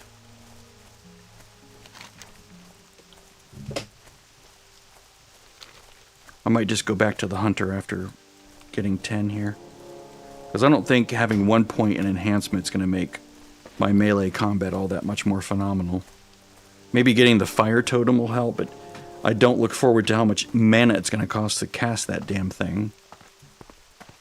It's like, there goes half your mana for one searing totem spell. Oh, well, there you go. Now I just get to sit here and watch it kill the enemy while I beat on it with a stick. Very disappointed in Shaman so far. In Classic. Doesn't feel good. Rather, it doesn't feel any better than Hunter. I was expecting it to feel better, because it's designed for melee and for casting. And you have all your spells you need, you have your full toolkit. It's just so damn expensive to use. It's ridiculous. The buff is nice, right? That's nice. That works for 5 minutes. I wish it were 30 minutes like it is today. See, they fixed so many dumb things about the game. This game was very not finished when it came out, and it still's not finished. Like BC, they made it much better. Lich King, mwah, chef's kiss. Classes were fixed. Almost every build was viable. It was beautiful. Like in Classic, if you're not playing a Resto Druid in raids, you're doing it wrong, right? It just is very broken. Like, it's fun to level as Feral, but really, you're a Feral. You're a Resto Druid at heart, you know, in the end game. That's what they want you for. They don't need you to be a stealth kitty in the raid. That's worthless. They don't need you to tank because bears suck in this version of the game. Mostly. They don't always suck, but they mostly suck. They won't pick you over a paladin, for instance, or a warrior, sorry. Warrior main tank, paladin off tank, whatever. And that would be a holy paladin, right? Not a protection paladin, so it's all backwards. Blizz was like, basically the joke I make is, when Blizz released this game originally, they're like, we have no idea. You guys go figure out the classes, what works and what doesn't. And BC, they're like, okay, we fixed about half of them. half of this stuff should be really good now. In Lich King, they're like, okay, we got this. We fixed all the classes. We fixed all the builds. Everything should be viable now with very rare exceptions. And it worked. Yes, very, very good. I have to use this on another well, right?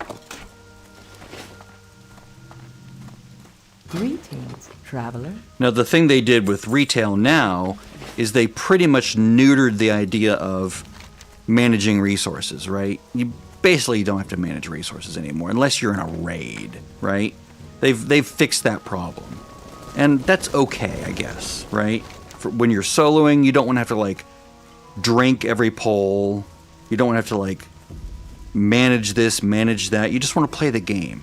And some people think, well, doing that is playing the game. Well, yeah, it sort of is if you don't mind all that micromanagement of resources. But after a while, it gets tiresome, right? It's like, ugh, I'm tired of having to do this. Like, it's a bummer to me that I can't just cast this on every pole, right? Because it just eats up. Look how much mana it just ate up, right? I mean, maybe it's not so bad now that I'm level 9 and I have more mana, right? Because now I have more intellect, more spirit, so it comes back faster. It doesn't dip as far into my mana pool. Here, let's go do this.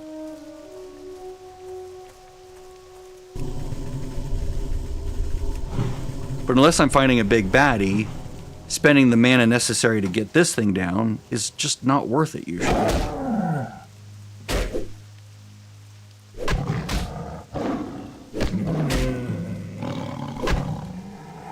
We'll see when I get level 10 if it speeds up at all.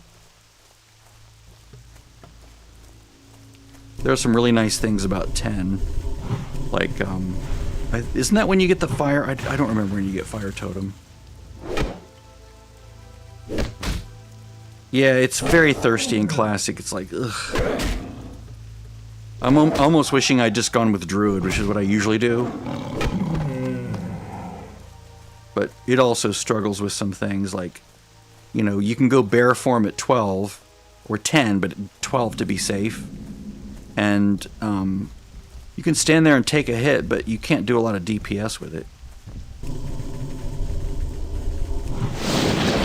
I'll see how this feels using this each time.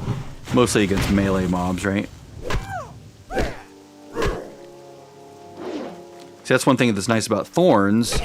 It's basically like a lightning shield effect, but you don't have to cast it every pole. So you cast it once and it's there for, 15 minutes. You're good. It's like a better version of, well, not Rockbiter, but it's just, shit, I didn't mean to do that. But that right there is like, ugh. I don't really need it.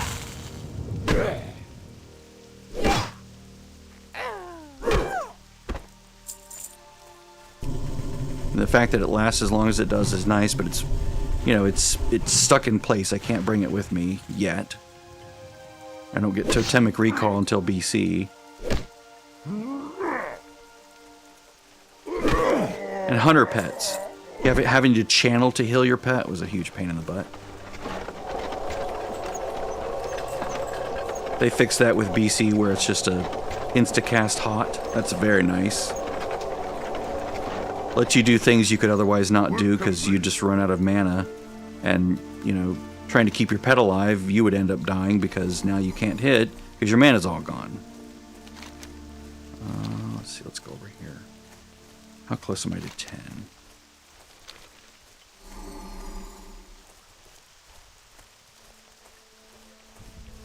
I basically, when Classic came out, I leveled all the classes to end game eventually. Well, I got most of them to about 30 or 40. The Hunter got to 60. Most of them got to about 30 or 40 before I ran out of steam. I just lose interest. It's just, repetitive quests, the same ones over and over again. I'm like, I need a break. And then I don't go back to them for like months, and then BC's out, and then I'm like, okay, maybe it's time to dust off the druid, dust off the priest, dust off the mage, dust off the lock. Let's grab that paladin and level him up, and then it's fun again for a while, and then they get to 62, 63, and I'm like, okay, I'm bored now. But then Lich King's on the horizon. I'm like, okay, let's go dust these guys off. Let's get them leveled up. So I have this weird relationship with my alts that I just don't finish them for a long time, and then like the ones that are unfinished in retail now, they're just sort of languishing at either 60 or 50 or whatever level they are. I'm just like, I can't be bothered.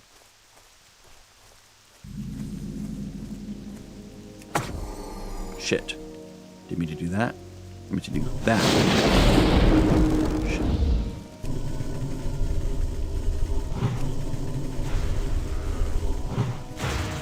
God damn it.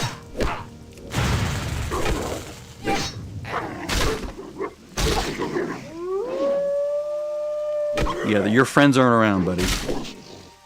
Take it like a man. Now, I would love to cast a shield now, but that's more mana gone.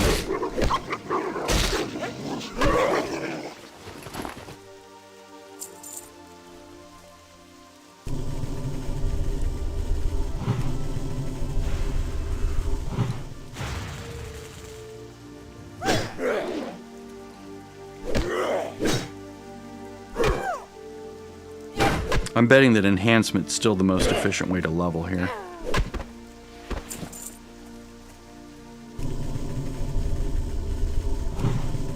It was always my go-to in every expansion after this.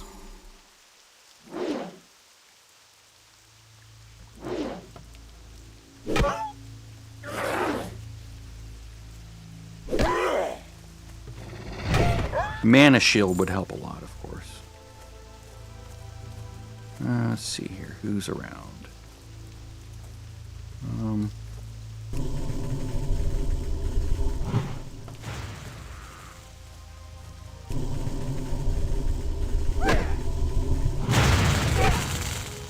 Let's see. This is how much mana? 45 mana for almost 45 damage. It's 1-to-1. This is 50 for 35. That's terrible. This is 30 for 31. That's even. I guess this isn't too bad. If it procs 3 times on enemies. At this point, anyway. Just looking at efficiency.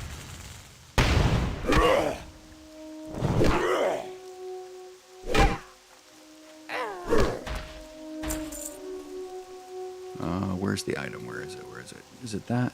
Yeah. Can I get it without being aggro?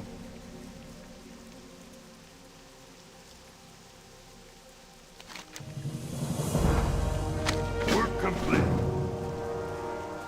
Excellent. Yeah. Down. South. South. South.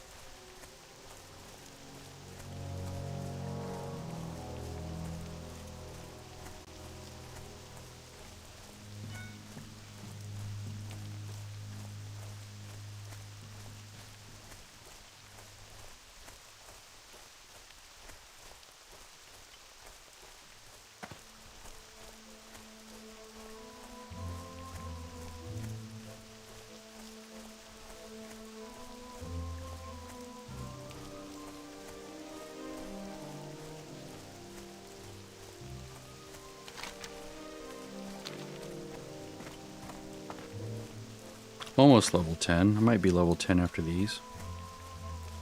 Where's the third turn in? Way up there. Oh, yeah. Against the harpies in that little excavation area.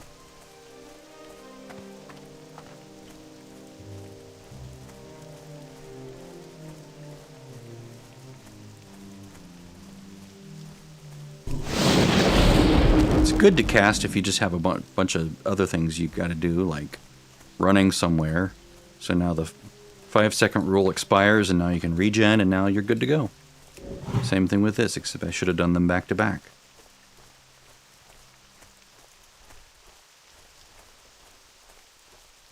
Where is he? Where is he?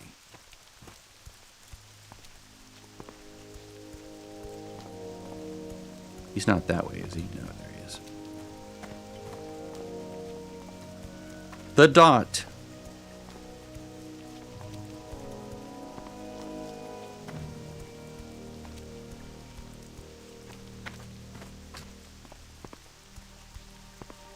Well met.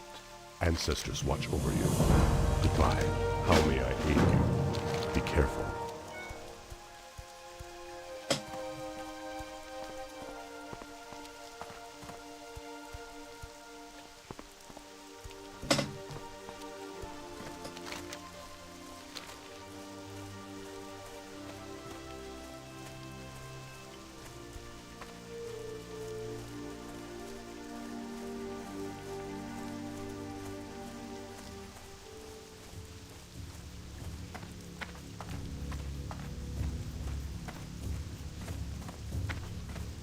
It's like watching a widescreen movie.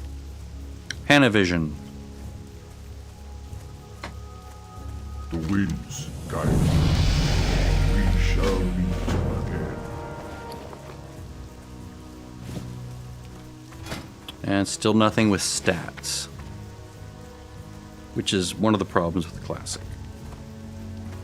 Greetings. You don't really get stat gear until you're in your teens, and then it's like, it feels very, very much too late.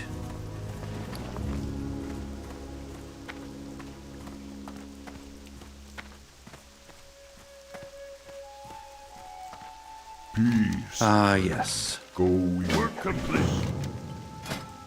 Flame shock, definitely. Absolutely, absolutely. Yes. May the eternal sun shine. Alright, now flame tongue weapon is not the best weapon for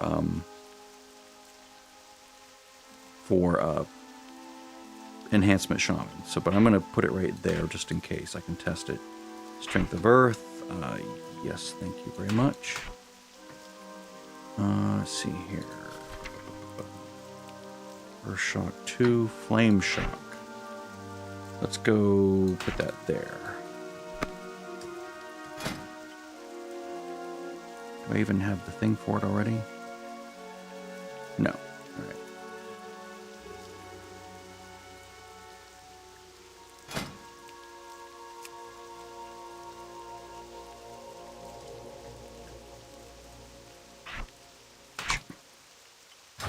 So usually it'll be just 2, 3, 4.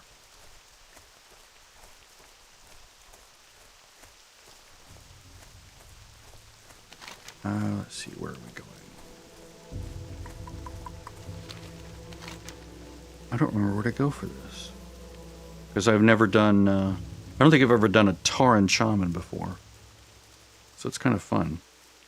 Okay, I don't want those. I don't want those. In the Barrens. There we go. I'm glad I didn't burn my hearth. Oh wait, is this the one that takes place right here? Maybe I did do this.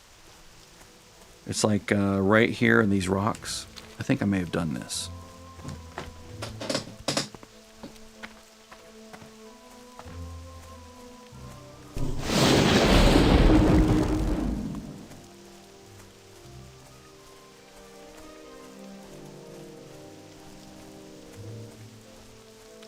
Let's see here. Is Mana Shield a talent in this one? No, good.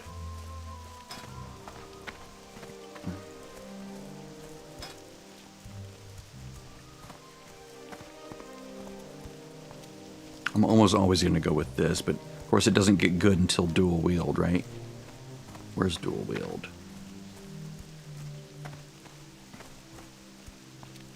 Is dual wield not in this version of the game? Holy shit.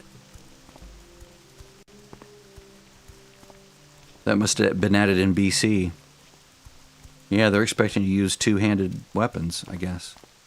Which makes sense, right? When you hit with a spell, like, you know, Storm Strike or whatever the things are, you want those things to go wham! Yeah, this is really good.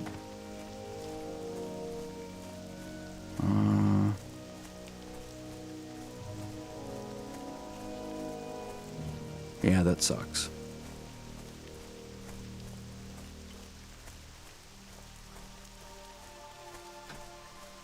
I mean, one could argue that going elemental is probably better, but I'm gonna hold off making any choices here. Best Shaman DPS spec classic. I'll gain some opinions here.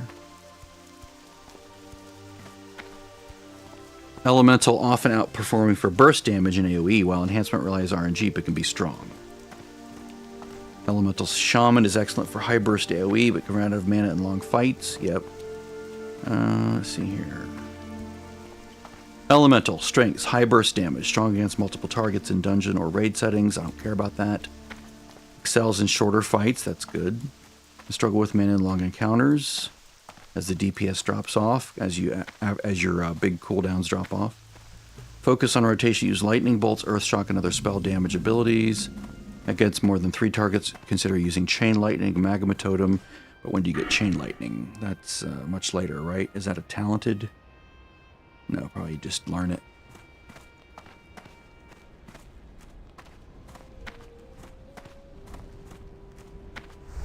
Let's go grab this flight path real quick. Because we'll have to come back here at some point. Now let's see here. Enhancement can be powerful due to RNG-based damage, can be valuable utility bringer with totems. Damage can be inconsistent due to reliance on RNG, right? Focus on mix of weapon attacks and spells-based damage, usually totem. I'm not going to twist totems. That's just too much. High burst damage.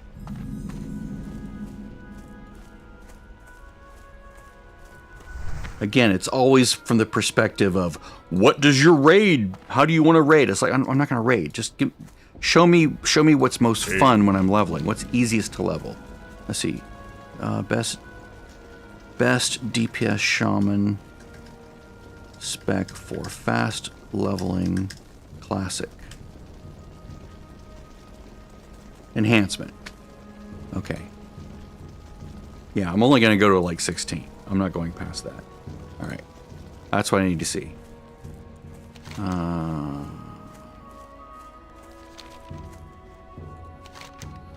Oh, this is not where I thought it would be.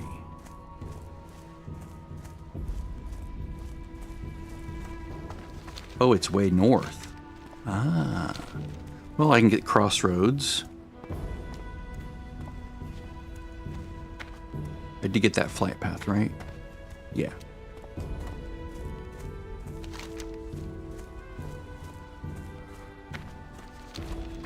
Oh, you know what I didn't get? Oh, it's okay. I can just hearth back. I didn't get Thunder Bluff, but that's fine. I'll get that later. I can at least hearth back to where I was.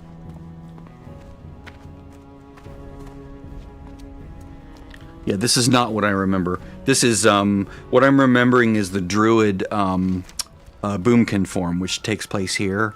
It is also challenging to do if you don't understand how to play Druid properly. Just like the one that takes place in Darkshore, that takes place in a little cave right just to the east of Aberdeen. Once you know how it works and how to cast properly and how to, you know, do your things that you need to do. Yeah, I'll just go enhancement because I'm only going to go to the point where I can get that one quest done to summon Ichiaki. This is basically just a big experiment. I'm postulating that I can summon him, then quickly switch to a hunter and tame him. But we'll see. We'll see if he despawns when I log out. That's this whole thing. It's a 5-hour, 6-hour, 7, 8-hour experiment just to test one thing. The online they're saying, no, you can't do it because only the hunter that summons him can tame him, but that's clearly not true. Because hunters tame the horde, any horde can summon Ichiaki. So you just have to do the quest, right? And use the summoning item. I've had horde characters. I even summoned him for myself back when Classic came out. So I know that's not true. So will he despawn the moment I log out? I don't know. Maybe I could get over there and ask someone to summon him and tame him on both hunters. I don't know. Like, get the quest. This is so dumb that they put such high-level enemies near here.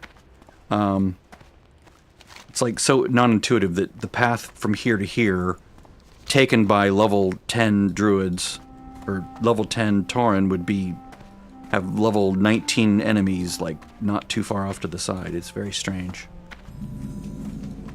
It'd be like expecting, level 19 enemies. Well, I guess it's true of Darkshore too, isn't it?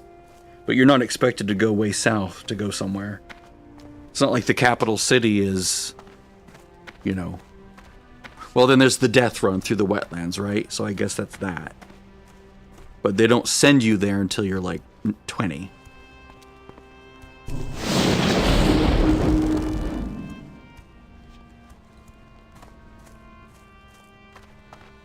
Hi, I'm a baby. Tarn, can you not attack me and kill me, please? Even though I was sent this way at level 10, which is counterintuitive to the way I think about this game, the game shouldn't be sending me somewhere where I'm likely to die quickly and easily. Due to no fault of my own.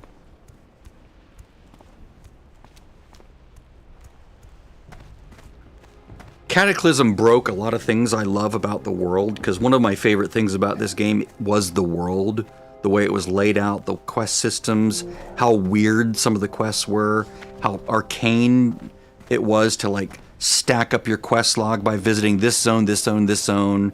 Like for Maradon or Maradon, however you want to say it, you'd have to like go to Desolus, you'd have to go down here over to Tenaris, you'd have to go to Feralus, get all these quests lined up. Then you'd have like a quest log filled with like 9 quests, and you'd go bang, bang, bang, bang, bang in Maradon and just knock them all out. And it was a blast to just like do them all at once. You run around, turn them all in, you go like ding, ding. It was fun. Now it's like you walk in and there's all your quests. So it neuters the world a bit. But in another sense, it's fun because you don't have to do as much work. It's not so much of a running simulator as it used to be. I mean, this is a running simulator, right? That's what this is. It's a running simulator. And in that sense, it's tedious, right? So they did fix a lot of that with Cataclysm, where the more flight paths, more things that will carry you quickly from one place to another. Like in Goldshire, you don't have to run all the way to the logging camp. He'll give you a little mount that'll just take you out to the logging camp really quickly. So you don't have to run all the way there. And there's a flight path there, so you're not wasting as much time just running for hours from point A to point B.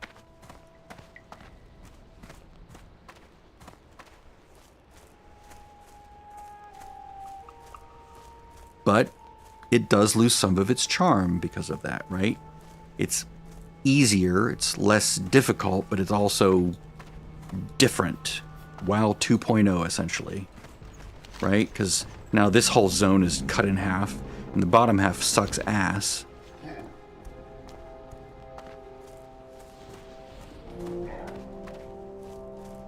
Like as an alliance, try getting to as an alliance player, try getting to this area over here. It's really, really annoying.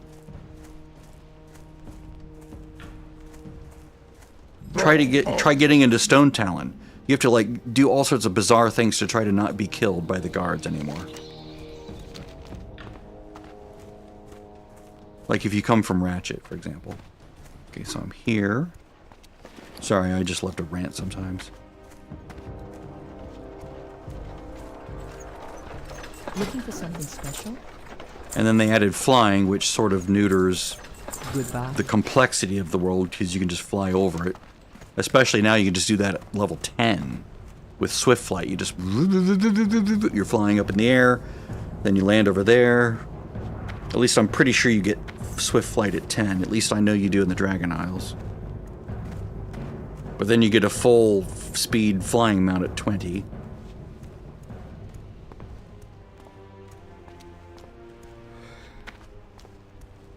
And I know the impetus, right? It's like they want players to just go to the current content, right? This is our game now. And if you want the old game, it's still there. You can switch to it. You can play it through Chromie Time if you want. But we're not really pushing players that direction anymore. So go have your adventure. You can play for free. You can play 80% of this game for free. You don't have to pay us a cent, right? 80% of the game is there for the taking. Go have fun. Get a taste, right? You just can't raid. You can't go into zones, or you can't level beyond 20, which means if you go into a zone that starts at 25, it's going to be very painful. If you go into a zone that starts at 30, you're not going to get anything done because you're going to die over and over. So there's your incentive. Go subscribe. You know, you don't have to buy the game, just subscribe for a month. And now you can level up to, you know, the current below level cap, which is now 70. You don't have to buy anything. You don't have to buy the War Within. You can level in every part of the game that exists up until the most recent patch. You can't go there. You can't go above 70. But for 15 bucks, you can play everything that existed in the game 2 years ago. It's a pretty good deal, actually.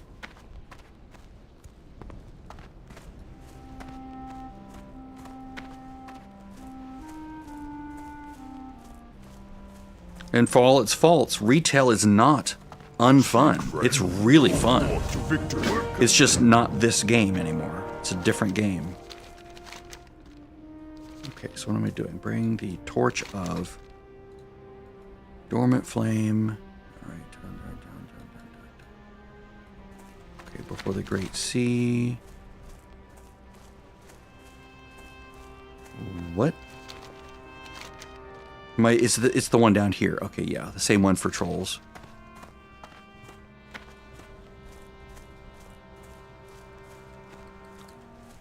So I guess there's a benefit to doing a troll instead, like I did before in Kata. You just do it right there up in the hills above where you start the orc. Or maybe you do an orc shaman, that way you just go right up the hill. Although they all spill out into Duratar, so whether you start as a troll down here, well, do trolls start on the islands in this version? I forget. Or whether you start as an orc right here, you still have to go into the hills. Well, I guess orcs start here, then they go down, right? Or do they go up? I forget. I think they start at the bottom of the island, both of them, just in different areas.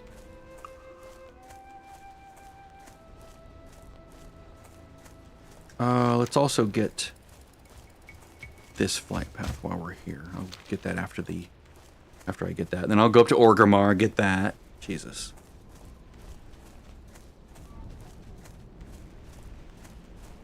Can you please not kill me? Thank you. Much appreciated. I mean, I have my Stone Claw and my Earthbind, so I can always pop those if I get into trouble.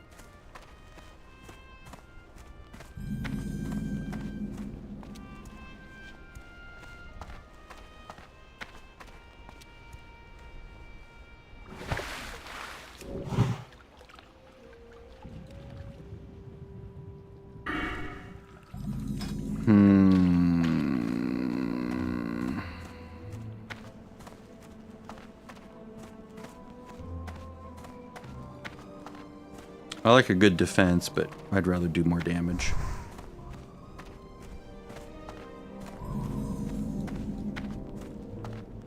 It's over here, isn't it? That path.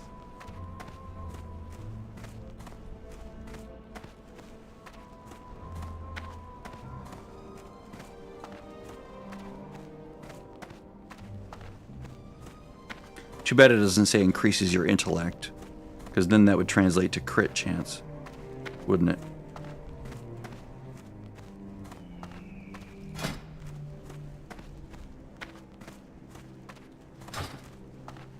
Not only would you get mana, but you'd also get crit chance. This is always really freaky the first time you do it. It's like, ugh, is this right? This doesn't seem right. This seems weird and scary. I'm gonna fall and die. Especially as it slopes downward as it goes out. It's like, ugh.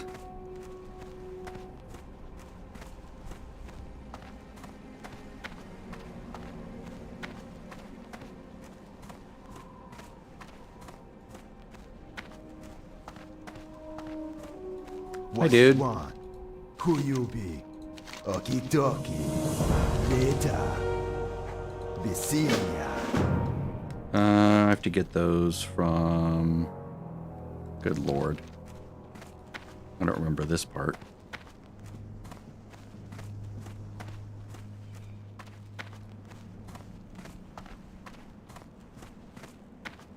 Don't want to fall that far. I don't have spirit res yet, or whatever it's called.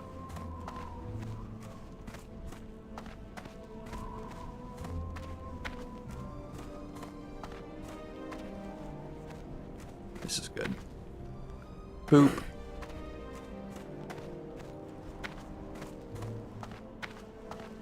That symbol means you have a big task ahead of you.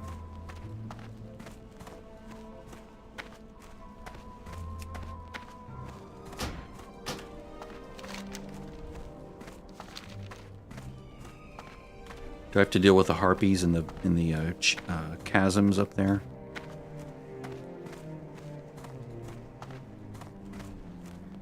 I don't think I played this in Classics because they've changed this. It used to not send you, or in BC I didn't get sent. Well, not BC, Cataclysm. I didn't get sent up here. It was like more localized to finish it.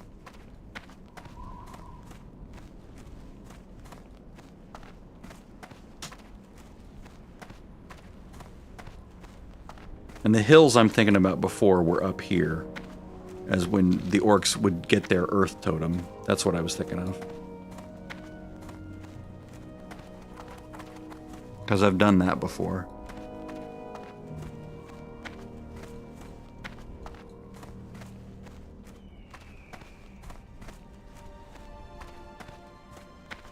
Running Simulator 1.0.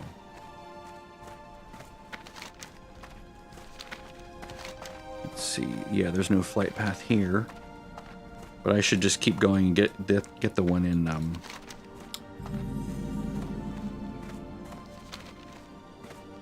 I should have gotten Thunder Bluff. God, why didn't I get Thunder Bluff? That was dumb. I was right there.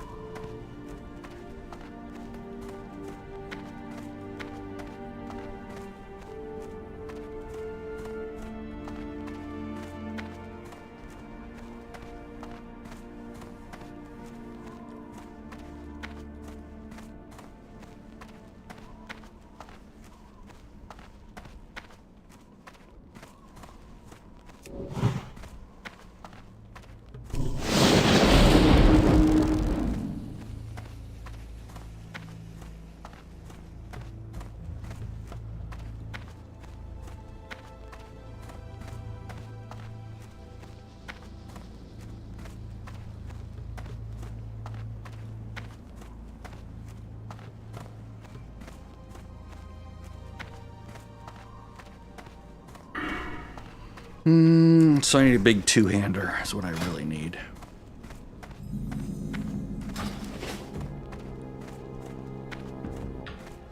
Sorry, guys, I'm not doing all your quests.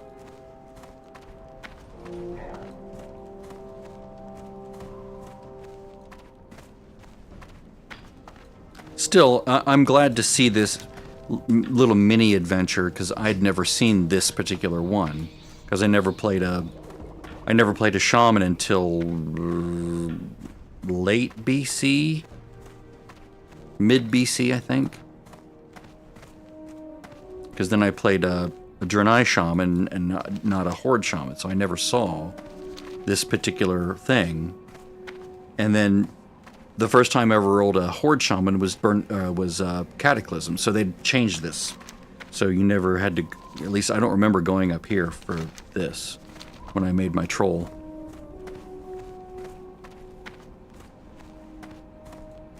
Who I then copied over and is now... Where's the history here?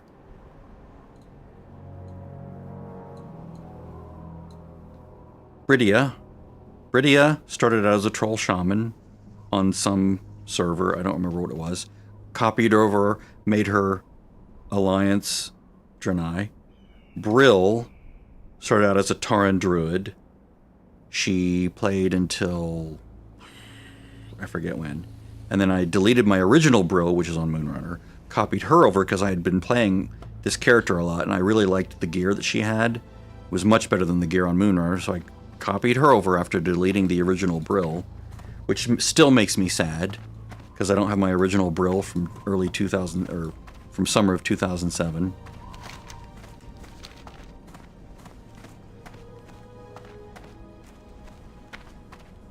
But I've copied characters between servers a couple times, including Brightly. That's my main. I don't remember what server I created her on, but I copied her to Thrall because I did a search for whoops, yeah, there we go.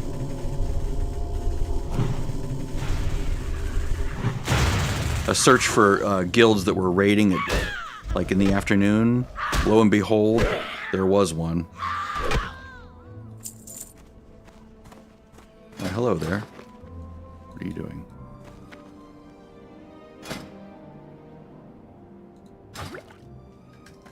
How kind of you. Yeah, I'll take that, thank you. See, I could have been doing that the whole time, too. I could have been, like, leveling alchemy and getting armor potion and a strength potion. I just wasn't thinking.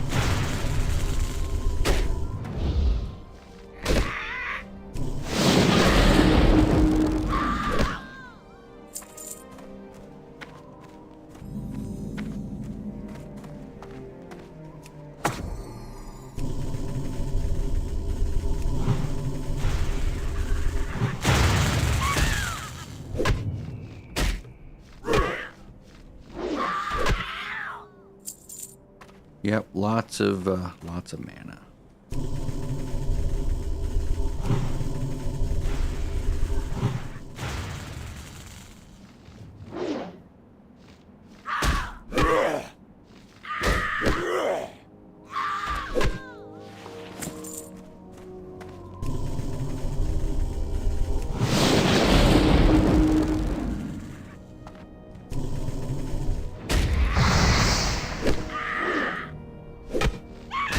Look at that, out of mana. That's crazy.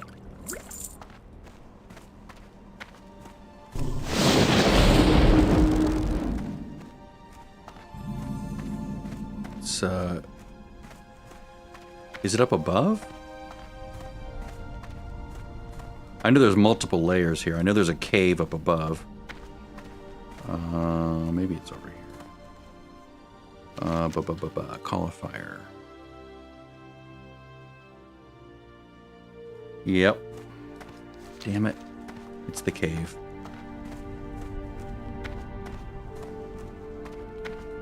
You have to get there by going a little bit east from town and then going north.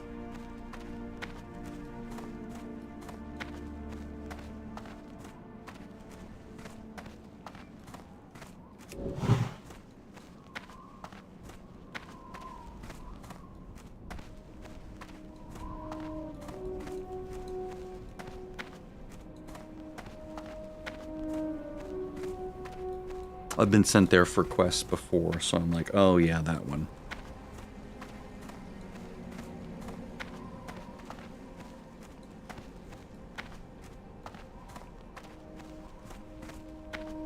There's the entrance right there.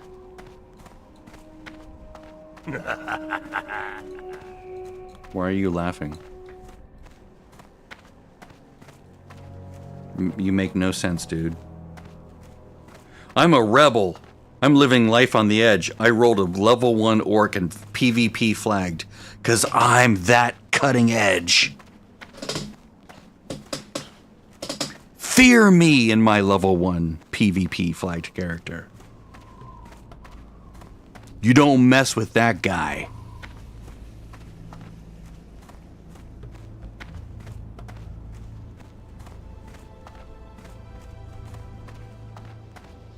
He's like, I'm gonna kick your ow, ow, ow, ow, ow.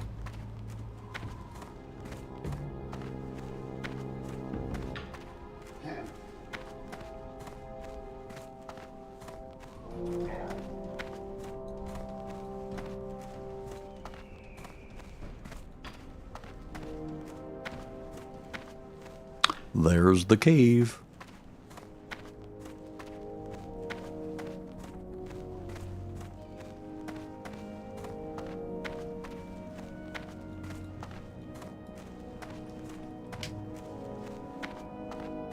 Yep, no faster than the hunter.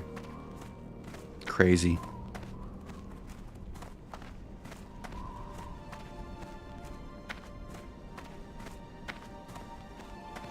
Maybe Druid be faster?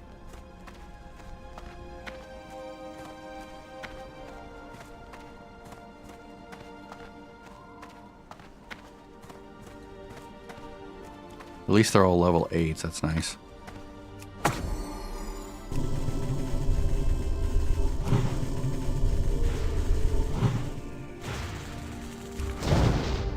I should probably just do a lightning and then that, because that's way a lot of mana to burn. See, this is 30, 55, yeah. Save that for the big things.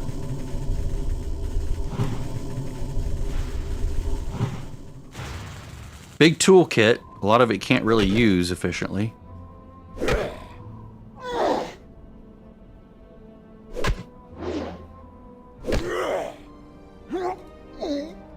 Like, that's really efficient. Like, 2 minutes, as long as I can sort of keep it near me.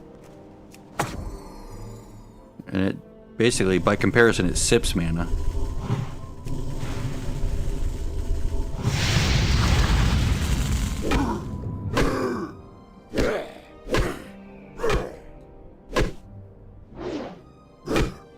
This is where I would like my fire resistance totem.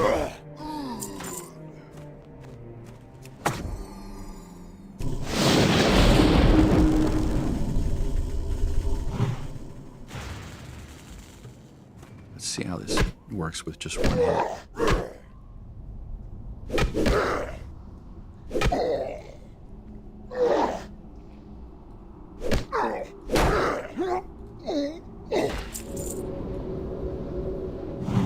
Healing stream totem would be nice. Is that in this version?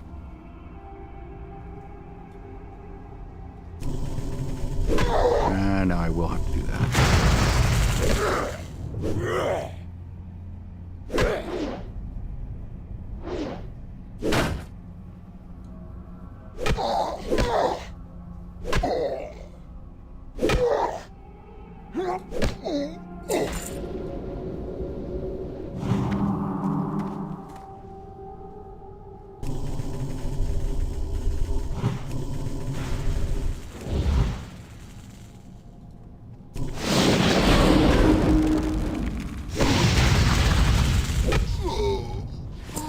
Oh my god, it's so mana hungry.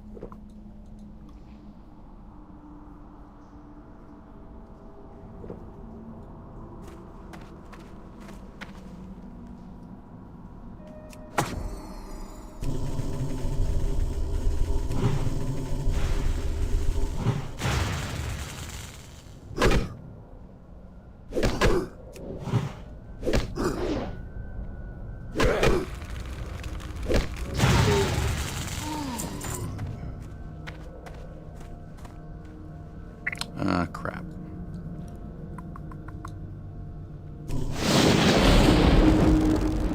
I should have got more milk.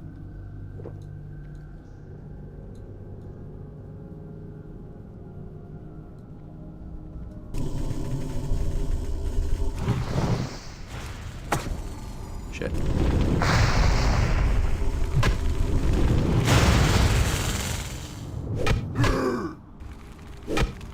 Really? What?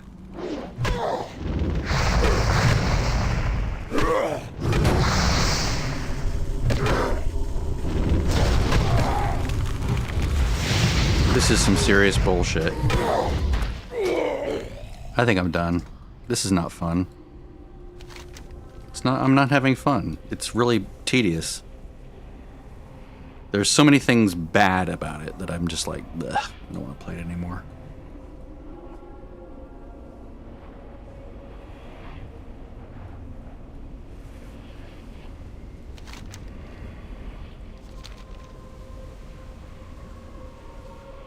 I guess it's labeled as a level 12 thing, so that sort of makes sense.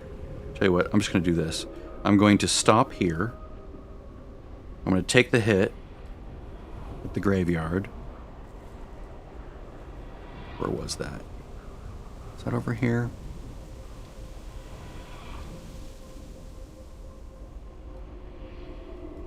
And go get the Orgrimmar flight path and then switch back over to Hunters, because this is really tedious.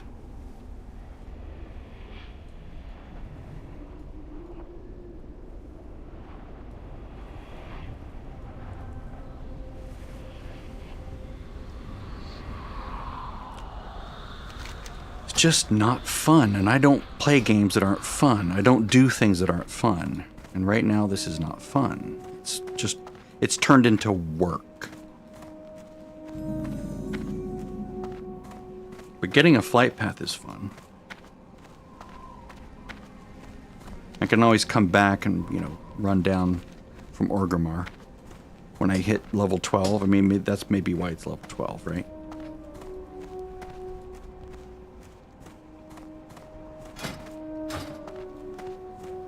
But I'm disappointed that it's 12. It should be 10. See, that's where Cataclysm fixed a lot of stupid things. I agree with some things about Cataclysm. Not everything, but many things. They did it right. I hate the fact that they fucked up the world. That still bugs the piss out of me. But I love what they've done to, like, fix certain things about it. Move certain things so that they're less tedious.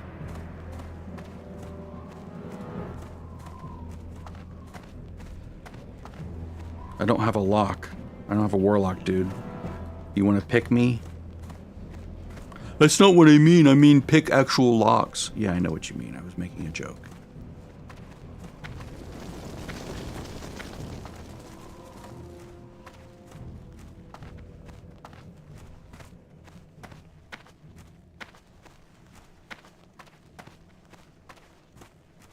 I guess in my brain I have level 10 emblazoned, like, because the hunter is level 10. I usually do the bear at level 10. What else? Other things at level 10, I guess. Alright. We'll go back and come back at some point in time.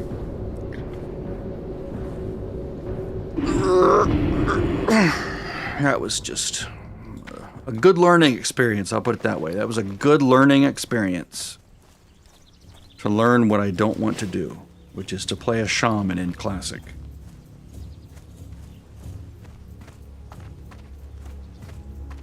Greetings. I'll take Paladin over this.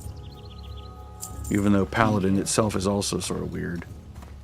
Looking for something special?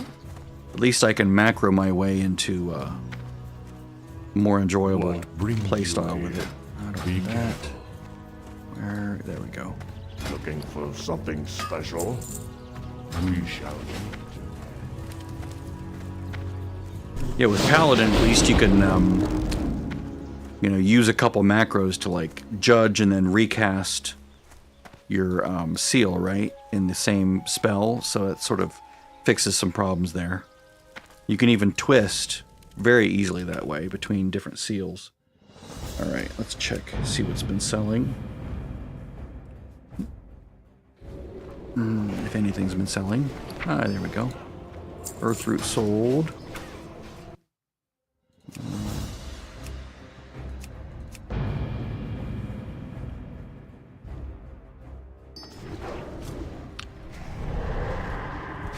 Oh, you sillies.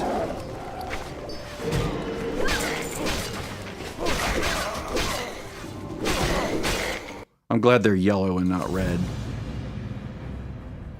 I think it's time to bounce back over to retail and do some delves, which are really fun.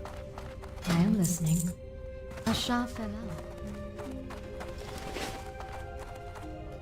Alright, so I'm going to basically end this here, and I'm going to start a new video in retail after I take a short break because I need to eat some food. But this is enough for now.